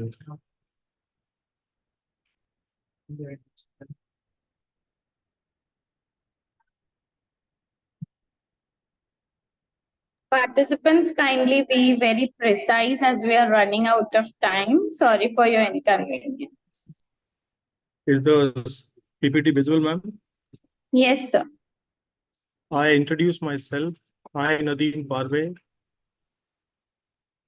as an assistant professor working in Rizvi College of Arts, Science and Commerce in the Department of Accountancy. I'm from Mumbai, Bandra West, Mumbai 50. My title is a study on problem and prospect of automobile with special reference to electric vehicle. The abstract is the concept of electrical vehicle is not new to the developed nations, but new to many developing nations like India. While looking at the electric vehicle, different phases of question arise in the mind of a consumer about the performance, maintenance, cost effectiveness, subsidies given by the government, and so on. The purpose of the study is to highlight the problem and prospect of electric vehicle identified by the electric user. This study helped the researcher to find out cause and effect in relation to electric vehicle. The researcher planned to formulate a questionnaire through a primary data for the above study to analyze the problem and prospect of electric vehicle users. For data collection from the respondent, Google form is created, and for data analyzation, software called SPSS has been used to derive the findings, suggestion, and conclusion. The keywords are electric vehicle, consumer perception, performance, maintenance, and subsidies. Starting with the introduction part, all vehicles are human creation, which grab the attention of all walks of vehicle users and non-vehicle users. All vehicles run on petrol, diesel, oil, which lead to carbon emission and global warming. In order to overcome these issues, humans have created a modernized vehicle called electric vehicle, which runs on electricity. An electric vehicle runs on the road without making noise and free from carbon emission and global warming. Electronic vehicle and e-vehicle used synonymously for electric vehicle. In developing nations like India, electric vehicle are a new concept. In the year 2010, the Ministry of New Renewable Energy, MNRE, had announced a financial assistance in the form of subsidies, rupees 950 million for electric vehicle. Furthermore, benefits given 20% on ex-factory price. MNRE also announced to provide maximum benefits on two-wheeler, rupees 4,000, high-speed two-wheeler 5,000, three-wheeler 60,000 rupees, electric car 1 lakh rupees, electric mini buses 4 lakh rupees. The owner of the electric vehicle wants to claim the subsidies needed to get a certificate, which consists of 30% of spare parts or body components that were manufactured in India. Due to low or no interest shown by the people of nation for adoption of electric vehicle, the MNRE ended the scheme in the financial year 31st March 2012. In the year 2014, the government of India came up with a new plan of electric vehicle called as hybrid electric vehicle, with a mission to see 7 million electric vehicle on the road by the end of 2020. The plan further provides financial assistance as a subsidy on a car, 15,000 rupees, and two-wheelers, rupees 30,000. There will be no financial assistance as a subsidy given to hybrid and imported vehicles, which creates obstacle for a new entrance. The government of India, with the Paris Accord, clearly states its aim and objective about electric vehicle and set up a deadline for a manufacturing electric vehicle till 2020 and 30. The objective of the study is to review plan and policy framed by the government for electric vehicle, to study the buying behavior of the consumers towards electric vehicle, to study the problem faced by the consumers using electric vehicle, to know the perception of the electric vehicle users. Literature review from Mr. Satyendra in 2021 study that under the scheme of FAME, that is faster adoption of manufacturing of hybrid electric vehicle, providing financial assistance in the form of subsidy will show a boost in purchase and sale of hybrid and electric vehicle. Now, from other author, the researcher had thrown a light on how electric vehicle is beneficial in terms of reduction in emission of fuel and greenhouse gases. Types of electric vehicle with pure electric vehicle, battery electric vehicle, hybrid electric vehicle, and fuel cell electric vehicle. Keeping in mind all the types of electric vehicle, more emphasis is given to hybrid electric vehicle. Now for my study, the research methodology is the researcher planned to collect the data through primary and secondary sources. For this study, the researcher used primary data as well as secondary data. The primary data collected through formulation of questionnaire, and second data is collected referring to magazine, newspaper, international and national journals. For the above study, the researcher has formulated the questionnaire, which consists of 15 questions, and the data can be further processed for analyzing the problem and prospect of electric vehicle used by electrical users. Kindly conclude, sir. Okay. As you can see on the screen, the pie diagram has been used, where data interpretation has been at the top. I'll just keep on moving slowly and steady.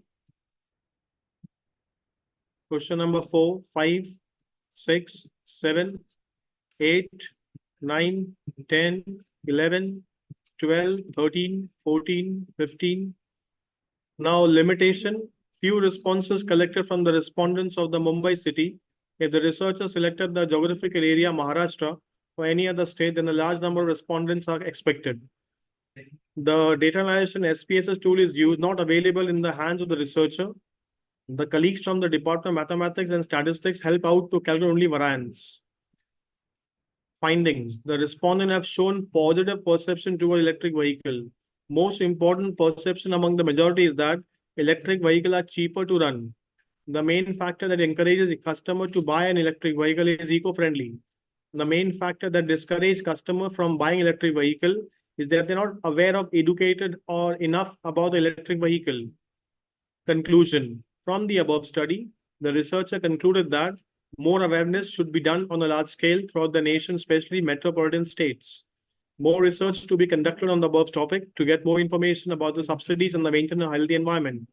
Developing a nation like India self-sufficient in production of electricity need to put more emphasis on durable batteries or upgraded electrical switches for charging the vehicle in the fastest way to gain popularity among the users. Last, thank you so much for listening to me patiently. Thank you very much. Thank you, sir. Very well presented.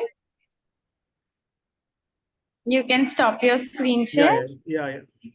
Just a Thank minute. you. Yes. So now we will be having the concluding remark by our chairperson for the technical session, Dr. Vinayak Raje, Principal of KB College of Commerce and Arts for Women, Thane. Sir, please. Am I audible? Am I audible? Yes, sir. Yes, sir. थोड़ा कमी येतोय आवाज, पण बोला. नाही गेला आवाज. Hello. Yes. Just a minute. Can you hear me now?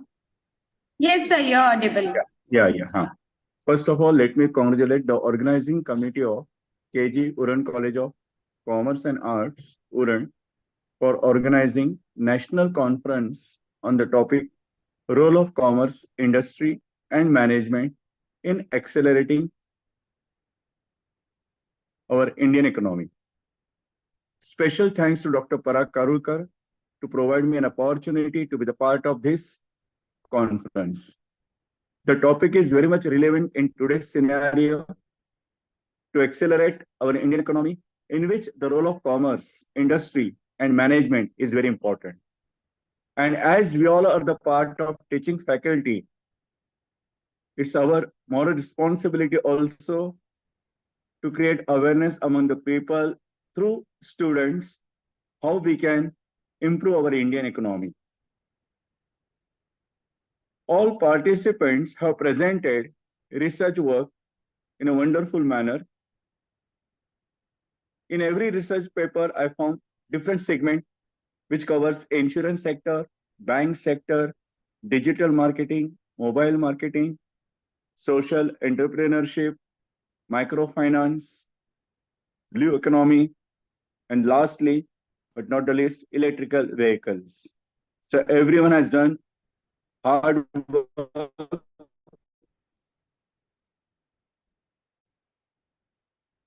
to present research work, so participant for their efforts.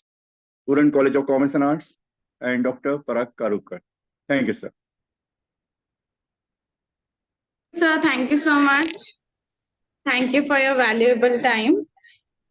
Now I request my dear colleague, Professor Pooja Gupta ma'am, to propose vote of thanks.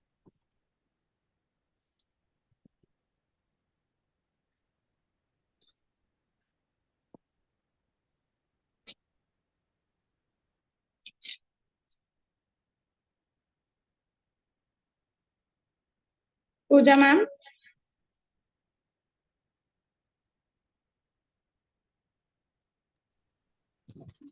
All the paper presenters, please kindly note that we will declare the two best paper at the valedictory session. Okay, for both the sections, we'll declare the names at the Thank you. Thank you.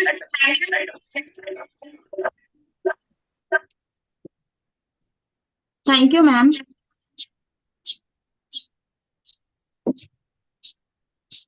Others, kindly put your phone volume on the mute, okay, so that she can propose vote of.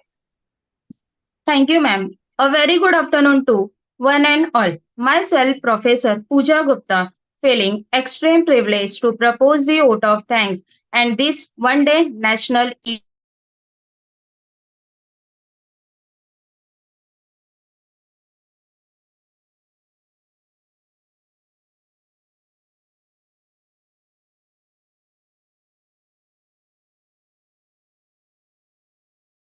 You aren't audible.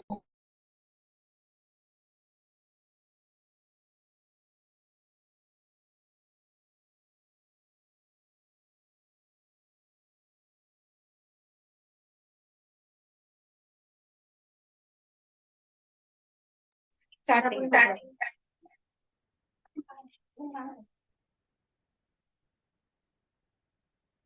A very good afternoon to one and all.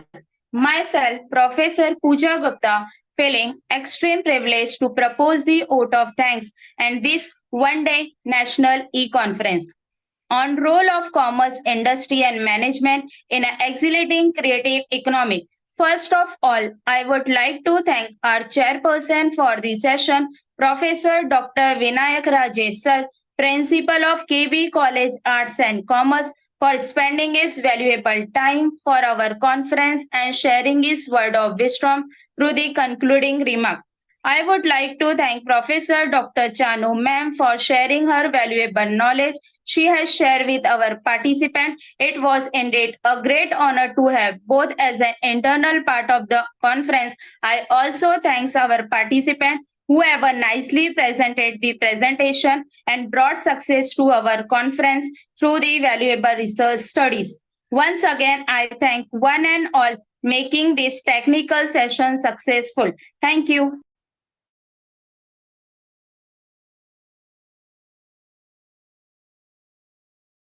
Thank you, Pooja ma'am. Thank you, all of you. Within a minute, we'll be starting with our second session, technical session 2. Annat ma'am. Annat ma'am.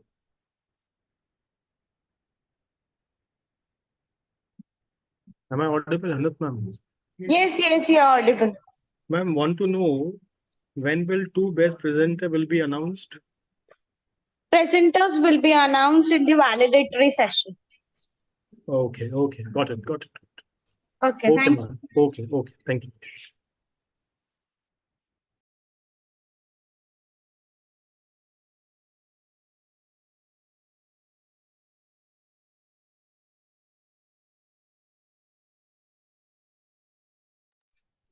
Sir, thank you shall so we start with the technical session 2? Allow me to leave. Thank you very much.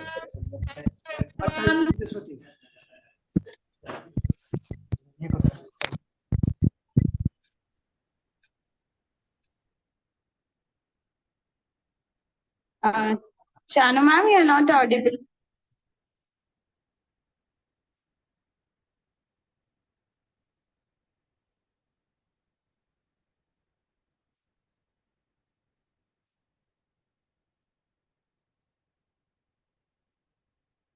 Parag sir, shall we start with the sentence?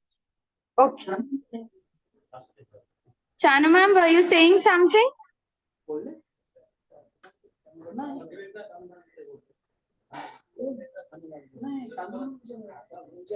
Okay, so now we shall begin with our technical session 2. Again, I welcome you all to this one-day e-conference on the role of commerce, industry and management in accelerating creative economy. Technical session 2, we are fortunate enough to have the resource person, Professor Dr. Vilas Gaikar sir, who is professor in Department of Economics, CHM College, Ulhasnagar.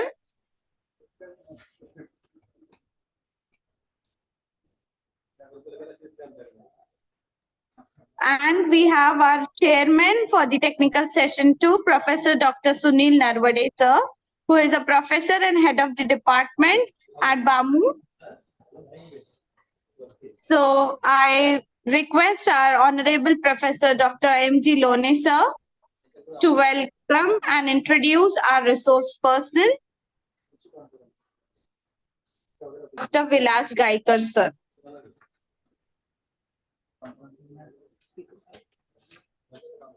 I am Yes, audible, sir. madam. Yes, sir. Yes. Good afternoon, everyone. Myself, Dr. M.G. Lone, here Department of History. It is a great honor to introduce an eminent academician, Professor Dr. Vilas B. Gaikar sir, whose illustrious career spans more than 2 decades. Sir is a full of professor and former vice principal, Srimati CHM College, Ulhasnagar, affiliated to University of Mumbai. Dr. Gaikar sir has been a stalwart in the Department of Economics, playing a pivotal role in shaping the academic landscape. His leadership as a co-chairman of the examination section and membership in the Board of Studies in Economics underscore his commitment to academic excellence. Professor Dr. Vilas Gaikar sir has an impressive academic journey culminating in a PhD in economics from the University of Mumbai. His extensive educational background includes an MPhil in economics, MA in economics from University of Pune and University of Mumbai respectively, and additional degrees in political science in law with over 56 publications in international journals and conference proceedings, 15 books, chapters, and 4 Indian patents and 4 international patents. Dr. Gaikar sir's research excellence is globally recognized. Sir has been speaker with 15 invited talk worldwide. Dr. Gaikar sir's academic contribution spans across 17 countries, including the USA, UK, Germany, Italy, Kazakhstan, Spain, and Switzerland. With a wealth of experience as a PhD guide and supervisor in economics, Sir has nurtured the next generation of scholars, overseeing numerous successful research projects. His multifaceted involvement extends beyond academia, serving as a catalyst for student development in roles such as an NCC officer and NSS program coordinator. He has instilled values of leadership and service among the students. Words are less to describe the huge academic achievement of his due to time constraint. We are extremely privileged to have you here, sir. Dear participant, please join me in welcoming Professor Dr. Vilas B. Gaikar, sir. Sir, welcome you on my institution and Department of Commerce. Thank you, sir. Over to you, Hanat madam. Welcome, Dr. Vilas Gaikar sir. Thank you, Over ma'am. to you, sir. Yes. Thank you. Can I share my PPT? Yes, sir. Yes.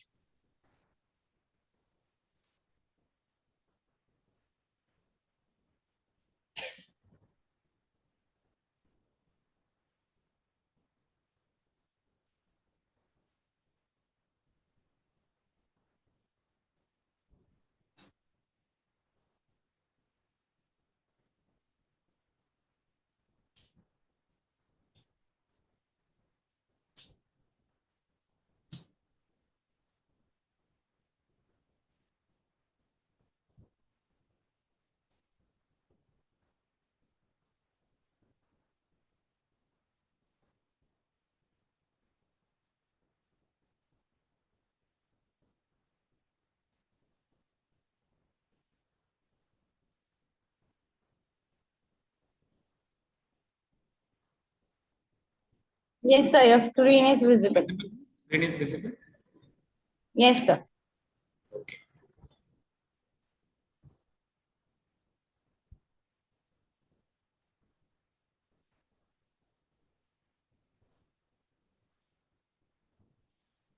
Thank you very much, Madam, for my introduction.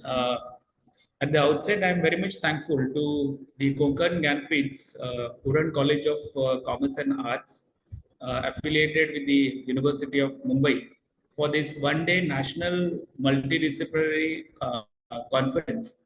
And I am very much thankful to Principal Professor Sharma sir, the organizing committee, my friend Dr. Chavan sir, Arun Chavan sir,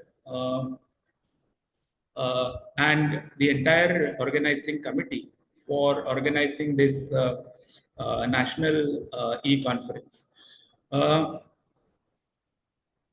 2 days back, when I received an invitation from the college asking about the topic or the title to be selected for this national e-conference, I was without any hesitation. I chose to have communication or interaction with the participants or faculties. And the topic which is chosen by me is nothing but the economics of global tourism, road ahead for Indian economy. As in this globalized era, all of us are aware about that there are various problems or difficulties being faced at the national level. But at the same time, to tackle those problems and difficulties, it is very important that appropriate steps to be taken by the government, specifically to curb or combat the problem of unemployment, to solve the problem of inflationary pressure by initiating appropriate monetary policy and fiscal policies as well. The topic, which is economics of global tourism, road ahead for Indian economy, consists of the global comparison of Indian economy, how far that tourism is really helpful to improve the situation of unemployment in the country, or how far this tourism in India will be helpful not only to improve the per capita income but also the country GDP, and at the same time improving the employability in the country as well. As the title is correctly connected with the concept of tourism or trade, transport, and tourism, but at the same time, we have an important branch of economics which is closely connected with tourism, and it is nothing but the economics of tourism. Then, to elaborate more about economics of tourism, we should understand what exactly economics of tourism is. The economics of tourism, it is nothing but the concept which is dealing with the economic side of tourism. That is, how does the economy affect tourism and how does tourism affect the economy? Then to rely upon the statistical supplementary things for the tourism, we are supposed to rely upon that despite of sharp increase in the market size of tourism globally, it is remained below pre-pandemic level, totaling around $2 trillion in the year 2022 or 2022. And as forecast, this figure is expected to rise. It was expected to rise by 2023 as 2.29 trillion.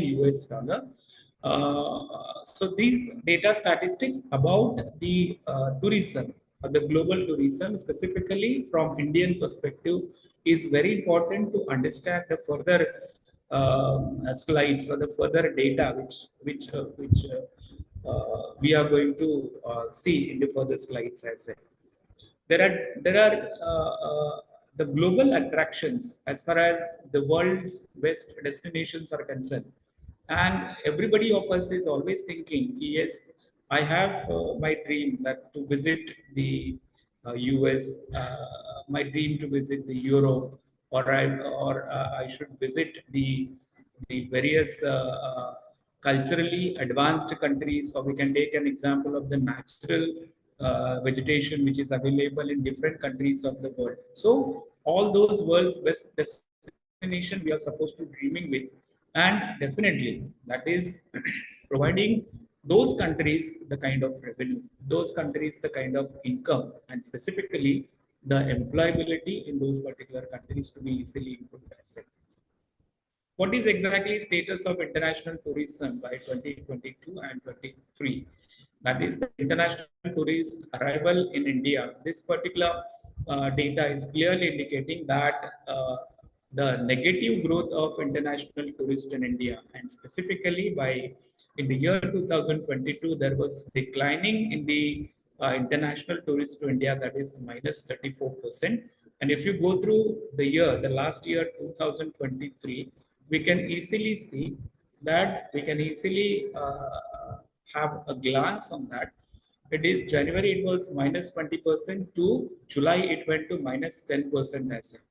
So it was expected that global tourism or international tourists are supposed to be increased, or arrival of the foreign tourists in India to see the different places, very famous places, might be Taj Mahal, might be the international capital, like we can take an example of all the way the financial capital of our country like Mumbai city, or we can take an example of the BSc or NSC kind of places to be visited by the tourist as well.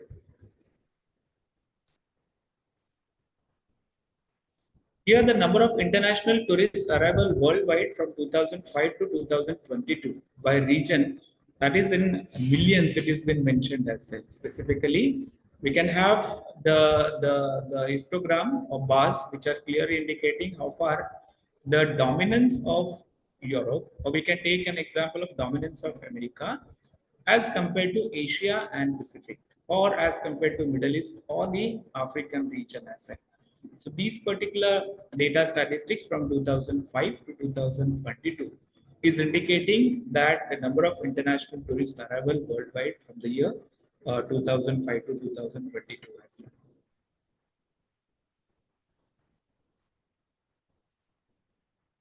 This particular table, which is clearly signifying that foreign tourist statistics in India, specifically at the top we have the country of nationality USA.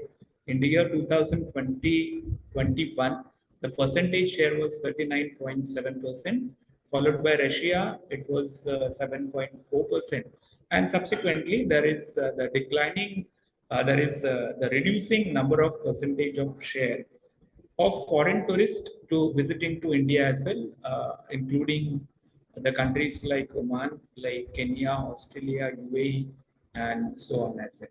But if we compare with the Indian tourists going abroad, this particular number is specifically outnumbering this particular number as well. And that's what we need to have a strong infrastructure for development of tourism in India.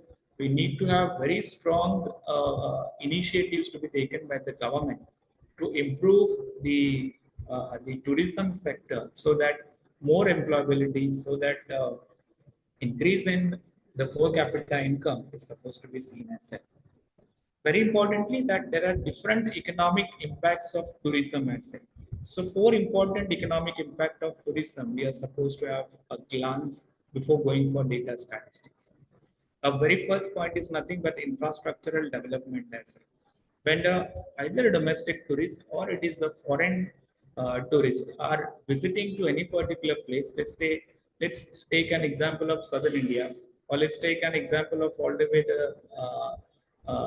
the place like Goa, or we can take an example of the place like Delhi or Mumbai.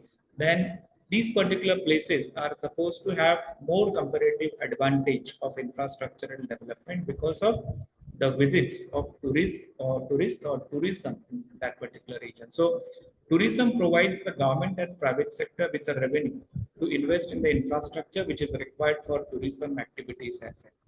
The government of India time to time has provided funding to the tourism sector specifically for improvement in the present infrastructure as well. We can take an example of all the way some special trains, or we can take an example of all the way the kind of medical tourism which has been developed in specific regions of our country as well.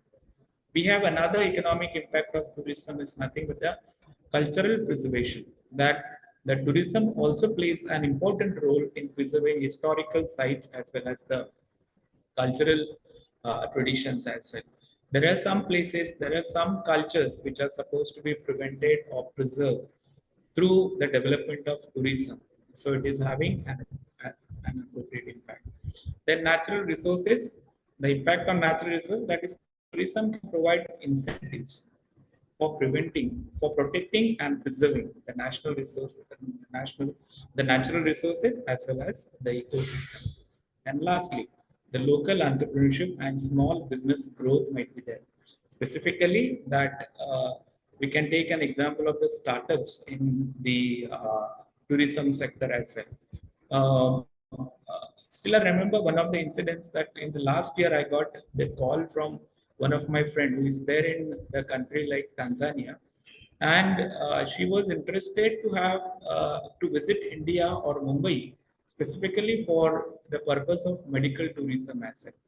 Then, out of curiosity, I asked her why you wanted to visit Mumbai or India for medical tourism. So she said the medical cost in their countries, or specifically in European countries or American continent, the cost of surgery or the medical equipments are quite high as compared to India.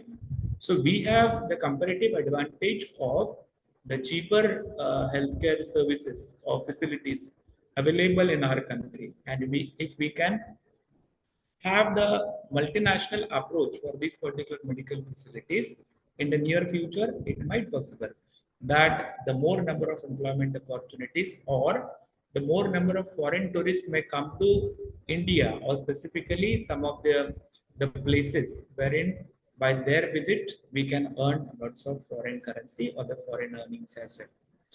This is another example that economic impact of travel and tourism or tourism industry that is given in the form of how the tourism sector is providing lots of job or employment opportunities to the economy, or how far that is the contribution which has been made by the tourism sector to our GDP as well. And this is very important, not only job, that is direct and indirect jobs, but also there might be the good relationship between two or more countries of the world from one to another, specifically when there is a development of tourism sector as well. What exactly global tourism is and how far global tourism is having its importance as well. So global tourism plays a very systematic role to have connectivity of different countries with each other, specifically to have good political relationship, at the same time to earn the foreign currencies and to share the infrastructure, to share the technologies with each other, and that could lead to nothing but reducing the global poverty, that could lead to nothing but solving the problem of infrastructural backwardness or infrastructural slowness of infrastructural growth is there, that is supposed to be improved as well. The tourism industry in the global market, we are supposed to see that either it is the domestic tourism or the global tourism, it is having different dimensions as well. It is their economic dimension, that is in the form of earning the foreign currency, or it is having the cultural dimension, that is exchange of different cultures. As in the recent past, there is the mixing of European culture with the Indian subcontinent. At the same time, we can have the political dimension also, and social dimension followed by environmental and the technological aspects of tourism industry. Then in the year 2019, how far tourism contributed to the global GDP? That is the world GDP is contributed by tourism alone equivalent to 10.4%, which is quite sizable number. And if appropriate attention is provided to the growth of tourism sector, it might possible that in the near future, the problem of unemployment or the problem of economic backwardness or we can take an example of the increase in the per capita income is supposed to be easily available. Here we can have the data statistics, which is clearly mentioning that is North America, which has contributed 8.8% to GDP, Europe 9.5, Middle East 8.9, or Asia Pacific 9.5, Caribbean 14.1, Latin America 8.1, and Africa it is 7.9%. The global tourism industry, the market overview we can have. Which companies or which key players are available in the global tourism sector? That is global market analysis by the purpose, and that by 2035, this is an important prediction which has been done. It is there in the form of adventure tourism. It is there in the form of business. That most of the times what happens that the tourism, or we can take an example of tourist visa is supposed to be obtained by an individual or by the company for the business purpose as well. For medical purpose, for conferences also, that is to organize international conferences, to exchange specifically the medical or medicine related conferences, or we can take an example of technology related conferences which share the views or ideas with each other as well. Seminars, similarly, some religious, we can take an example of all the way purpose also. Tourism is supposed to be taken. For example, we can take an example of the pilgrimage to Mecca, or we can take an example of all the way some of the churches which are there in the European region are supposed to be always visited by the people, those who are staying around the world as well. Educational tourism has also been there, followed by there are numerous or number of kinds of global market analysis we can have for different purposes. The tourism is supposed to be taken place. Then there are key players in the market, that global market. They are in the form of Air, BNB, INC, then G Adventures, INC. Or if we can take an example of the Indian region, we can have some of the companies, those who are some of the organizations, those who are involved in development of tourism, like Vina World, we can take an example, or otherwise there are some companies, some tourist companies, those who are involved, like Mahindra Holidays. Sometimes also it is providing kind of medical tourism facilities and so on. And that creates not only employability, but the foreign earnings are there with the government. Then the growth rate is nothing but it is approximately in and around 3% of CAGR by 2023 to 2035. So there is potential growth of the tourism sector.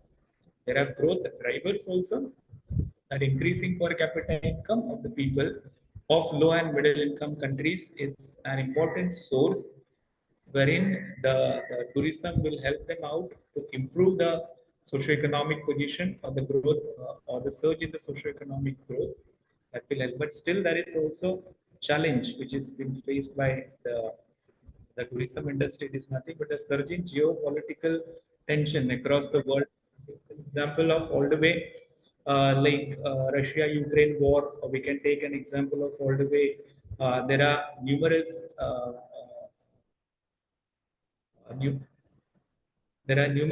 we can take an example of all the way tensions between two or more countries of the world. These are some of the global issues which are faced by tourism industry. Specifically, we can take an example of all the way the tourism business environment.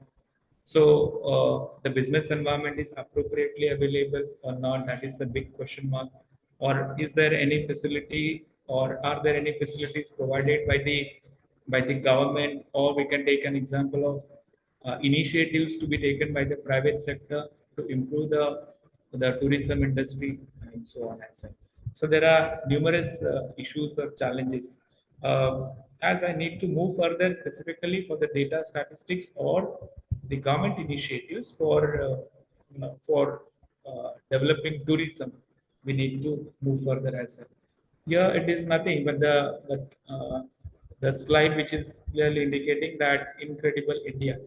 Actually, I have brought in one video for for listening or for watching it properly, specifically how far incredible India is there and what are various tourist destination places and which are creating lots of revenues or employability to the masses. But still, due to paucity of time, I cannot play here the video. But let's see at the end for a minute or so. I can play the video also. As all of us are aware that India is one of the oldest civilizations in the world, which is having the rich heritage, culture, and India is one of the most popular tourist destination, and we can have the different climates, specifically in the southern part, or specifically in the extreme north, or we can take an example of all the way the places like Mumbai, wherein neither we can take an example of too hot or neither it is too cold, and so on and so. So extreme north from Himalaya to the extreme south to the Kanyakumari, we are supposed to have lots of diversified culture and all that, different kind of food, articles, faiths, arts, culture, music, nature, land, tribes, history, culture, etc. It has been available, and the foreign tourists used to visit these particular places. There are different most famous places in India. You can have a glance on this specifically. We can have the Taj Mahal, or we can have the extreme northern part as well. In India, we have lots of tourist places, and those tourist places are supposed to provide us lots of employment opportunities, income generation, and so on. This is what the slide which is brought in, and which is indicating that tourist places in India, that in each and every state you can have a glance that there is a tourist destination of the tourist place as well. And if appropriate infrastructure is supposed to be given, if an appropriate initiatives to be taken by the center and state government, or the private sector or the private players through public-private partnership, or through the initiative by an appropriate initiative by the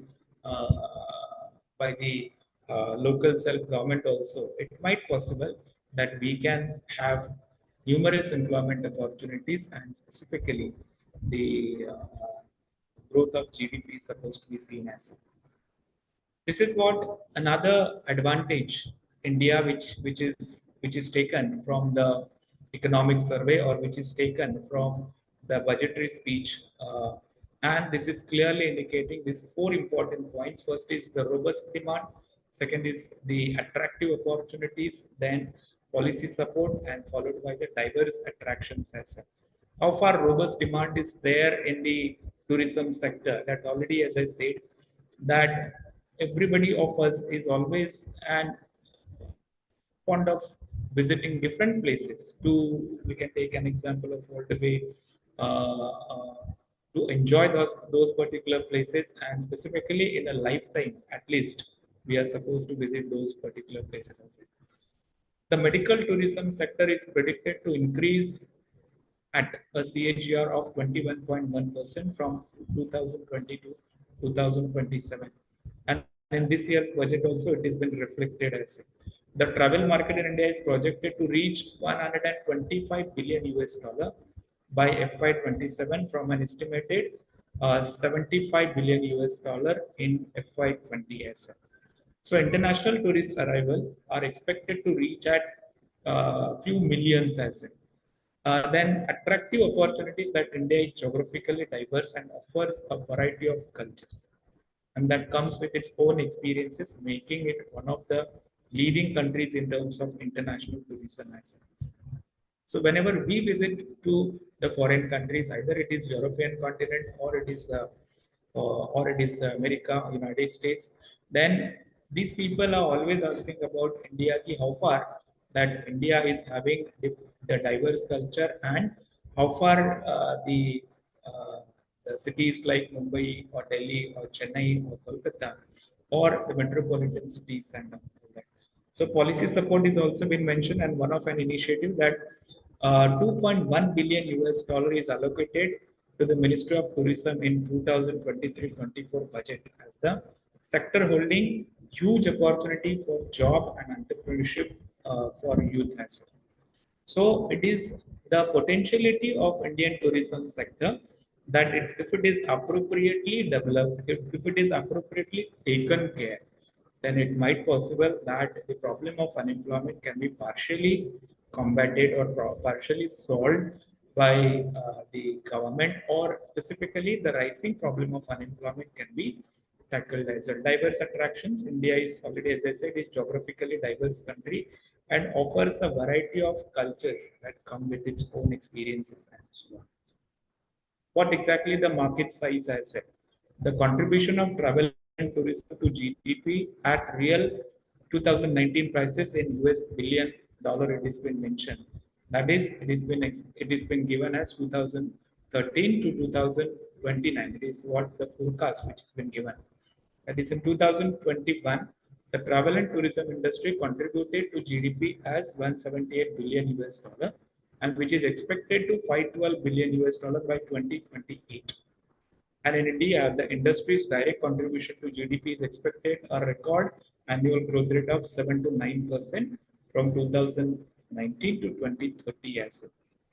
So already, as I mentioned, we have enough potential or the growth prospect for the tourism sector in the country.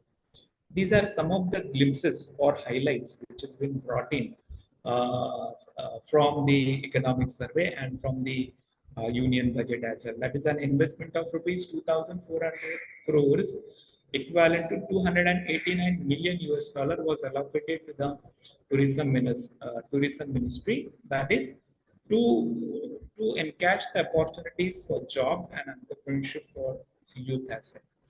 Then at the same time, there are initiatives, or there are different initiatives taken by the government, specifically the investment-linked deduction under Section 35 AD of the Income Tax IT Act. It is in place for establishing a new hotel under a 2-star category and above across India as well. So by permitting 100% deduction in respect of the whole or any expenditure of capital nature as well. So all the way development of tourism through development of hotels, motels, or we can take an example of medical tourism or ecotourism that could lead to nothing but real economic growth and development of the country. I don't want to have again to read out all those particular statistical or these numbers, but these numbers speaking that we have the growth potential for Indian tourism industry as well. Here again, we have lots of another examples that how far the initiatives taken by government, if it is been appropriately implemented, it might possible that it will have the direct impact on employability as well as income generation as well as improvement in the GDP. India's 4.6% of GDP is attributed to the travel and tourism industry, and the Indian government does not view tourism as a priority industry. As it has been said in economics language that we have the priority sectors, specifically the 5-year plans which we used to teach in the classroom. That is the first 5-year plan dedicated for agricultural development, second 5-year plan for industrial development, third plan for the agri and industry, both for the mixed one or the socialistic pattern of society, and so on. Similarly, why don't we have the travel and tourism or tourism industry as the priority industry, one of the priority industries, so that that could lead to reducing the unemployment, or that could lead to nothing but improving the present condition. So India is the 7th most beautiful country in the world, according to the Forbes magazine, and the 50 most beautiful countries in the world ranking as well. So people are fascinated towards India to see Taj Mahal, to see, we can take an example of all the way different cultures, different heritage, the food, the dressing pattern, the dance, or we can take an example of all the way the kind of UN heritage sites are also in there, which are supposed to be preserved for the next generation to come as well. And these data statistics also indicating that according to the World Travel and Tourism Council, by 2021, the tourism provided 32.1 million jobs, which brought in 13.2 lakhs crores rupees brought about 13.2 lakhs crores rupees or 5.8% of India's GDP. As huge growth potential for tourism industry in India. The another statistics which we are supposed to rely on is nothing, but India has established itself as it is the fifth largest global travel healthcare destination. As already mentioned, I gave you my personal example also, okay, how far that one of my friend who is from Tanzania and she was interested to visit India or specifically Mumbai for one of the surgeries. So lots of foreign tourists are visiting India for medical tourism purpose. We can take an example of yoga, Ayurveda, or we can take an example of the Himalayan centers, wherein all the way the, the, the curing of the different disease which may not be appropriately solved by allopathy, then there is need to provide nothing but the kind of medical tourism or the therapies, and those therapies could have an appropriate results as well. Here it is, we can take an example of all the way. Compared to 10.93 million visitors in 2019, the Ministry of Tourism reports that 6.19 million and 1.52 million foreign tourists visited in India, respectively signifying a minus 44% decline in the growth as well. So we are discussing about how far Indian tourism sector is having strong potential. In spite of that, due to one or another reason, we are not in a position to improve the situation of tourism industry. Might be because of the due negligence by the government authorities or the government departments, or might be the government budget or the whatever the public funding is there. It may not be appropriately utilized by the concerned departments or the sub departments or the state departments and so on. And that has led to nothing but creating problem. We can take an example of the Konkan belt, wherein the tourism is one of the priority kind of sector has to be there, followed by agricultural sector. But due to negligence or due to non-providing proper attention, it has led to creating lots of problems. India has a bigger domestic tourist population, so it's not dependent on foreign tourists much. Already, as I mentioned, that all the way this particular picture depicts all about Kerala. So we can take an example of Jammu and Kashmir, wherein the domestic tourists are regularly visiting these particular places for tourism purposes, and millions of people are visiting those particular places and gives revenue to the locals as well. This make India 22nd most visited nation in the world and 8th in Asia and Pacific. So the domestic tourist visit to all states and union territories number to millions and increased in lots of percentage, or we can take an example of higher percentage as well.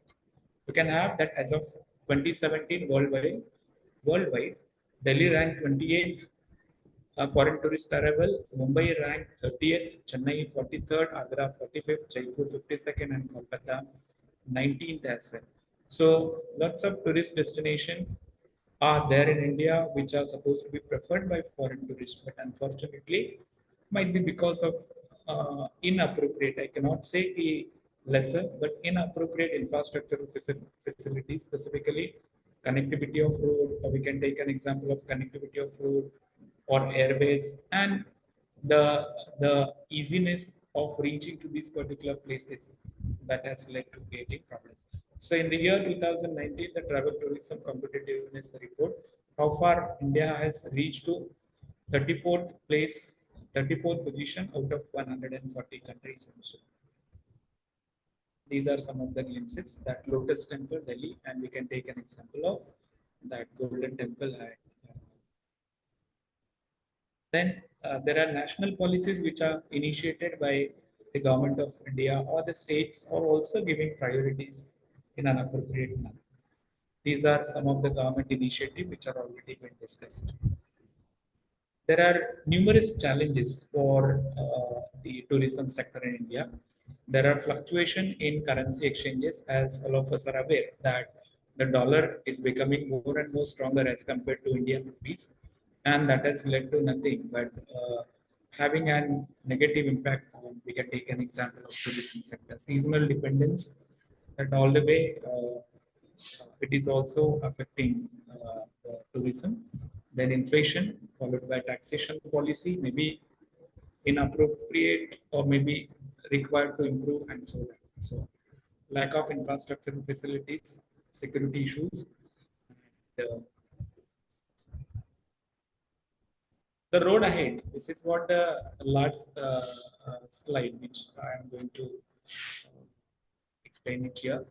It is staycation is the concept. You might have read or you might have heard about that. It is seen as emerging trend where people stay at luxurious hotels to relieve themselves of stress in a peaceful gateway asset. Might be Taj, or we can take an example of Marriott kind of international hoteling, are providing lots of opportunities in a way that foreign tourists should visit. And here we can have some of the example that Yatra.com, Mahindra Holidays, Pina World, etc. are providing those opportunities through the resorts or hotels or motels, wherein easy access, easy facilities, the business facilities, easy transport, and safety and security to the foreign tourist or the domestic tourist is supposed to be seen. And so in concluding remark, we can say yes, we are supposed to give priority to the tourism sector, and so that it will have the positive impact on employability and income generation. At the same time, when foreign tourists are entering to India, then we are supposed to have visa at arrival or e-visa scheme. Though it has been available, it may be made easy so that everybody should get an easy access. Or otherwise, we can take an example of holiday. There should be specific department which should be looking after about improving the economic platform or economic point of view, how far the number of tourists can be increased and how far the tourist destination or the places can be easily improved, and so on. There are some of the references which I have brought in, and specifically the Government of India websites and the Union budget, or it is a press release by Ministry of Tourism, and so on. So this is all about my presentation. Due to paucity of time, I was instructed by the organizers that I should strictly stick on the time. So thank you very much, organizers, for giving me this opportunity to speak before this August panel. Opine my views on Indian tourism and specifically tourism industry. Over to you, sir.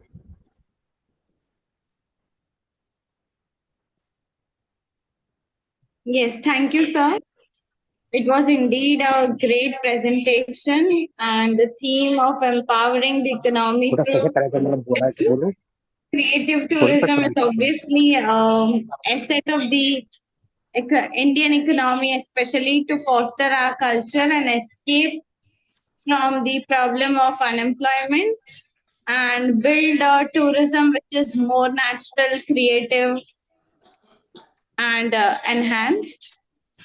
Thank you so much, sir, for your great time and knowledgeable presentation. Thank you. Now, yes, Excuse me. guys, sir. Just 1 minute, please give me. Yes, sir. Yes. Dr. Professor Gaikar, sir. Hello. Hello. Honorable Gaikar, sir. Hello. Gaikar, sir. Sir is not there in the meeting, sir. Okay. Just I have a small question regarding the tourism sector. Okay, no problem. Okay, sir. So now we shall proceed with the PowerPoint presentations by our research scholars. Before that, we would love to introduce our chairperson for the technical session 2. The chairperson for the technical session 2 is Professor Dr. Sunil Narwade sir, who is a professor and head of the Department of Economics from Babasaheb Ambedkar Marathwada University, Sambhajinagar. I request Professor Dr. M.G. Lone sir to introduce our chairperson. Sir, please. Yes.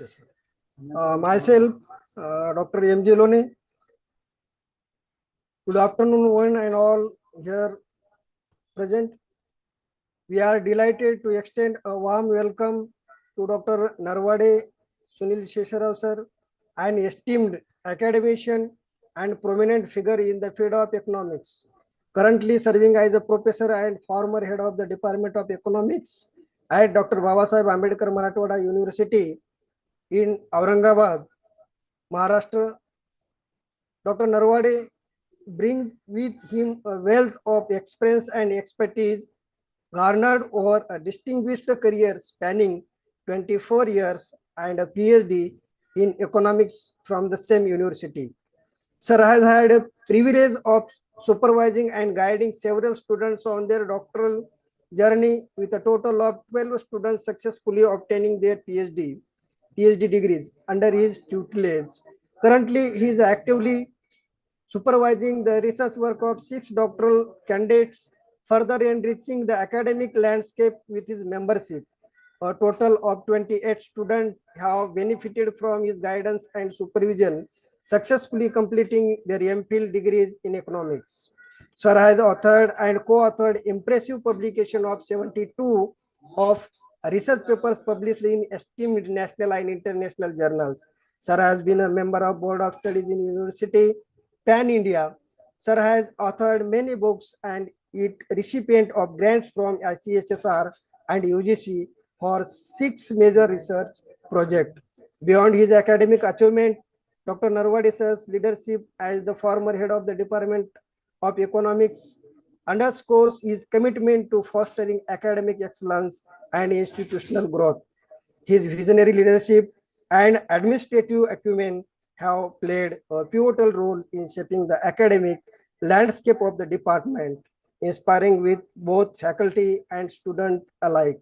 Dr. Narwade sir's expertise and dedication exemplify excellence in the field of economics, making him a respected figure in both academic circles and beyond.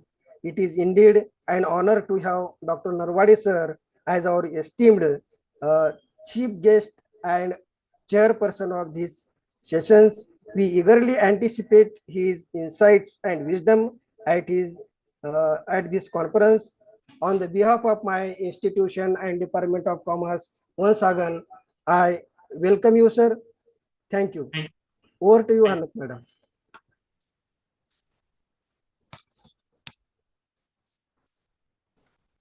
Thank you, Lone sir, and welcome Dr. Sunil sir. Participants, please note that we'll be starting with your PowerPoint presentation. Once again, I repeat, stick to only important points, that is objective, hypothesis, finding, and conclusion. And keep it very precise. Take only 4 to 5 minutes. Sunil sir, we will be having 2 best paper presenter selection. Their name, please send it to Dr. Arun Chavan sir. Okay. Okay. So, Gaikar sir, are you there? Okay. So, participants, please be ready. We'll be starting with the first presentation.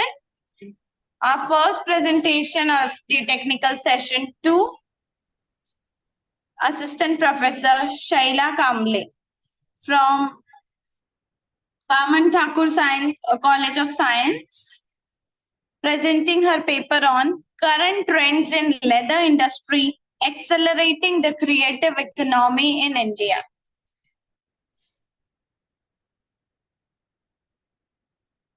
Good afternoon, madam. Good afternoon, respected organizing committee members, esteemed resource person, and all participants.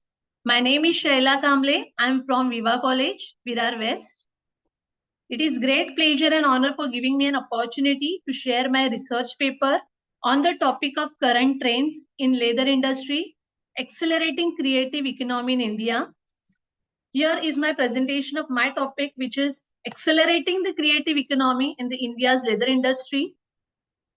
I have classified my topic in two sections. The first section represents overview of the Indian leather industry, and the second section represents current trends and future prospects in leather industry. Let us see the first section of my topic is overview the Indian leather industry. The economic significance of leather industry in Indian economy, which has three main aspects, that is export growth, global presence, and robust growth. The export growth of leather industry in India showcase exponential contribution in export of India.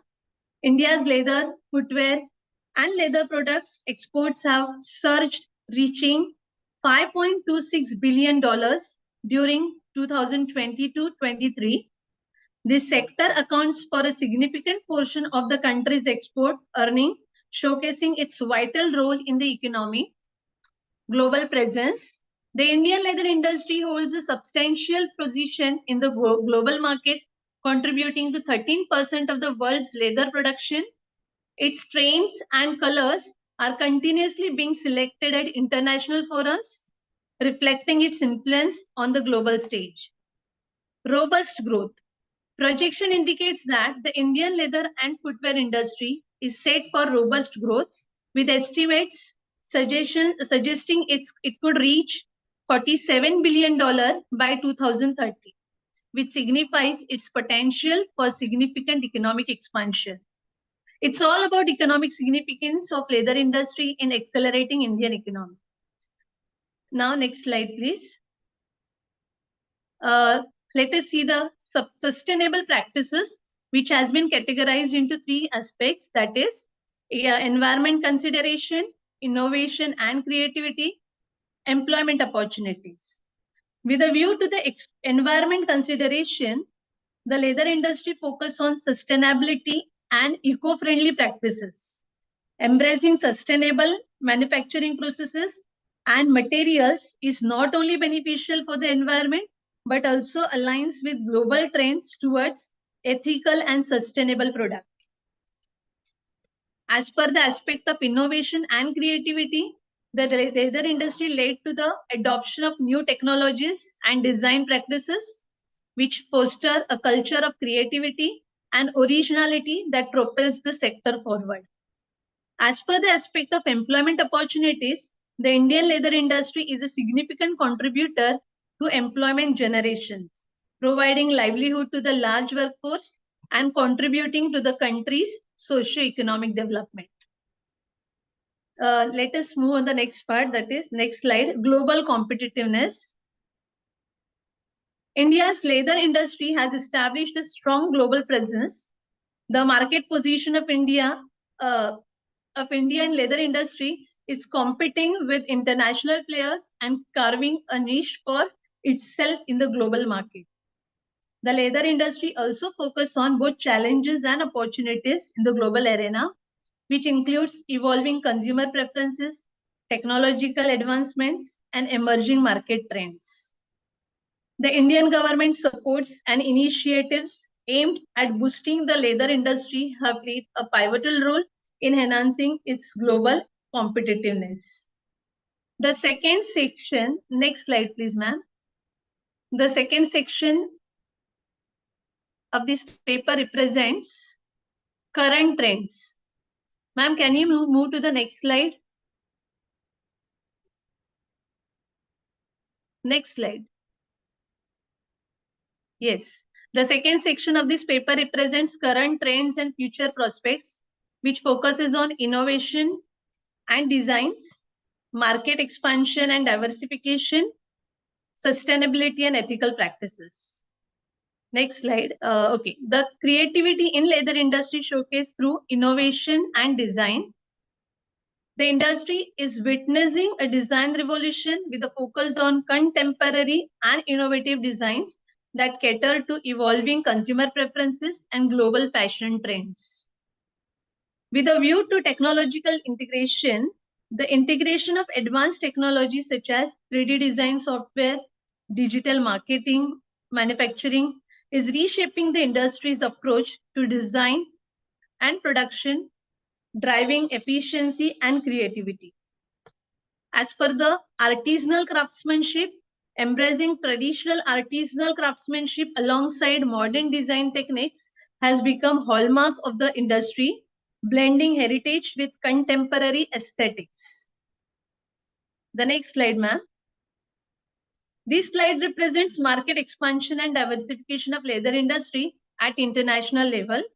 The leather industry is expanding its global footprint, penetrating new markets and diversifying its product offerings to cater a diverse consumer base. The adoption of e-commerce and digital platforms has opened up new avenues for market expansion, enabling the industry to reach a wider audience and adopt to changing consumer behaviors. The trend towards customization and personalization is gaining momentum, with consumers seeking unique leather products, presenting opportunities for niche market segments. My next slide is which focus on sustainability and ethical practices in leather sector, which represents of circular economy initiatives, ethical sourcing production, and consumer awareness and education. The leather industry is embracing circular economic principles, focusing on recycling, upcycling, and waste reduction to minimize its environmental impact and promote sustainability. Ethical sourcing of new raw materials and ethical production practices are becoming integral to the industry's operations, aligning with consumer demand for transparencies and ethical accountability. There is a growing emphasis on consumer awareness and education regarding sustainable and ethical practices, driving a shift towards responsible consumption and environmentally conscious choices. Finally, I'm concluding this paper. This paper represents the analysis on impact of current trends in the leather industry on accelerating the creative economy, not only nationally, but also globally. Factors such as advancement in tools and techniques, organized trade fairs and exhibitions, e-commerce and digital marketing, government policies, and access to the availability of raw materials influence the industry's contribution in national and world economy. Thank you.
Karulkar sir.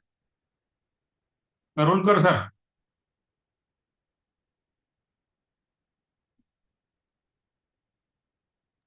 Yes, sir. You can continue. You can invite next. Yes. Yes, paper. sorry, sir. Thank you, ma'am. Nice presentation.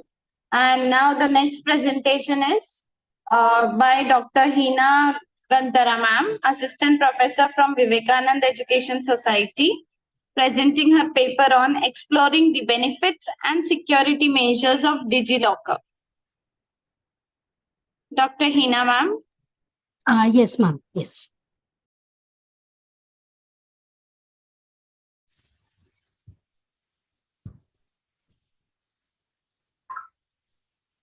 Hello. Hello, good afternoon, everyone. Yes, yes, you are audible, Deepika. Yes, ma'am. Respected ma'am and sir, my name is Deepika Pandey. A bit louder, please. Respected ma'am and sir, my name is Deepika Pandey. I am research scholar pursuing my PhD from SNDT Women University. My research topic is exploring the benefit and security measures of DigiLocker, a comprehensive study. As we all know that India has gone through many revolutions. One of the recent revolution is digitalization that is introduced by Government of India. Digital evolution not only ease the life of an individual but also improved in various ways from accessing goods and services online to storing documents that is digitally DigiLocker. DigiLocker launched in 2015 by Government of India. It is a cloud-based server that stores government-issued documents digitally up to the 1 GB. As slogan says, DigiLocker uses anytime, anywhere. My research explores study on the awareness of DigiLocker after initiative, its security, success utilization of DigiLocker, cost effectiveness, and switching towards DigiLocker in response to the environmental concerns. Objectives: to study the awareness of DigiLocker after initiative, to find how much accountable using DigiLocker for securing documents, to analyze usage of DigiLocker among users and impactful in their day-to-day living in case of feasibility, accessibility, and authenticity, to find out the cost effectiveness using DigiLocker, to analyze willingness to switch DigiLocker for environmental concerns, to find out the convenience and reliability between sharing physical documents versus using DigiLocker, to find out the mode of document submission. Research methodology: data collection primarily taken by the primary data. Sample size is 150. Sample is collected through the random sampling. Research design is based on the survey research design. Through that Google Form standardized questionnaire made and circulated from different platforms and analyzing through the descriptive, diagnostic, and prescriptive ways. Data analysis divided in two sections. First section is personal information such as age, gender, qualification, field, and occupation. Second section, interpretation of awareness, impact, cost benefits, usage in daily life, mode of document submission, switching to the DigiLocker in concern to the environmental. Through the data analysis, it is found that the participants are from the different background and occupation. Collected data reveals that more respondents were female than male. This shows that females are using DigiLocker more than the male. Mode of submission: maximum preferred online than offline. This shows the more online is more convenient for submitting documents. 11.3% of respondents use DigiLocker frequently in their daily lives, indicating low overall usage due to the lack of awareness or outdated practices in their respective areas. From the data, awareness and usage of the DigiLocker respondents high responded on the awareness and usage, but the users are not often. Also, the acknowledgement of DigiLocker got more from the educational institute rather from the other platforms. Data indicates majority of respondents use for the purpose stored academic documents, government issued documents, and sharing documents with the educational institute. 70% of the correspondent feels like for cost effectiveness using DigiLocker is more effective than 30% disagreeing to that the cost effectiveness, whereas 88.7% of individuals find DigiLocker to be feasible solution for storing documents, while 11.3% do not share the same sentiment.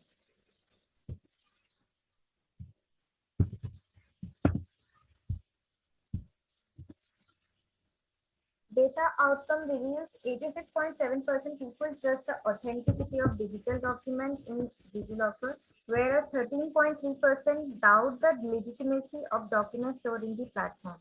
DigiLocker is less preferred as in case of convenience compared to the sharing physical document because for the digital document for using the digital document there is need of access of internet and for physical document there is not required for the internet and it can be used without internet offline.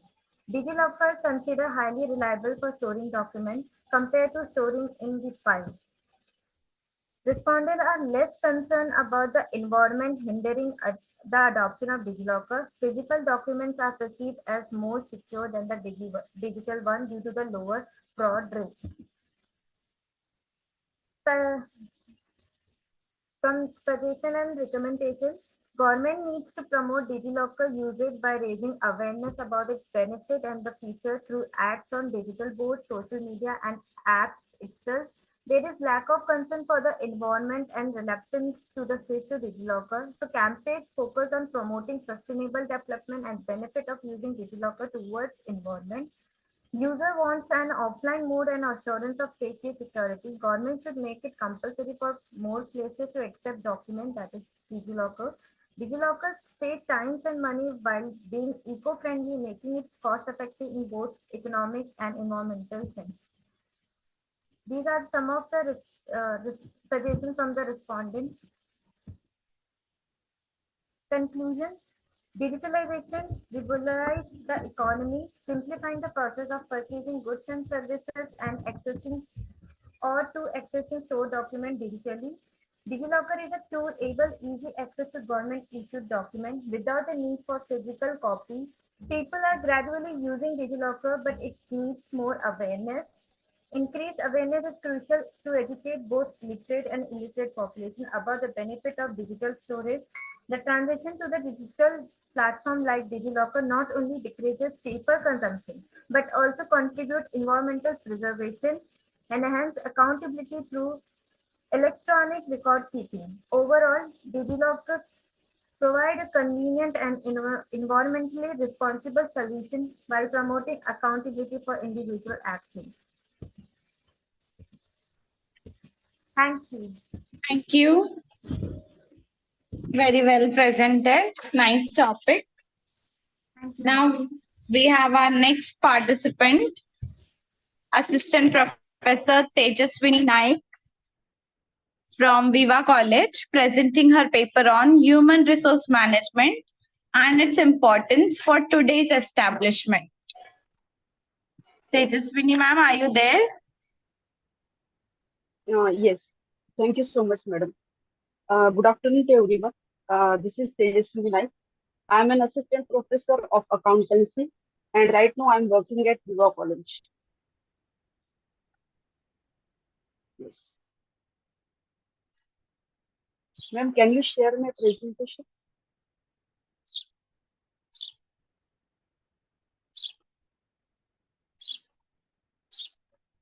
Okay. So the name of my topic is human resource management and its importance for today's establishment. Yes. Next slide. Human resource management encompasses the tasks and processes involved in managing and retaining employees. It is a strategic approach to nurturing and supporting employees and ensuring a positive workplace. Its main aim is to foster a culture that reflects core values and empowers employees to be as productive as possible. The primary objective of human resource management are to acquire and cultivate talent and improve communication and cooperation among workforce members. Madam, can you move to the next slide? Introduction part is over. Next one. Now, yes, we are going to see the objectives.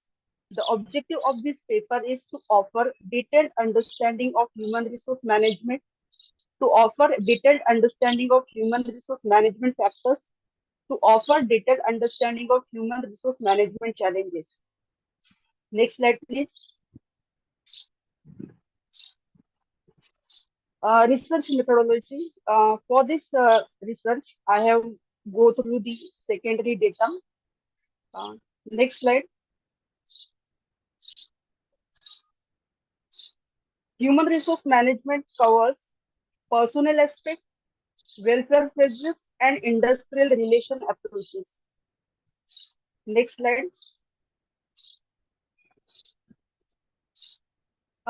Yes. Next slide, please.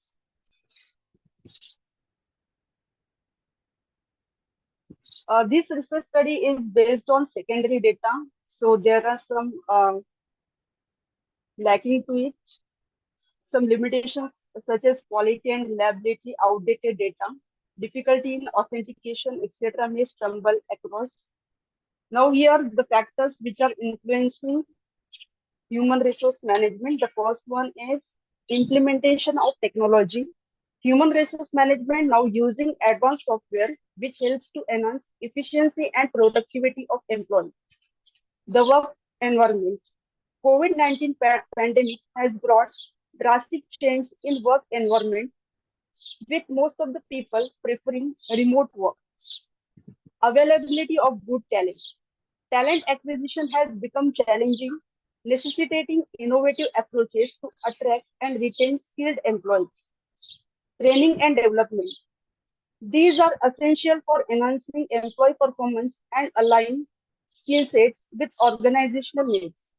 Next slide, please.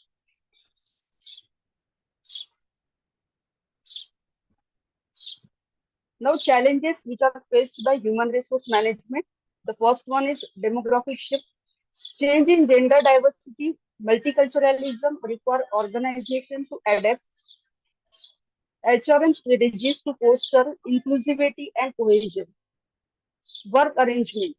Work arrangement have evolved with remote work and flexible schedules becoming commonplace, necessitating new approaches to workforce management. Shift to knowledge-based economy. Shift to knowledge-based economy demands a focus on innovation, creativity, and continuous learning. Enhancement in creativity and innovation. The well-known organizations focusing on skills of workforce and their interactive power to compete with changing environment. Gaining maximum market share. By ensuring the right people are in the right position, fostering a culture of innovation and collaboration, and developing strategies to attract and retain top management. Employer-employee relationships.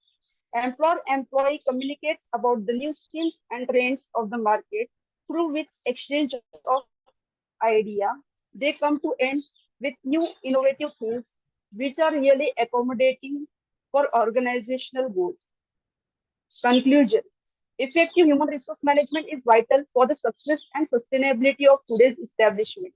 As organizations navigate global competition and rapid technological advancement, strategic human resource management practices are essential for maximizing employee performance and achieving organizational goals. By addressing factors such as technology implementation, talent acquisition, and training programs, organization can adapt to evolving workforce dynamics. Despite challenges such as demographic shift and the transition to knowledge-based economy, effective HRM can drive organizational success in the modern business landscape. Last one, suggestion. Last slide. So many people are doing work from home after COVID-19. HR managers should find out the new ways to facilitate them to take best work from them. To give proper training to the bosses to understand the feeling of employees, as employees are the real asset of the organization. Companies should see the bosses are making employee happy or not, and motivate bosses to make employee happy. Okay. Thank you. The presentation is over. Thank you for giving me time and allowing me to present my paper. Thank you, ma'am. Thank you so much. Very well presented. Our next presenter is Assistant Professor Sunita Chandrasekhar Nair from Viva College, presenting her paper on monetary policy, unconventional monetary policy during COVID-19 pandemic. Sunita ma'am? Yes, ma'am, I'm there. Yes, Good please share your afternoon. screen. Yes, ma'am.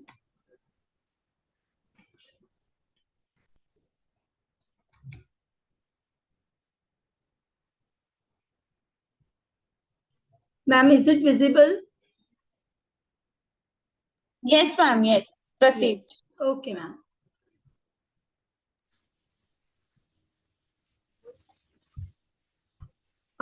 Good afternoon, everyone. I'm Sunita Chandrasekhar Nair from Viva College. My research topic is monetary policy. Under that, my subtopic is unconventional monetary policy during COVID-19 pandemic. Just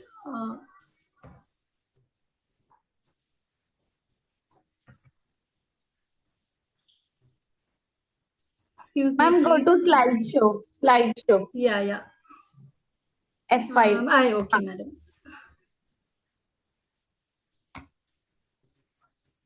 Okay. My research topic is on unconventional monetary policy tool which were implemented and adopted by RBI for reducing the financial crunches and to overcome the financial crisis in our economy. During any economic crisis, the traditional monetary policy which we are using, the tools which the RBI are using or implementing is not enough to achieve the objectives. So there is a need of unconventional monetary policy to overcome these fluctuations in the businesses and to overcome the economic crisis. So here my research is done on the unconventional monetary policy tools which were recently where we had faced our economic crisis during COVID-19 pandemic. We had economic crisis in our economy. So RBI decided to adopt or implement unconventional monetary policy which would overcome the crisis. This unconventional monetary policy tools have been implemented earlier also during the financial crisis during 2008-9. Globally, this unconventional monetary policy were used. So same way, looking into the experiencing the effectiveness of unconventional monetary policy during COVID-19 pandemic also, the RBI decided to implement even in India, all the countries as well as in India also, we had adopted unconventional monetary policy. Some of the tools of unconventional monetary policy are like forward guidance, asset purchase, term funding facilities, adjustment to market operations, and negative interest rate. But negative interest rate has not been implemented in our country, in India. It has been adopted and implemented in developed countries, but not in India. But this is also a tool of unconventional monetary policy. In forward guidance, there is time-based as well as state-based, where the government is, RBI is giving assurity to the people that till the condition has been overcome the crisis, till that time, this lower rate of interest will go on continue. And state-based guidance gives this assurity to the people in the state where the people are facing more crunches, economic crunches during COVID-19 period, that till the financial crisis has been overcome, till that time the rate of interest which has been lowered for the borrowers will be continued. Asset prices also, this is the target of open market operation where the induce more liquidity in the economy, more and more bonds and the interest rate of the tools and all is decreasing for increasing more and more liquidity in the economy. Term fund facility, this is also one of the tool where they are decreasing the lowering the interest rate for the borrowers, like 8% and 11% for the business people in the COVID affected area. Then adjustment to market operation is one. where the margin of the collateral securities like gold, government securities, and any other securities, even the bonds and all of private securities also were mortgaged in the bank, and the margin which they used to get was increased, because more and more liquidity should be induced in the economy so that the economic crisis will overcome. Then the last tool is negative interest rate, which we have not implemented in our country. Then main objective of this research paper, unconventional monetary policy tool, is to maintain financial stability in the economy and to prevent the systemic risk. Then to support the economic activity, providing loans at a lower cost to the borrowers and the facilitating credit, businessmen and household to the survival in the economy. To inject liquidity into the economy through open market operation and targeted long-term repo operations, where it was decided like 2 lakh crore rupees to be induced through this long-term repo operations in the economy. Then to ensure credit facility to the security sectors facing liquidity constraints, it was necessary to provide credit facility to non-banking financial institutions and financial intermediaries. The RBI aimed to manage exchange rate fluctuations to maintain external stability and support export-oriented sectors in the economy during COVID-19 pandemic. Effective communication to the policy was another objective of central bank through guiding market expectations, transparency to the monetary tools like time-based and state-based forward guidance, clear communication of policy measures for the market for an anchoring interest rate methodology. The methodology which was applied in this unconventional monetary policy tool during the COVID-19 relevant data on monetary policy, most of the data were collected by the secondary data, like during the publications of RBI press releases, how this unconventional monetary policy has been implemented in the country by RBI. Through RBI publications, this research was done on through RBI publications, press releases, policy statements, and data on monetary aggregates, interest rate, and liquidity. Then identifying and categorizing the relevant unconventional policy tools which were deployed by RBI during COVID-19, such as quantitative as well as qualitative strategies. Then assessing the economic indicators like GDP growth, inflation, interest rate, credit availability, financial stability, and exchange rate dynamics before and after the implementation of these measures.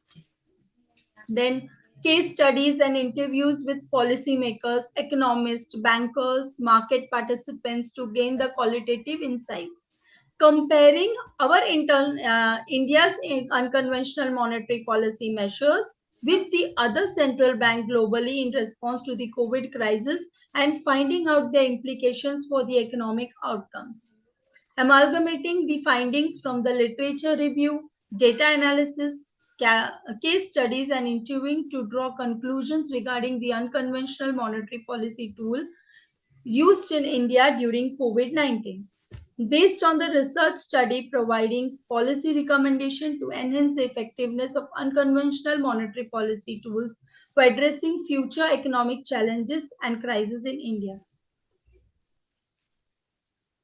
The scope of unconventional monetary policy.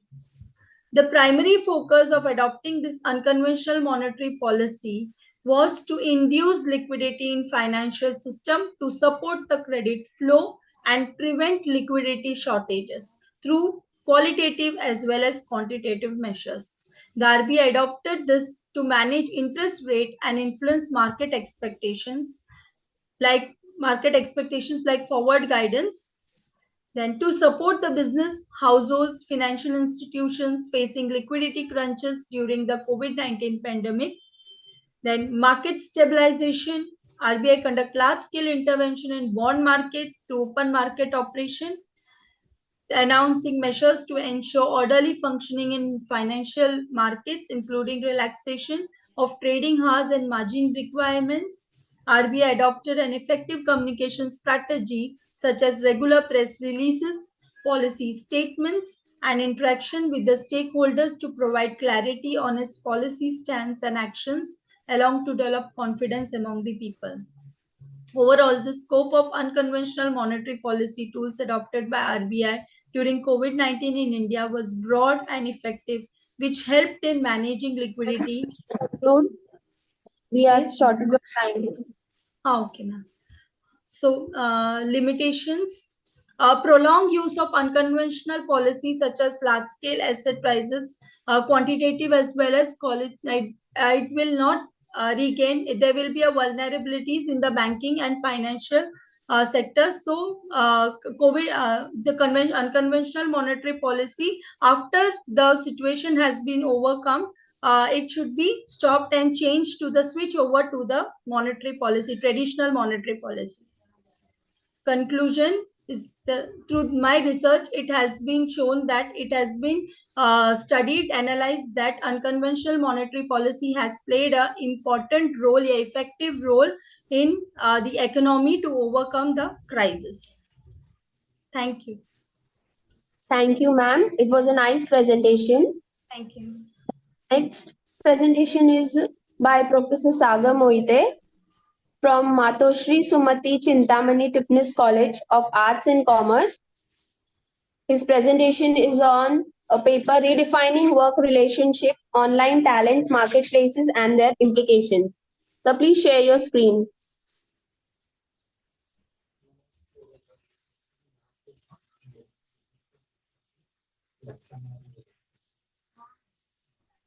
Am I audible, madam?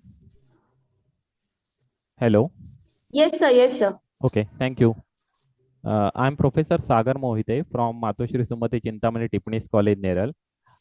My research paper topic is redefining work relationship, online talent marketplaces and their implication. The emergence of online talent marketplaces has revolutionized the way we conceptualize work relationship in the modern digital age. This platform serves as a dynamic intermediaries connecting freelancers offering their skills with business seeking specific services, thereby transforming transactional employment dynamics. In this presentation, we will dive into the transformative impacts of online talent marketplaces on work relationship, exploring their implications for freelancers, businesses, and the broader economy. By examining the opportunities and challenges presented by these platforms, we gain valuable insights into the evolving nature of work and the future of employment. Let's embark on the journey to understand how online talent marketplaces are reshaping the way we work and collaborate in today's interconnected world. The objective of the research paper, the primary objective of this research paper is to delve into the transformative impact of online talent marketplaces on traditional work dynamics. Opportunities offered by the online talent marketplaces. Global access to talent. Online talent marketplaces provide the businesses with access to diverse pool of skilled professionals from around the world. Flexibility and autonomy. Freelancers have the freedom to work on their own terms, choosing their schedules, projects, and clients. This flexibility enables the freelancer to achieve a better work-life balance and pursue projects aligned with their interest and skills. Increase efficiency in hiring. Businesses can quickly find qualified candidates, review portfolios, and communicate with freelancers, reducing the time and resources required for the traditional hiring methods. Skill-based hiring. Online talent marketplaces prioritize skills and expertise over traditional qualification or geographical proximity. Expansion of business opportunities. Online talent marketplaces enable the businesses to access the specialized skills and scale their operations more efficiently. Businesses can take on projects beyond their internal capabilities by leveraging the diverse talent available on their platform. Innovations and collaboration. Collaboration with diverse talent from various backgrounds foster innovation and creativity within the businesses. Cost effectiveness. Utilizing the online talent marketplaces can result in insignificant cost saving for businesses. Scalability. Online talent marketplaces allow the businesses to scale their workforce up or down based on their project demand. Challenges faced by the online talent marketplaces, OTM. Job insecurity. Freelancer working on online talent marketplaces Please often start face your the slideshow. sorry.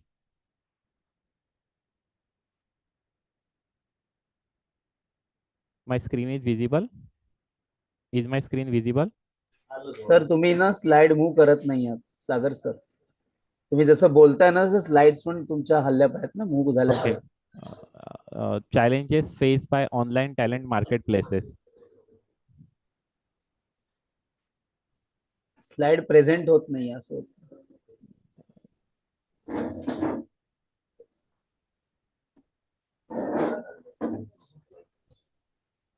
Slide पुढे पुढे घेत जा ना बोलताय तसं. Sir, just I'm moving the slide, but it is not visible to all. Just a minute, I'm resharing.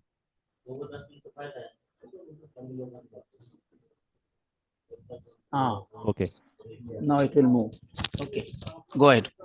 Challenges faced by the online talent marketplaces. Job insecurity. Freelancer working on online talent marketplaces often face insecurity regarding the stability and consistency of their income. Quality assurance. Ensuring the quality and reliability of service exchange on online talent marketplaces can be challenging. With the adverse pool of freelancer offering varying level of expertise, businesses may find it difficult to access the competence and suitability of potential collaborator. Platform reliability. Dependence on online talent marketplaces for sourcing work introduce risks associated with platform reliability and stability. Technical glitches, downtime, or changes in platform policy can disrupt the freelancer's ability to secure the projects and meet deadlines, impacting their livelihood. Skill mismatch and competition. As the number of freelancers on the online talent marketplaces continues to grow, competition for the project intensifies, leading to concern about the skill mismatch and downward pressure on prices. Regulatory uncertainty. The regulatory landscape surrounding online talent marketplaces can complex and evolving with implications for labor rights, taxation, platform access, and inclusiveness. Despite the potentials of online talent marketplaces to democratize access to work opportunities, barriers to participation persist, particularly for the marginalized communities and individuals with limited access to technology or the professional network. Ethical consideration. The rise on online talent marketplaces raises ethical consideration related to the privacy, data security, and fair treatment of workers. Cultural and linguistic challenges. Operating in global marketplaces introduce cultural and linguistic challenges for the freelancers and the businesses engaged across the border. Solution to overcome the challenges. Strategies for the quality assurance. Implement comprehensive vetting processes to ensure the freelancer possess the necessary credentials, skills, and experience. Standardized portfolio, case studies, skill assessment as an effective tool for the freelancer to showcase their capabilities. Establish a transparent feedback and rating system to foster accountability and trust within the platform community. Next one, addressing the job insecurity through the income stabilization and benefit. Established a mechanism for the income stabilization such as the long-term contracts or retainer agreement for the high-performing freelancer. Advocate for the portable benefit including access to healthcare, retirement to provide the freelancer with financial security. Next, enhancing the platform reliability. Invest in robust infrastructure and scalable architecture to minimize the downtime and ensure the uninterrupted service delivery. Implement the proactive monitoring and alert system to detect the address technical issue before they impact user. Next one, promoting the skill development and specialization. Provide the targeted training and professional development sources to enable the freelancer to enhance their skills and stay competitive. Next, advocating for the clear and regulatory framework. Engage with policymakers and the regulatory authorities to advocate for clear and consistent regulatory framework. Expanding access and inclusion initiative. Expand outreach effort to underserved communities and provide resources and support to overcome barriers to participation. Invest in digital literary program, access initiative to bridge the digital divide and ensure equitable access to online talent marketplaces.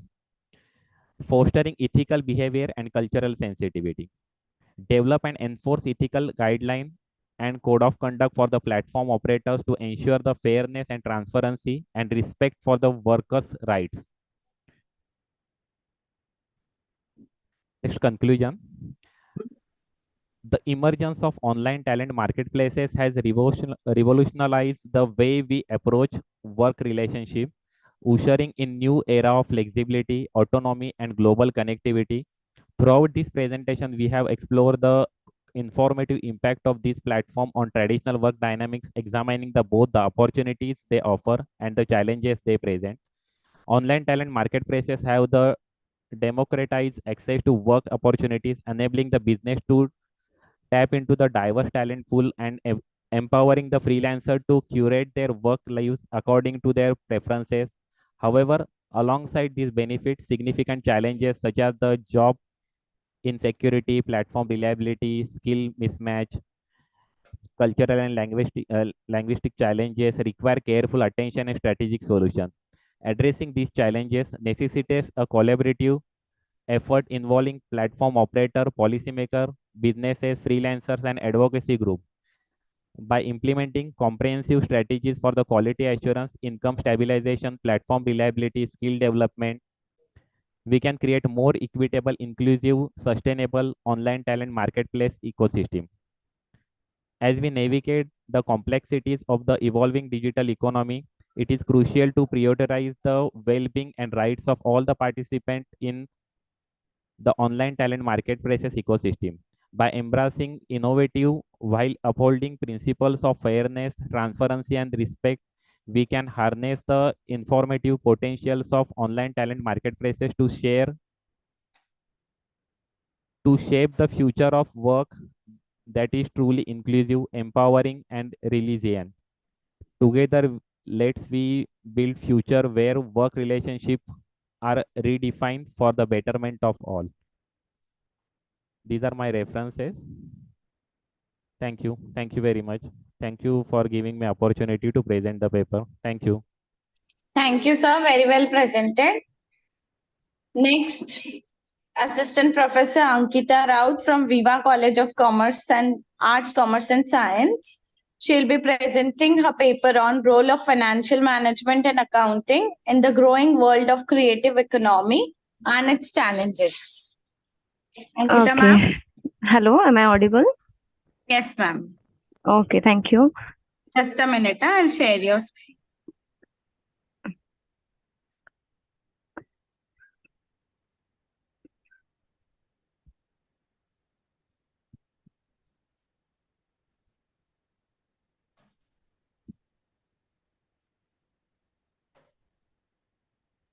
Yes, good afternoon, everyone. Myself Ankita Raut from the Assistant Professor from the Viva College of Arts, Commerce and Science, Virar. My subject is role of financial management and accounting in the growing world of creative economy and its challenges.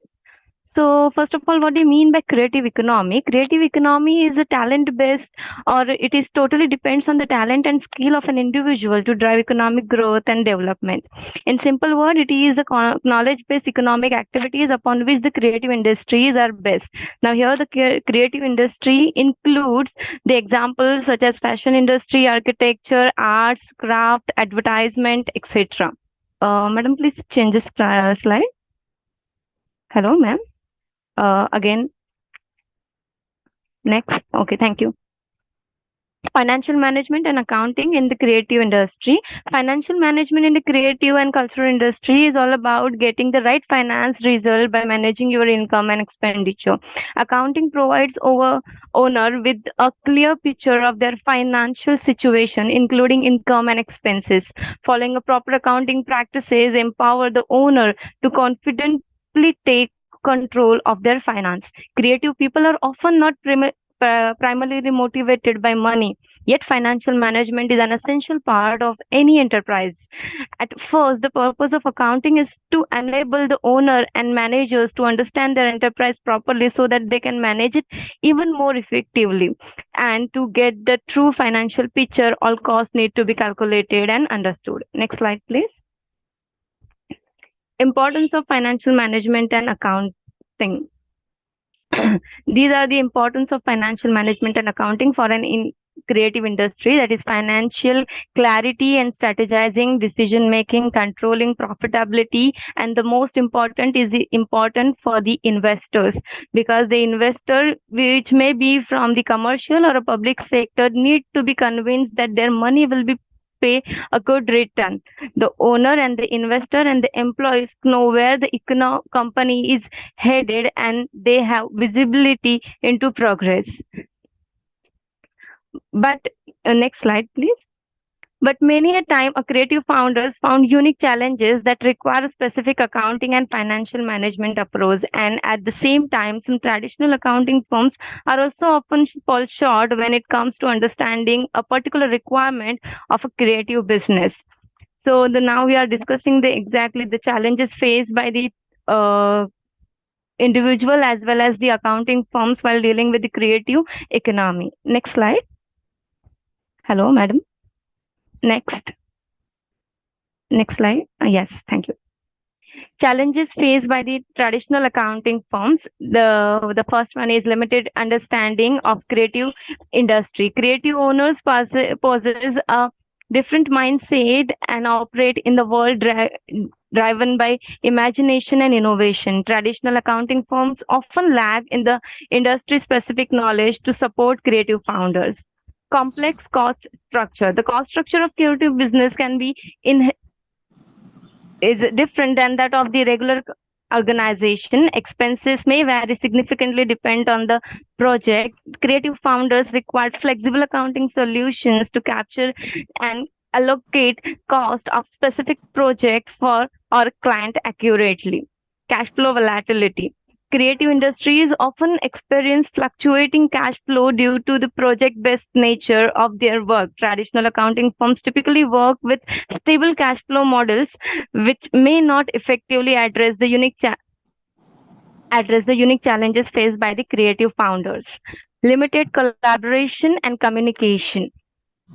Creative founders value collaboration and open communication, seeking a partner who understands their vision and can offer traditional advice. Traditional accounting firms often focus solely on compliance and financial reporting, lacking the proactive guidance that creative founders require. The absence of a collaborative relationship can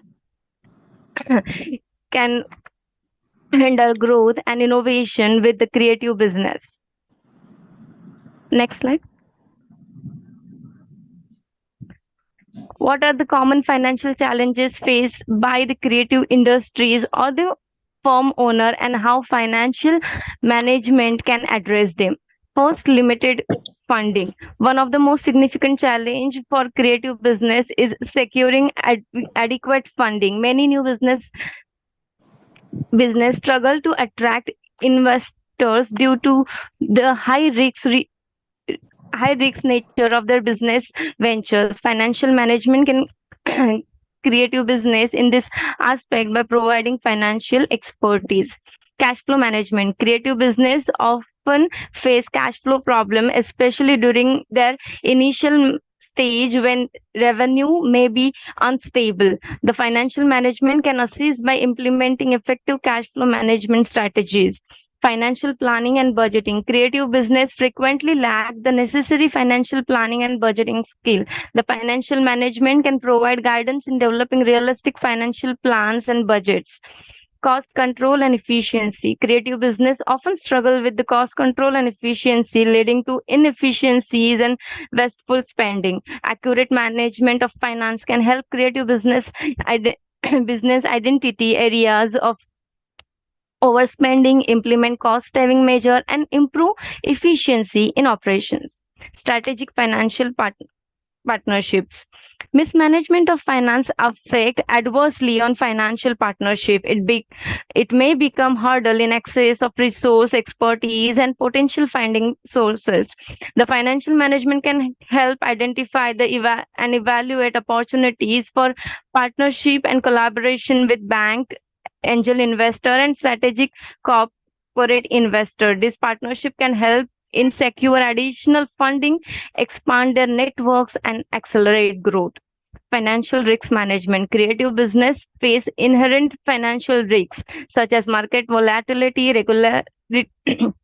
regulatory changes, and unexpected expenses. Financial management can assist creative business in identifying and managing these risks through techniques like risk assessment, hedging strategies, and insurance. Capital structure. Next slide, please. Capital structure and fundraising. Determining the optional the optimal capital structure and raising funds are critical for new business firms. Proper financial management can provide expertise in structuring capital, whether through equity, debt, or a combination of both. Next, conclusion. In conclusion, the creative industries are some of the trickiest to manage financially. The creative business face various financial challenges. So often, people who seek to use their passion as a mean of income fall short of the mark. But adequate financial management can help address them effectively by providing expertise in funding, cash flow management, planning, cost control, strategic partnership, and capital structure. Financial management and planning empowers a creative business to navigate the financial landscape, achieve stability, and drive sustainable growth. Understanding your business financial requirement allows you to make correct decisions about pricing, budgeting, and investing in your artistic career. By providing proper accounting and financial management practices, a creative business owner can make the most out of their finances. Thank you, everyone. Thank you for listening.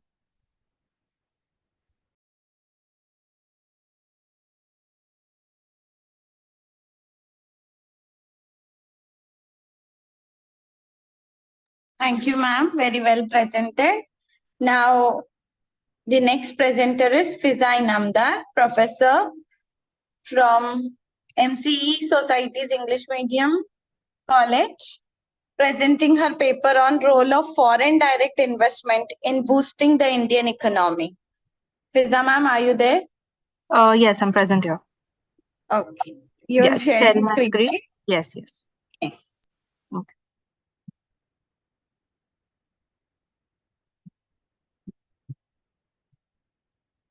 Is it visible? Yes, ma'am. Okay. A very good evening to everybody present here. I'm here to present my paper, Role of Foreign Direct Investment in Boosting the Indian Economy. Here's the index in which and in this PPT, I will be explaining the introduction, objectives, review of literature, the merits and demerits of FDI, along with the conclusion.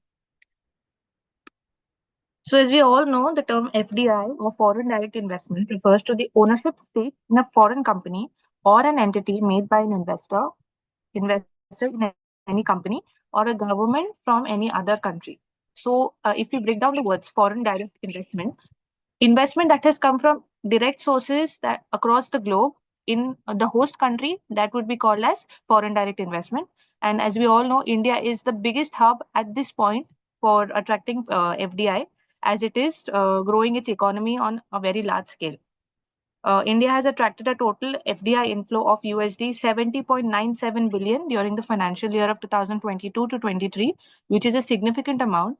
And most of this has been used in the services sector, such as finance, banking, insurance, non-financial sectors, outsourcing, R&D, courier, testing, and analysis. While most of the amount has also been invested in computer software and hardware companies, trading, that is stock trading, and telecommunications and automobile. So India has slowly but steadily become the hub through FDI in all of these sectors. The objectives of my study are to understand the concept of FDI, to understand the process of FDI that is to be made in India, to learn the merits and the demerits of FDI, and to study the role of FDI in boosting India's economy in particular. Review of literature. Today, India remains an eminent destination for investors across the globe, as per the United Nations Conference on Trade and Development, World Investment Report. This report that was presented for the year 2023 has also shared that India has secured the third highest foreign direct investment for the new green energy related projects in 2022. So any green related projects that are going to be beneficial for the environment, India is the third largest country that has secured the highest funding for it. This, along with this, there are lots of other departments, not only just green energy, a lot of other departments in India have acquired foreign direct investment. And through this, India has been progressing very rapidly. As you can see here, the FDI growth in India throughout the years has been tremendous. As you can see, in the year 2000 and 2000 to 2001, there was only $4 million that was invested as FDI in India. And you can see now, up till the year 2018-19, we can see around $64 million were invested in India for FDI through companies that are based in US, China, Japan, etc. So the merits and demerits of FDI in India are as follows. The merits are, it is boosting the economic growth undoubtedly, because lots of cash inflow is happening, due to which there are employment opportunities that are generated, and lots of cash flow is the cash flow cycle is running very properly. That is why it is boosting the economic growth of India. Also, it is promoting employment because it is giving a chance to laborers as well as skilled workers to show their skills in different sectors. Technology transfer is again a very important point, because technologies that are not readily available in India, or India is still not equipped to use those technologies, are also brought in to India through FDI.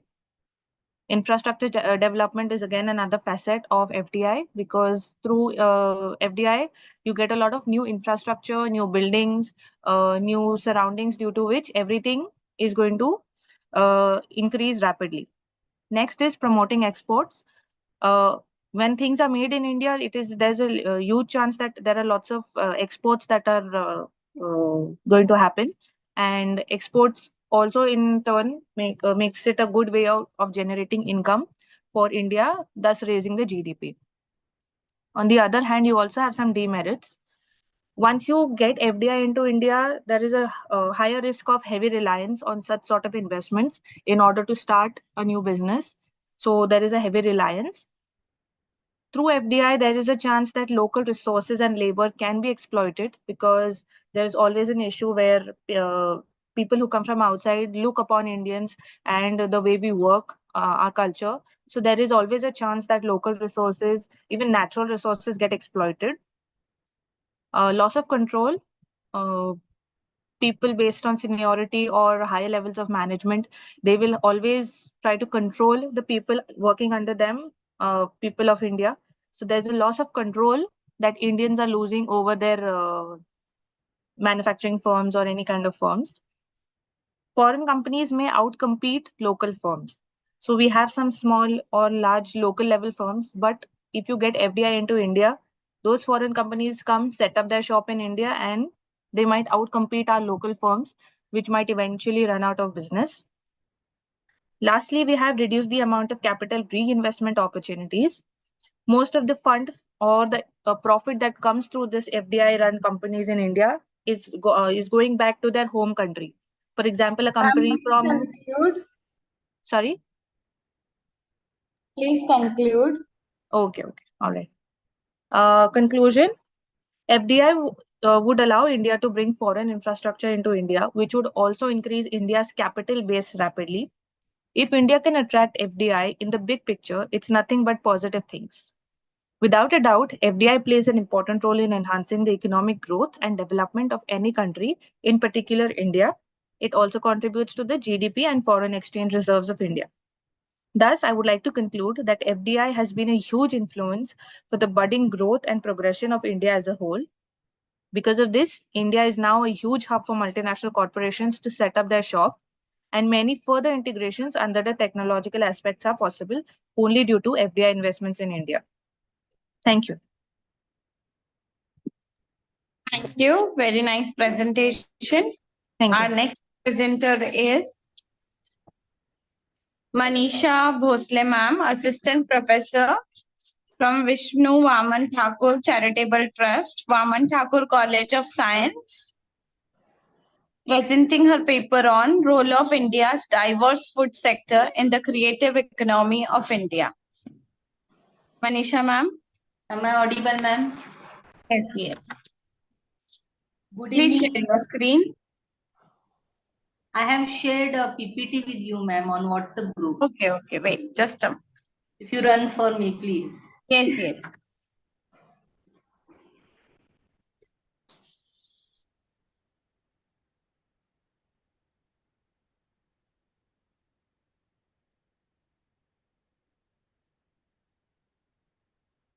Thank you.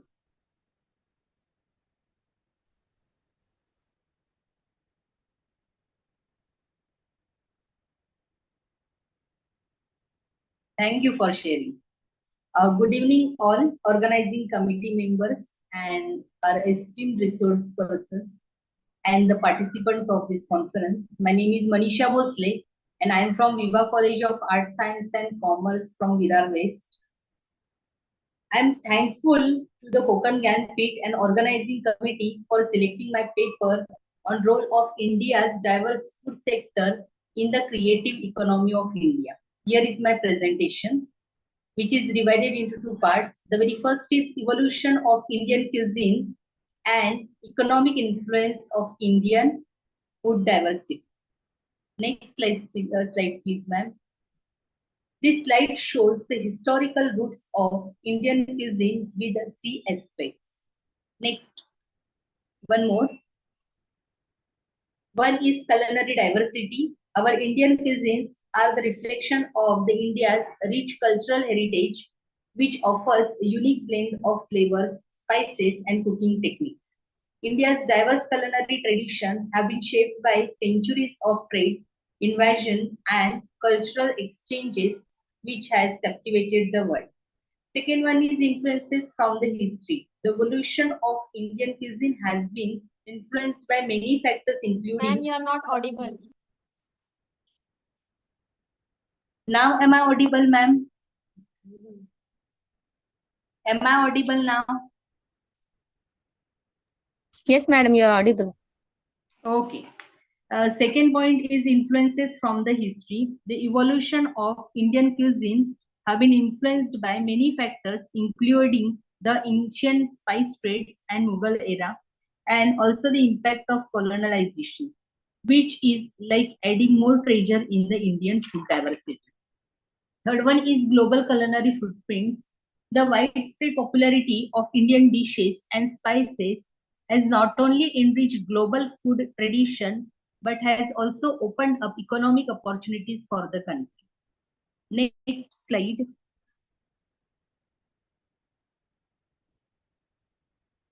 Is cultural significance of Indian food. The very first is celebration of diversity.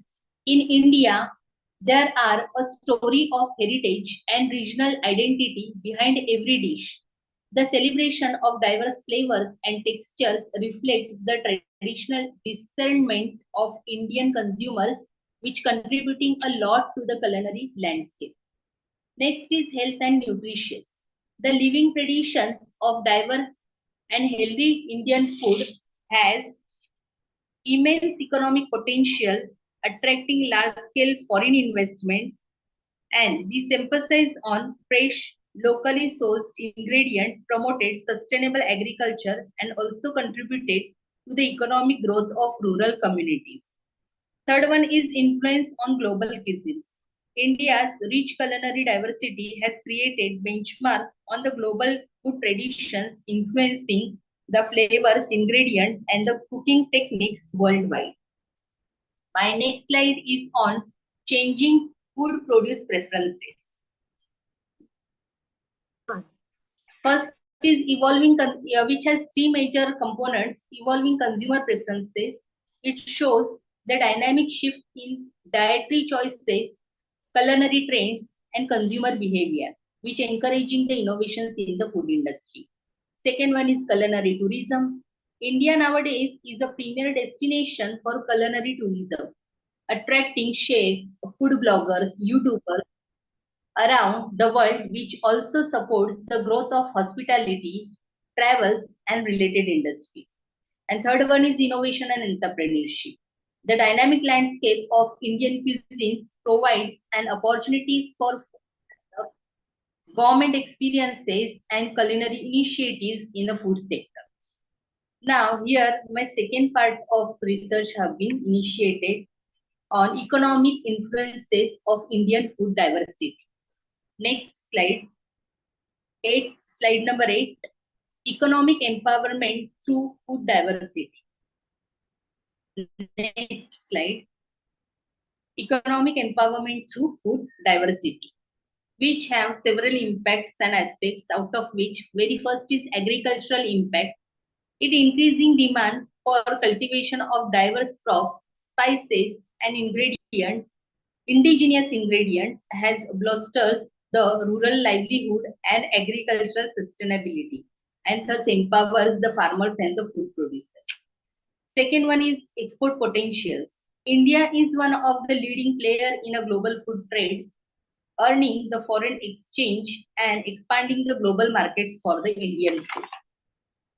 Third one is job creation and the entrepreneurship. It generates many job opportunities and growth of entrepreneurship in culinary sectors like chefs, dietitians, nutritionists, agriculturalists, distribution and delivery services, bakers and brewers, dairy and poultry, food stylists, food bloggers, food photographer and content creator, food critics, and many more. My next slide is on culinary diplomacy and soft powers. First is cultural diplomacy. The economic implications of culinary diplomacy are for reaching, influencing trade relations, tourism, and international collaborations across diverse sectors. Second is global culinary influences. Indian food diversity inspire the culinary trends, fusion cuisines, and cross-cultured collaborations. Indian restaurants, food festivals, and culinary events like Bharat Mandapam contributes a lot in India's creative economy. Third one is Brand India. Nowadays, we have a good amount of implication of IPR in Indian food sector, which making India as a culinary powerhouse, elevating the Brand India image and attracting the investments, partnerships and collaborations in the food and hospitality sector. And my last slide focus on harnessing culinary innovations for the economic growth, which have three aspects: technology and innovation. It driving advancement in food processing, packaging, and distribution. It also extends to research and development, food safety standards, and sustainable practices that underpin the growth of food sector. Second one is entrepreneurial ecosystem. Culinary innovations fosters the entrepreneurial ecosystem in a food sector and create job opportunities investment inflows, and reimagining of traditional food businesses. And third one is sustainable economic model. The adoption of sustainable practices in food production, distribution, and consumption has not only bolstered economic resilience, but has also positioned India as a global leader in a sustainable gastronomy. So finally, I would like to conclude that India's rich and varied food diversity is one of the main factors influencing the country's potential growth in the food processing sector and culinary tourism. India has potential to improve its standing in the Global Innovation Index and eventually the creative economy by capturing the skilled but disorganized labor force engaged in the food sector. Thank you. Thank you very much. Thank you, ma'am. Very well presented. So our last presenter, Assistant Professor Neha Maheshwari ma'am from Viva College, presenting her paper on Understanding Market Dynamics and Consumer Behavior in Creative Industries, the Impact of E-Commerce Adoption. Good. Yes, ma'am, you're ready? Yes, ma'am. Am I audible? Yes, ma'am, yes. Good evening to all. My research topic is something related to the understanding the market dynamics and consumer behavior in creative industry and how this all things impact the e-commerce adoption.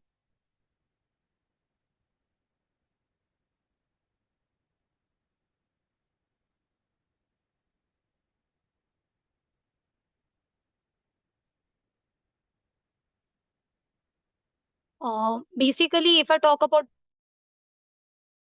casual market, as we all know, we are living in the globalized economy and we all are being in a digital era.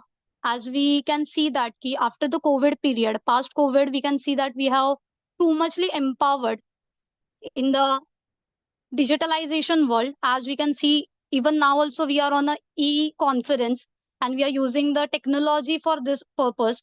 So how this actual everything relate to the market dynamics and consumer behavior in e-commerce industry.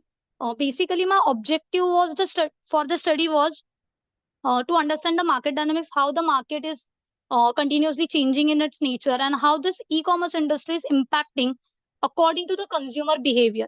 Like each and every person is very much affected by these things. Like if I am getting a chance for working under a single roof and having comfortableness according to myself, definitely I will not go out of the zone from my comfortness and I will do something else. So basically some important points are there from my study. This was like after digitalization, we are having some new innovatives and creative ideas, and we are actually coming up with the new technologies. We have started from the single camera phone to we are having this 5-6 camera phones now in our hands. So from this all, we are creating some new business aspect and as well as the new work opportunities. So that is giving the economic significance to our actual market. And then these all are the limitations. Limitations is like when I started working with this topic, I got some limited responses and all. My research is completely based on the primary data and like some specific part I have collected from the references. At the time of data collection, I have collected the data in a Google form manner. So I gone through the gender, like comparative genderness. It is something like how much male and female go for the digital using of the websites or they go for the e-commerce. So we can see that maximum are females from the gender count. So maximum female go for the online shopping or they go for the e-commerce websites and they use more as comparative to male. Then I have calculated something called as shopping behavior. So it was been asked to the people, like they frequently shop, they occasionally shop, they rarely shop, or they go for the always online shopping. So maximum of them said that they go for always for the online shopping. They prefer going online shopping or doing online shopping. Then what kind of factors influence them to shop online? So first and the most important part which I have came across from this calculation It is like they are feeling convenient to go for the online shopping, and rather other people go for the competitiveness, like price. We can say this price benefit, or some people say there are variety of the product and availability of the product, and some people didn't choose to answer anything over there. Then I ask about the trust and security regarding to the products and regarding to the payment gateways and everything. So over there we can see that key maximum people who are frequent user, they gone for the silently slightly concerned about that, and then other are the moderately and extremely, but maximum people are all not that much concerned about the payment gateways. If I conclude something over here, whatever in the research paper I have find it out, it is something like the economy and the e-commerce are togetherly combined with each other. As we can see ki, digitalization have made some different kind of creativeness in the industries, and it has empowered the customer according to the choice and convenience we are providing. The business persons are providing their usual choice and everything in their hand at their home. So by defaultly people are more going towards the e-commerce, and that's why the economy is going in a higher way, and this is how the consumer behavior is affecting to the market dynamism. Some suggestion and recommendation I got from the feedback form, and that are something like payment gateways. Basically 95% people get like not securely feel about the payment gateways. So that's why we need to improve our payment gateway system and the checkout process. Sometimes we add something in the cart and then we don't know how to proceed it in some different kind of websites. So the checkout process or the at the end of the order placement process should need to be a bit easier. And then the feedback, as the every business person takes the feedback from their customer, so they need to work or they need to improve their app, or they need to improve their quality of the product according to the feedback forms. And these all are the references, some of the references which I have been used in this particular research paper. Thank you so much. Thank you for giving this opportunity. Thank you, ma'am. Very well presented. So this was our last presenter. All have given a very good presentation. Now I request our chairperson of the technical session, Professor Dr. Sunil Narvade sir, Professor and Head of Department of Economics from Dr. Babasaheb Ambedkar Marathwada University, to give the concluding remarks. Sir, please. Thank you. Thank you, madam. Am I audible? Yes, sir. Yes. Thank you. Resource person of this technical session, Dr. Vilas Gaikar sir, principal of the college, Dr. K. Shama, conveners of the conference, Dr. V.S. Indulkar sir, Professor P.R. Karulkar sir, and Professor H.K. Jagtap sir, IQAC coordinator of the college, Dr. A.R. Chavan sir, Miss Hanat Sheikh madam, all the paper presenters, research scholars, and students. Friends, in this technical session, we had total 9 papers, and they were research papers from various areas. The first paper was of Ms. Shaila Kamble. Her paper was on leather industries development in India. Then we had paper from Hina Ganantra madam. It was on DigiLockers. Then the third paper was of human resource management by Tejaswini Naik madam.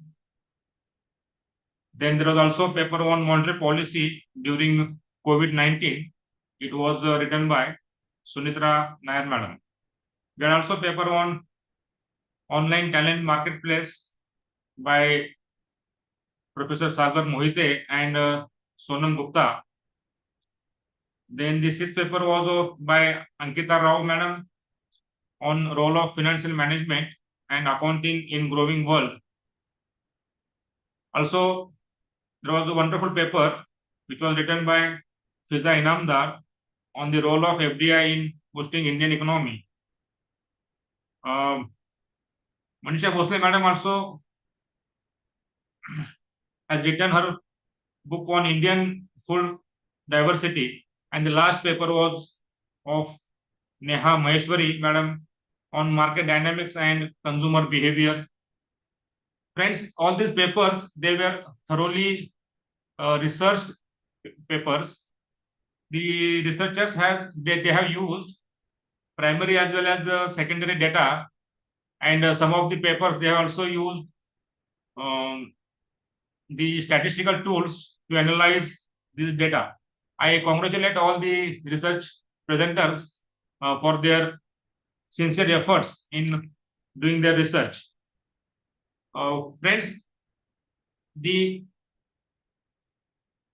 resource person of this technical session was Dr. Vilas Gaikar sir, and his paper was on tourism importance in the economic development of India.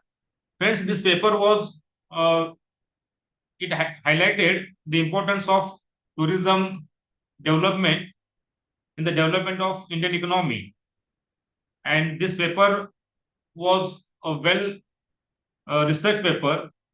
It included the primary as well as secondary data.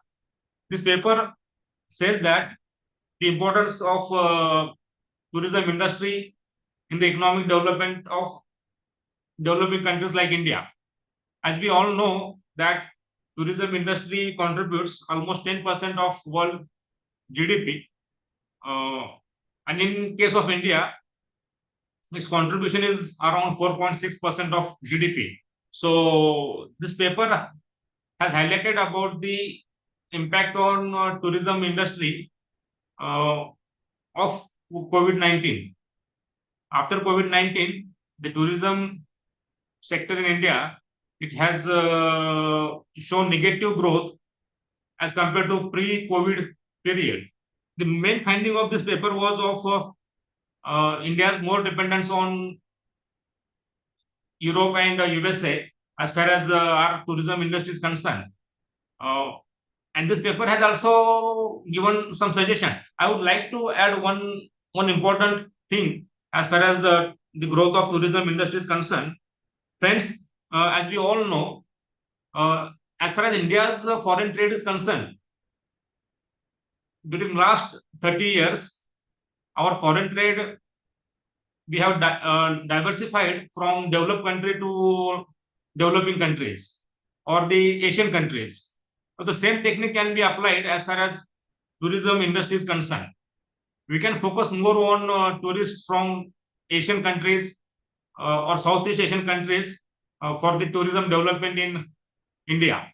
And for that, the infrastructure development like domestic airlines and hotel industry, it should be available, it should be affordable for the Asian, the tourists from Asian countries. And one more thing which I would like to add in this, as far as the development of tourism in India is concerned, as we know, India is, I mean, we can attract tourists from Southeast Asian countries, and we can develop our Buddhist sites in India. We can attract many. Means we should. What I can say, we should not depend upon USA and Europe as far as our development of tourism is concerned. But we should also focus on these heritage sites as far as Buddhist culture is concerned, and we should focus on the development of these Buddhist sites, and we should attract tourists from Southeast Asian countries. So in case of foreign trade, now we are shifting towards, or we are focusing on Southeast Asia. In the same way, now as far as tourism sector is concerned, we can also focus on the Asian countries for developing our tourism sector. So these are the few things which I would which I wanted to add, or I wanted to say as far as tourism development is concerned. Finally, I thank organizers of the conference for giving me this opportunity to chair the session. I thank principal of the college and the coordinator of IQAC and the conveners of the conference. I congratulate all the paper presenters for their nice work. I'm happy that all these paper presenters, all these research papers were well prepared, and they have used the primary as well as secondary data. I stop here. I once again thank you all for this opportunity. Thank you very much. Thank you, sir. Thank you for your valuable time and a lot of patient listening of all our participants. Now to propose vote of thanks, I request our professor and head of department economics, Dr. H.K. Jagtap sir, to propose vote of thanks. Please, Jagtap sir. Yes, okay, Hannat ma'am. Good afternoon, all of you. On behalf of Konkan Gyanpith, Uran College of Commerce and Arts, I take this opportunity to propose vote of thanks to those who have directly and indirectly contributed to this e-conference on role of commerce, industry and management in accelerating creative economy, organized by our college. At the outset, I thanks our chief guest and resource person, Professor Dr. Vilas Gaikar sir. We are really enlightened with your knowledge and presence of this session. Many thank you, sir. We are thanked to this session chairperson, Professor Dr. Sunil Narode sir, for gracing today's conference, and there is a very nice interactive conclusion remarked by chairperson Professor Dr. Sunil Narode sir. Many thank you, sir. And again, I would like to thank our principal, different participants, and there is directly and indirectly supporting staff. Thank you. Over to Hannat ma'am. Thank you, sir. Thank you so much. So we have concluded our technical session 2. I express a sincere thank towards one and all. Now we will be moving towards our valedictory session. For that, I hand over to Dr. Parag, sir.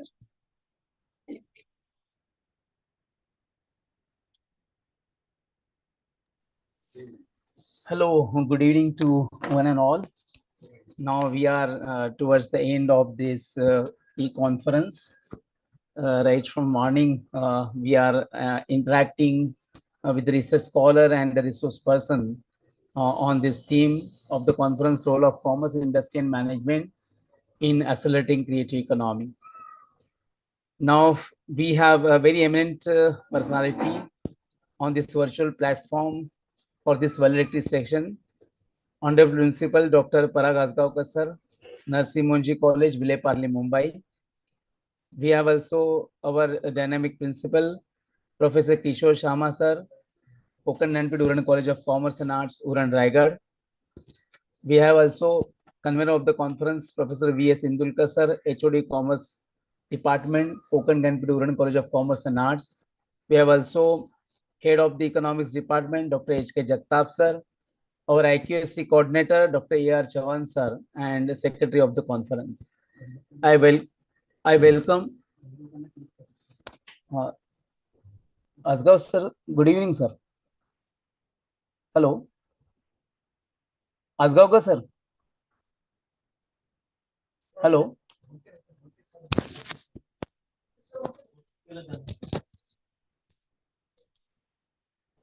Hello, are you there, Asgaonkar sir? I think he has disconnected. 1 minute. He is there.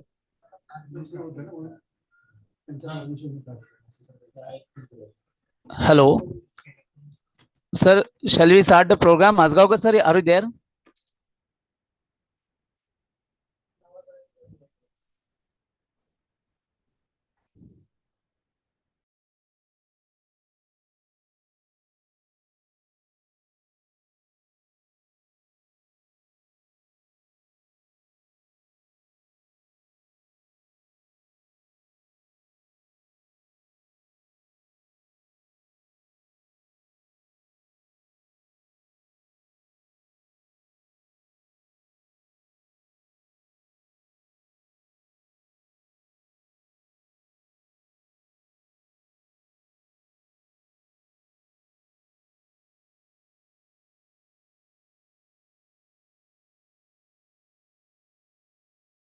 All participants, please wait for a few minutes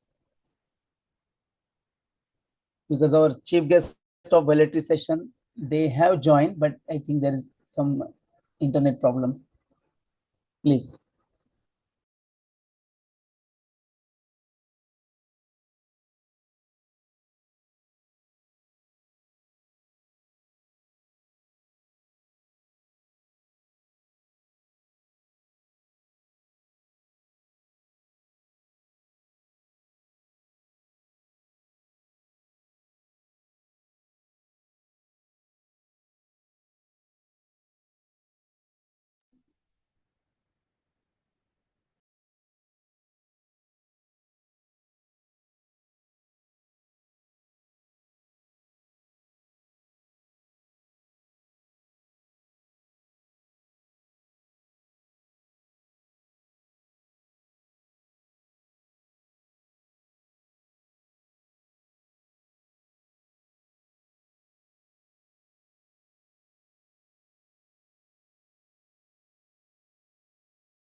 Asgav sir, Dr. Parag here. Hello, am I audible, sir?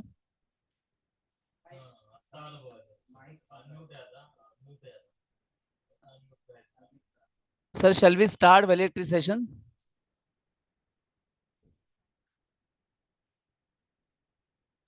Hello.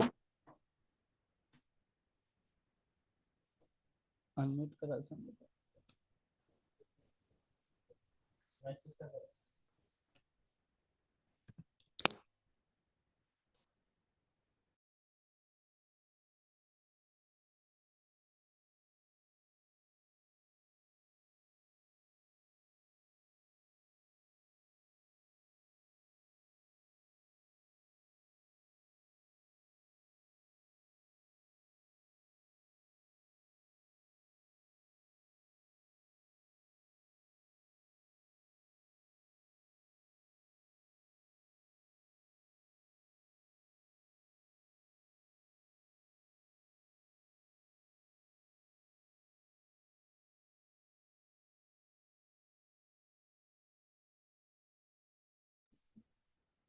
So good evening once again to one and all.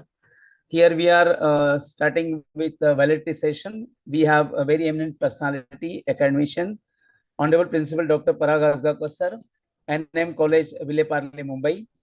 We have also our dynamic principal, Professor Kishore Sharma sir. We have also Professor V.S. Indulkar, HOD Commerce Department, Uran College of Commerce and Arts. We have also HOD of Economics Department, Dr. H.K. Jagtap sir. Our IQSC coordinator and secretary of the conference, Dr. A.R. Chavan sir. We will begin this validity session by introducing our chief guest. I request Professor Hannat Sheikh ma'am, please introduce our chief guest of this validity session. Please ma'am, over to you. Yes, thank you, sir. Very good evening to esteemed delegates, distinguished guests, and all dear research scholars. It is with a great honor and privilege that we gather here today for the National Conference on the role of commerce, industry, and management in accelerating the creative economy. As we embark on the journey of the knowledge and innovation, we shall begin with the acknowledging the remarkable presence of our esteemed chief guest, Dr. Paragaj Gaukar sir.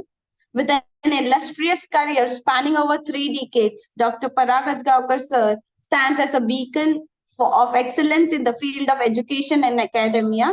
Sir is principal of Narsimunji College of Commerce and Economics since 8 years and has exemplified leadership and is serving as a guiding light for countless aspiring minds. Sir's commitment to academic excellence is further underscored by the remarkable achievements of his students. Under his mentorship, 3 students have completed their doctoral degrees and 8 students have completed their MPhil degrees. This shows his dedication to nurturing scholarly talent that has no bound. Beyond the classrooms, Dr. Parag sir's literary prowess shines through the authorship of over 60 books covering a wide array of topics ranging from academia to branding consultancy. Sir is chairman of BMS and a renowned branding consultant. His experience has left an indelible mark on the industry, inspiring innovation and driving growth. Moreover, Dr. Parag sir's scholarly contributions extend to the realm of research with over 60 research papers published in prestigious international and national conferences. As a revered resource person, he continues to share his knowledge, his wealth of experience, enriching the community with each engagement. In the light of his exemplary achievements and unwavering to the knowledge, we are indeed fortunate to have Dr. Parag Gaukar sir for his valuable presence with us today.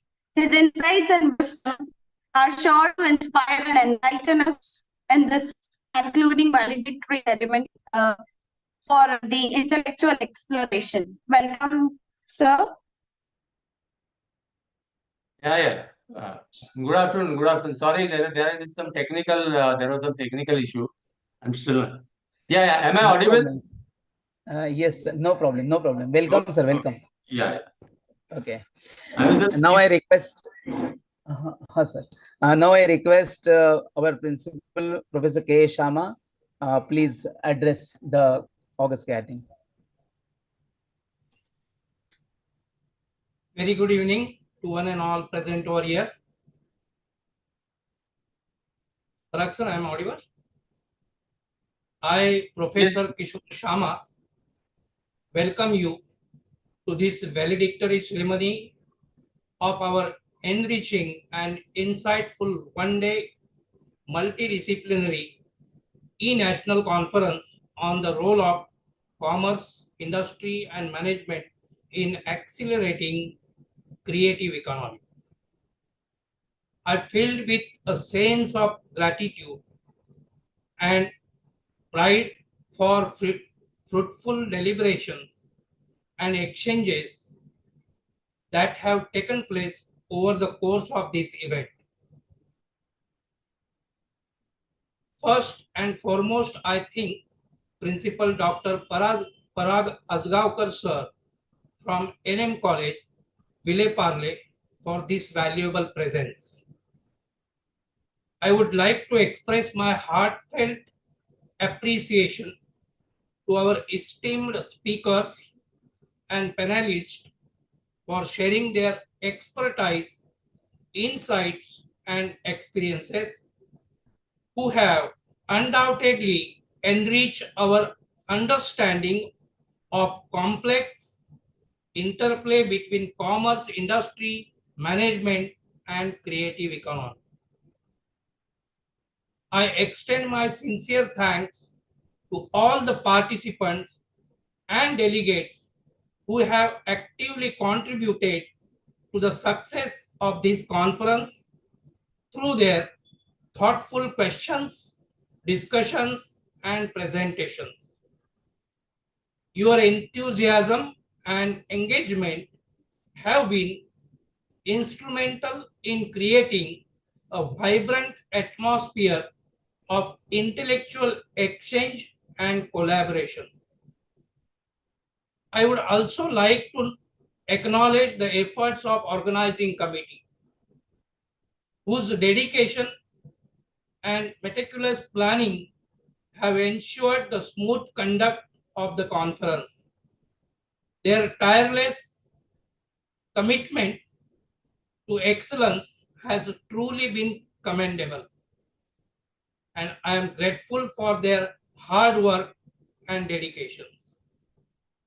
As we reflect on the key insight and takeaways from this conference, let us carry forward the spirit of inquiry, innovation, and collaboration that has defined our interaction here today.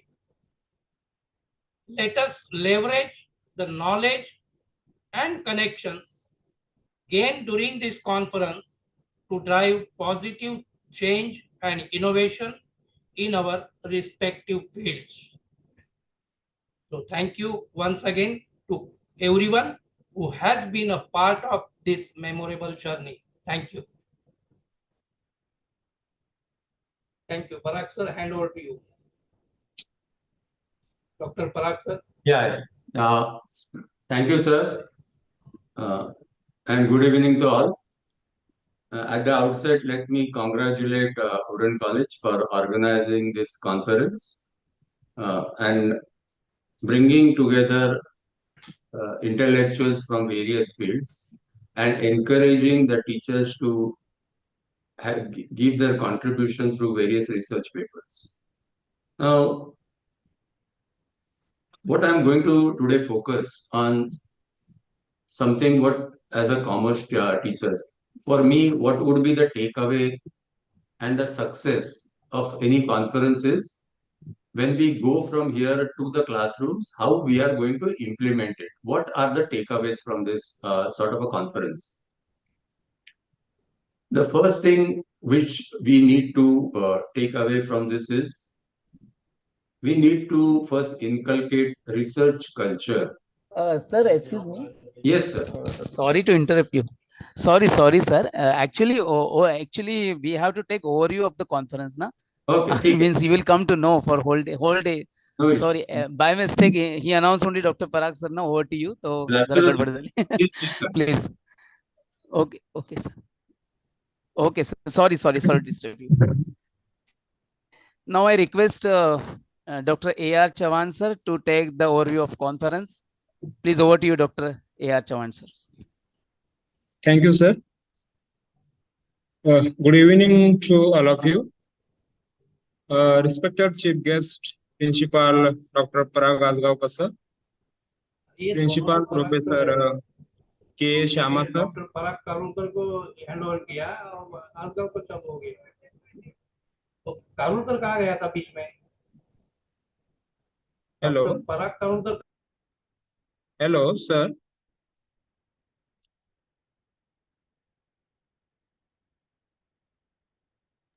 Respected Chief Guest, Principal Dr. Parag Asgaonkar sir, Principal Professor K. Shyama sir, and all dear participants. Myself, Dr. A.R. Chavan, I am presenting a brief overview of the National Conference. A total of 68 research papers have been submitted by research scholars for this National Conference. And nearly 500 research scholars have registered online. Many professors and research scholars from different states of the country have participated in this conference, like UP, Rajasthan, West Bengal, Delhi, Haryana, Gujarat, Himachal Pradesh, Karnataka, Assam, Uttarakhand, Maharashtra, etc. After this, I am briefly reviewing the session-wise program of this conference. First of all, I am reviewing the inauguration session. Professor K. Shyama sir Principal of Konkan Gyanpith Uran College of Commerce and Arts, Uran Raigad, had given a welcome address on the occasion of the inauguration session. He spoke on the objectives of the national conference. According to him, this conference have necessary brainstorming from research scholar and expertise people from India. Professor Dr. Suresh Main, Chairman of the Board of Studies in Economics, University of Mumbai, Maharashtra, was presented as chief guest of the inauguration program. He interacted with the audience regarding the role of the commerce management and industry in economic development. Sir said that external stability, financial stability, fiscal stability, and price stability are essential for economic growth of the country. Sir further said that the youth population in our country, these youth should take global knowledge and bring about sustainable development in the country. Professor H.K. Singh, Dean Faculty of Commerce, Banaras Hindu University, Varanasi, UP, was presented as keynote speaker. He reviewed the economic development of the country from 1950 to 2020 in his keynote address. That the country is progressing day by day in GDP. Indian management service should be improved to make the economic stronger. For that, effective implementation of new national education policy is necessary. The inauguration session had concluded with a vote of thanks by Professor Riaz sir. In short, this session is a very fruitful to gain knowledge regarding the Indian economy. Now, first technical session. Professor Vinita Tandel, Department of Accounting Finance, welcomed and introduced to chairperson and resource person of this first technical session. Professor Dr. A. Chanu Madam, Dean Faculty of Commerce and Management, Bodoland University, Assam, was present as the resource person of the first technical session. She outlined the changing nature of commerce and management in the recent era of globalization. India needs to become more capable of global competition. The first technical session concluded with the remark by Chairman Dr. Vinayak Raje, Principal KB, Women's College of Arts and Commerce, Thane. He had taken review of research paper presented by research scholar. There were 10 research papers presented in this technical session. The first technical session ended with a vote of thanks by Professor Pooja Gupta ma'am, Department of Accounting Finance. Now technical session second, Professor Dr. M.G. Lone, Head Department of History, welcomed and introduced chairperson and resource scholar of the second technical session. Professor Dr. Vilas Gaikar, member BOS in Economics, University of Mumbai, and Professor CHM College, Ulhasnagar, was presented as the resource person of this technical session. He expressed views on changing economic policy and sustainable development. He further said that compared to other developed countries, budgetary expenditure on tourism in India is low. Therefore, that places do not develop as a desire. As a result, foreign tourists are decreasing. Globally, the tourism sector has a special importance because tourism is increasing the country's GDP. The second technical session concluded with the remark by Chairman Professor Dr. Sunil Narode, Head and Professor Department of Economics, Dr. Babasaheb Ambedkar, Marathwada University, Sambhajinagar. He had taken review research paper presented by research scholar. There were 9 research papers presented in this technical session. Professor Dr. H.K. Jagtap, Head of the Department of Economics, gave a vote of thanks and concluded the second technical session. Now we are moving towards the final session of this conference, which is the valedictory ceremony. Thank you, and thank you so much. Thank you, Dr. A.R. Chawal, sir, for having the brief out about the whole throughout the day what we had done in the conference. Now I request to one participant, Helena Milton. Please share your opinion. Helena Milton, are you there? Yes, I'm there. Please. Am I audible to everybody? Yeah, please take 3 minutes, ma'am. Please. Yeah. Firstly, I would like to express my gratitude to the organizers for putting together such an enriching conference. The diverse range of topics that were covered were really very impressive. Overall, it was a very good experience, and I eagerly anticipate attending the same next year as well. Thank you so much, everybody. Thank you, madam, for sharing your experience about our conference. Now I request our chief guest, really sorry, sir, for interrupting you. Now I request Honorable Principal Dr. Parag Asgaonkar, sir, please have a chief guest address. Yeah, no issues, absolutely no issues. Let me continue from where I left. I was on what are the takeaways from any conference, and a conference like a national conference like this one is what we do in the classroom. And I was on the research culture. See, there are we have to ensure that the system works, and we are the change agent. Now, so the research which we have, research papers which all of you have submitted, take it to your classrooms. Encourage research among students, and that research even as under new education policy, which we have as an autonomous institute, which we have already implemented successfully from this year. What are the various types of research which we can have?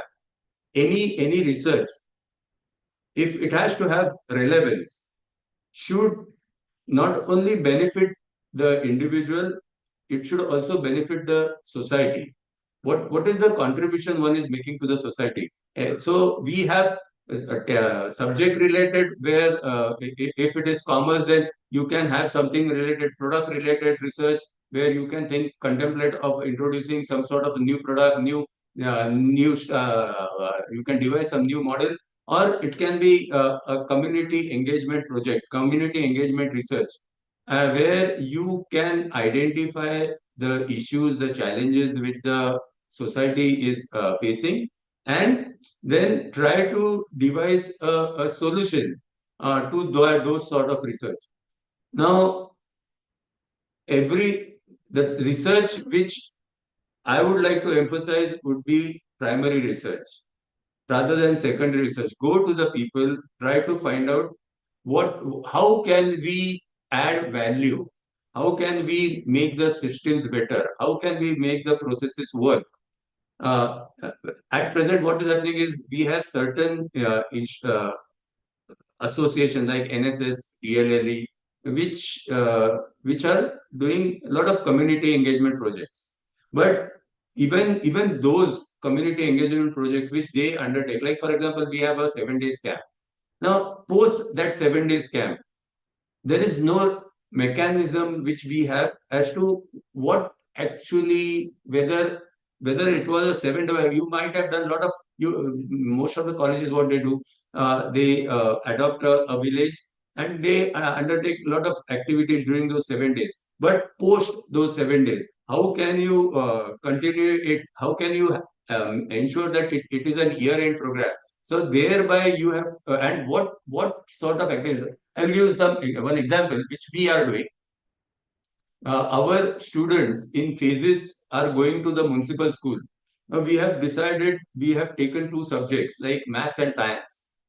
And in phases, this is not confined to a particular student. So we have batches of 10. So this 10 students will be responsible for teaching maths and science in a particular month. Then we have another group of 10, 15, 20 students. So it is a continuous activity, and there is some constructive outcome post completion of that particular semester or that particular year. So this sort of value creation, this type of project, this type of research, you have to identify. Okay, in your area there can be challenges relating to communication. So how do I ensure that this sort of communication related skills I can impart? The second thing, what new education policy is focusing is on skill development. Now, various skills have been enlisted. There are professional and technical skills, there are communication skills, there are soft skills, there are value-based skills, there are problem-solving skills, there are decision-making skills. Now, whenever we are teaching, like now, many autonomous colleges have already implemented new education policy where we have major, minors, and affiliated colleges.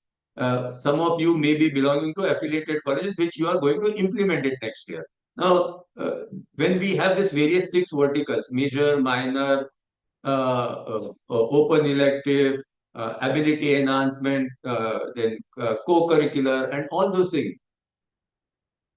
the basic objective of new education policy is make them employable.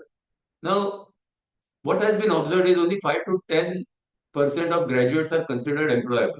Now, all our conferences, then various type of activities which we undertake will have a concrete positive outcome only if we ensure that we are able to transfer those skill sets to students, and when they go in the job market, the industry considers them employable. So the validation of your teaching learning process, what you have undertaken in your college, the validation can be how many students are considered employable. For that, I would appeal to all of you to have a sort of a training and placement cell. Many of the colleges might be having so training and placement cell where we have to impart those soft skills. Maybe interview skills, maybe group discussion skills, maybe mannerism, personality development. Now, in fact, under new education policy, this is a part of the curriculum. So we have to ensure that the students are imparted with the skills. So the focus should be on the outcomes rather than course objectives, program objectives is there. But how many of us have actually related it with the outcomes, and the outcomes should be measured. I would also suggest that for that, what we have done is I'm sharing what, so maybe that can help you improvise your program or get an idea as to what can be done. Is I would suggest that all of you start implementing Bloom's taxonomy, where some of your colleges, you might have implemented Bloom's taxonomy, where there are 6 levels of learning, where 6 levels are understanding, comprehension, application, analysis, evaluation, and creation. The first 2 levels, understanding and comprehension, are the basic level, conceptual level. What we are doing is, at present, if you see the curriculum which we have and the examination pattern which we have, we ask questions like the meaning of this, the advantages of this, the features of this, the scope of this. These are the first 2 levels, where we are at the understanding and comprehension level. What the industry, these are called these are lower level skills, basic, where we are orienting them with the subject. What the industry needs is those higher order skills, which will come with application, analysis, evaluation, and creation. How can you impart this? Application means your question paper should have something on case study. Do the students know that these concepts, how they have to be applied? Analysis, you should set questions and what based on where they are supposed to analyze and then evaluate. Evaluating is comparing two models, and creation is so suppose, let me give an example. Suppose you the subject is marketing, which you are taking.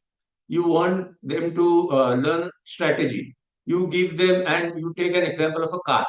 Hyundai, you compare a marketing strategy of Hyundai and marketing strategy of Tata Motors and Maruti. Now, this what you are doing is analysis and evaluation. Evaluation is you are comparing. And then if the students are able to devise their own strategy, devise a new model, that is creation. And that is what the industry needs. So this research, which we are having these conferences,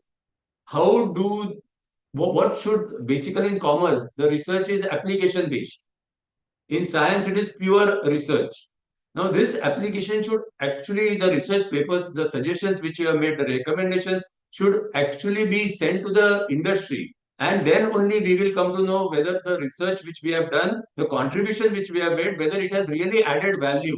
And whether the industry considers that, yes, this type of research, here the value addition has happened. So teaching learning process has to be a value creation process where the students generate value when they come to the classroom. So what we do is, now take for example academic audit.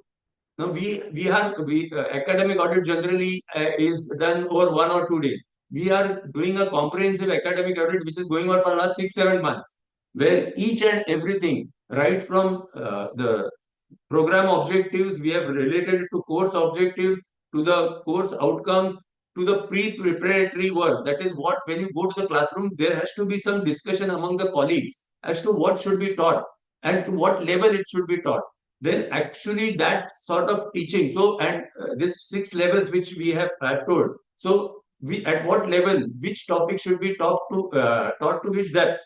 Even the curriculum which should be framed has to be framed based on these 6 levels. So, which topic the application should be, which topic for analysis, then whether actually that sort of delivery is happening in the classroom, then your paper setting should also be related to these 6 levels. So whether analysis, what you have taught, you can't expect, we teach understanding and comprehension, and we expect students to write something on application. We ask questions on application, on analysis. Those things have to be taught in the class. So it's a comprehensive, in-depth process. And then the evaluation mechanism, where we even do post-analysis, whether the paper was set accordingly, then actually on whether the question was, you can have weightage, say 20% on understanding, 20% on comprehension, 20% on analysis.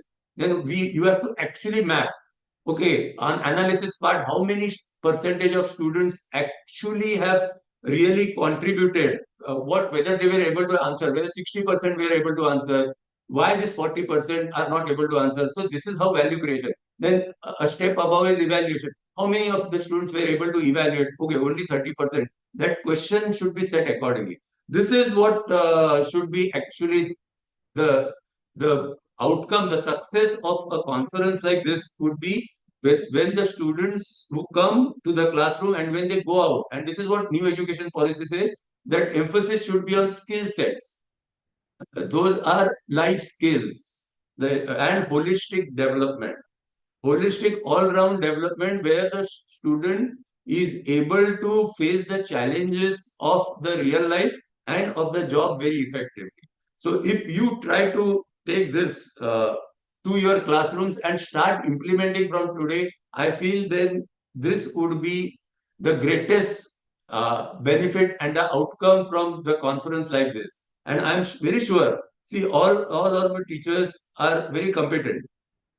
But what we need to do is, we need to now start uh, telling students, go to the library, read reference books. We should start asking questions from the reference book. The argument, okay, there in the initial period, there can be some students who will find it very challenging. Even the students, my experience is I have gone to 50, 60 colleges across different areas. And my observation is students, there is not much difference in the quality of the students. What the outcome, why there are students who are successful, more successful, the passing percentage is more, the outcomes are better. The processes and systems in those colleges are implemented in a better manner, are planned and implemented in a better manner. Your students are also capable, but what we need to do is we need to provide them with a platform. And before I wind up, see, we have even associations, various associations. Take for example DLLE, NSS, which all colleges have. Now with this NSS, have we ever tried to measure the outcome? What's team building, for example, interpersonal skills? Then they learn a lot of value skills, sustainability, all these skills which we are trying to teach. This should be embedded in your curriculum as well as your co-curricular as well as your extracurricular activities, and there has to be some measuring yardstick that should be laid down. And then you should start measuring. Unless you quantify what is happening in the class, the progress won't be there. And I'm very sure, and I'm very hopeful, I'm very positive that the teaching community, where the values, the ethics, the morals are very high, and the teachers really care for the students, their involvement in their job by and large is quite high. Only thing is we need to be more structured, more organized, plan it a better manner, and ensure that each and every person in the organization is brought at the same level when we are planning as well as when we are implementing. So this is what I wanted to say. I once again congratulate all of you for your research papers. And when you are calling those experts to evaluate the research papers, we learn a lot when we hear experts from different areas. So I wish you best of luck. Thank you and God bless. Thank you very much, sir. Really, your guidance is very, very important for all of us as an academician and as a researcher also. You have pointed out that how research is very important and how can we take our research in a practical way in the classroom and share our experience to students. So application of knowledge is very important, and how the NEP 2020 has framed accordingly. The practical study, the practical investigation is very important. And even also you have pointed out 6 levels of learning. So that is also important things. Value creation process is also important in teaching. When we are teaching, then we should create the value amongst the students. And how the extracurricular activities are important for development of the students' personality, overall personality, different skills that how students can acquire through the NEP 2020 framework. So thank you very much, and spending your valuable time with us. So we have very good evening, sir. Now it's my pleasure to announce the best paper presentation awards. In technical session 1, there is Helena Milton, research scholar from Nirmala Memorial Foundation College of Commerce and Arts. Her topic was a study on the difficulties encountered in social entrepreneurship in India. Second best paper to Akanksha Mangaonkar from Lions College of Commerce, and Dalmia College of Commerce and Arts. Yes. Her paper was Blue Economy, the New Paradigm of Indian Economy. The third paper in the second session, Sunita Nair from Viva College. She's assistant professor. Her topic was monetary policy, unconventional monetary policy during COVID-19 pandemic. Then under best paper in the second session, Neha Maheshwari from Viva College. Her topic was understanding market dynamics and consumer behavior in creative industries, the impact of e-commerce adoption. And another paper from that session, Dr. Hina Jayesh Ganatra and Deepika Pandey, both are assistant professor from Vivekananda Education Society's Arts, Science and Commerce College. The topic was exploring the benefits and security measures of DigiLocker. So congratulations to one and all for best paper presented. Now I request Professor Indulkar sir, HOD Commerce Department, to have a vote of thanks. Over to you, sir, Indulkar sir. Are you audible to me? Hello? Yes, sir. Parag sir? Yes, sir. Yes, sir. Yes, sir. Yes, sir. Yes, yes. Everyone. Again, I welcome myself, Professor V.S. Indulkar, convener of conference for this validated section of National E-Conference on the role of commerce industry management is accelerating creative economy. Today's validated chief guest, Dr. Parag Asgavkar, Principal of NM College, Vileparle, Mumbai, Honorable Shri Pradeep Chandra Shungarpure, CEO Konkan Gyanpith Trust Pen, Professor K. Sharma, In-Charge Principal, kguc College, Dr. Arun Chavan, Conference Organizing Secretary and Accuracy Coordinator, kguc College, Convener of the conference, Dr. Parag Karukar and Dr. H.K. Jagtap sir, respected dignitaries, research scholar and participants. As we draw the curtains on this enlightening and inaugurating one-day multidisciplinary e-national conference organized by Sir, it gives me immense pleasure to extend a heartful and resounding vote of thanks on behalf of organizing committee. First and foremost, I would like to express the deepest gratitude to our esteemed chief guest, Principal Dr. Parag Asgavkar, NM College, Vileparle, Mumbai. Your insightful remarks and valuable perspectives have enriched our discussion and inspire us to aspire for greater height, academia and beyond. Thank you, sir. Thank you very much, sir. I am sincere thanks of Shri Pradeep Chandra Shungarpure, CEO, Konkan Gyanpith Trust, Spain, for continuous guidance and support. I heartfelt thankful to all the members of the advisory committee for their invaluable counsel and direction in shaping the counters of this conference. Your expertise and dedication have been instrumental in ensuring the success of this event. I extend my sincere appreciation to In-Charge Principal, Professor Kishore Sharma, whose unwavering support and guidance have been instrumental in the success of the conference. Thank you very much, sir. Principal K. Sharma, sir.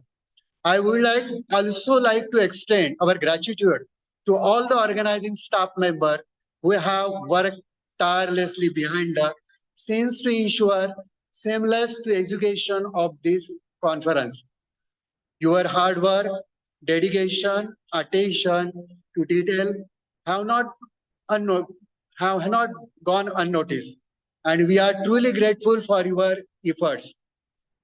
Dr. Arun Chavan, the organizing secretary of the conference and IPC coordinator, deserves sincere appreciation for providing technical support, preparing brochures for the national conference, and arranging the impressive background banners.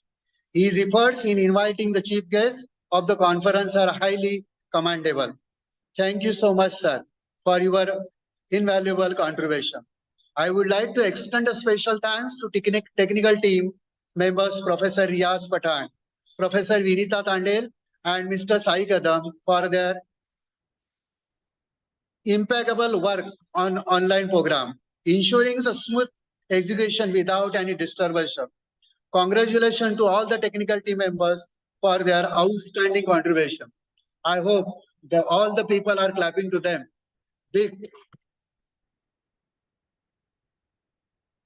I extend my sincere gratitude to T.N. Ghar, the office superintendent in our college, for his financial support and efforts, ensuring the infrastructural facilities in the place for the conference success.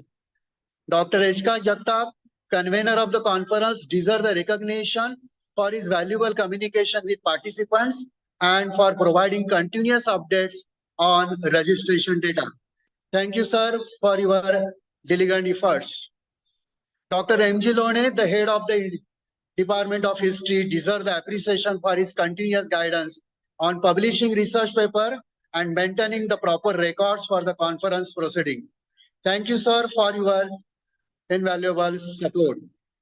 Ms. Hannah Sheikh deserves the acknowledgement for her exceptional handling of the technical session, effectively bridging the gap between chairperson, resource person, and presenters. Well done, Ms. Hannah Sheikh. I thank you for your outstanding contribution. Principal Adigar, Viva College, Virar, especially thanks for the contribution in publication. Nearly 10 to 15 research papers sent in this conference. Thank you very much, Principal Adigal, Viva College. Especially I am professor from Viva College. Congratulations. You are very, very good contribution in our national conference. Thank you very much. Please forward the message, Principal Adigal. Last but certainly not least, I express my gratitude to Dr. Parag Karulkar, the co-convener of the National Conference and Assistant Professor in Commerce. His significant contribution were instrumental in the success of today's National Conference. He played a crucial role in inviting the keynote speaker, Dr. H.K. Singh, coordinating with the advisory committee, drafting the invitation letters, and managing the inauguration and validated program seamlessly. Thank you so much, Dr. Karulkar, for your valuable guidance and continuous support. And thanks our Professor A.K. Gaikwad, Professor R.T. Thavre, Professor Anupama Kambale Madam, Professor Pooja Gupta, Professor Nilupar Mukri for their support for the success of the conference. Thank you so much. To all the participants who have contributed their insights, expertise, and enthusiasm to enrich our the discussion and deliberation, we extend our the heartfelt thanks.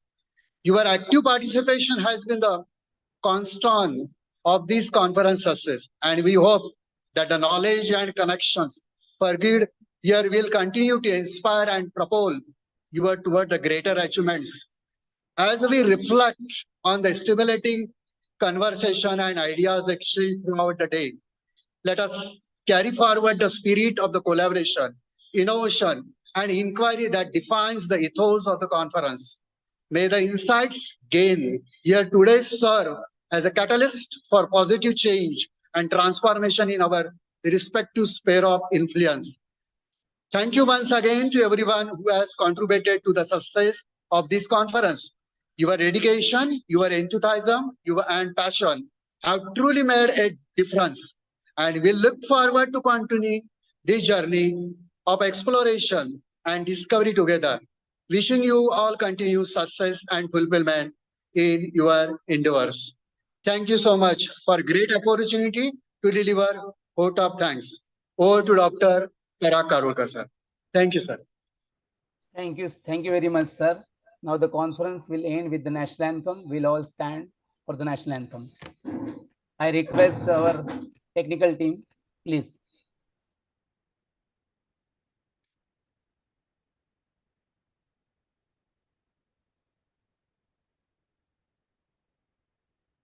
Jana Gana मन अधिनायक जय हे भारत भाग्य विधाता पंजाब सिंध गुजरात मराठा द्राविड उत्कल बंगा विंध्य हिमाचल यमुना गंगा उच्चल जलधि तरंगा तव शुभ नामे जागे तव शुभ आशीष मांगे गाहे तव जय गाथा जन गण मंगलदायक जय हे भारत भाग्य विधाता जय हे जय हे जय हे जय जय जय जय हे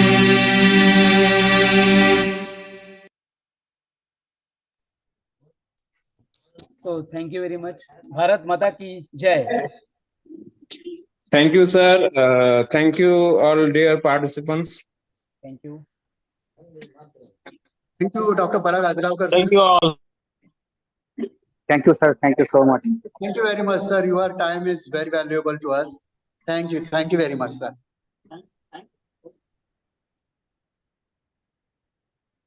Thank you, all the participants. Okay, thank you, sir. Thank you.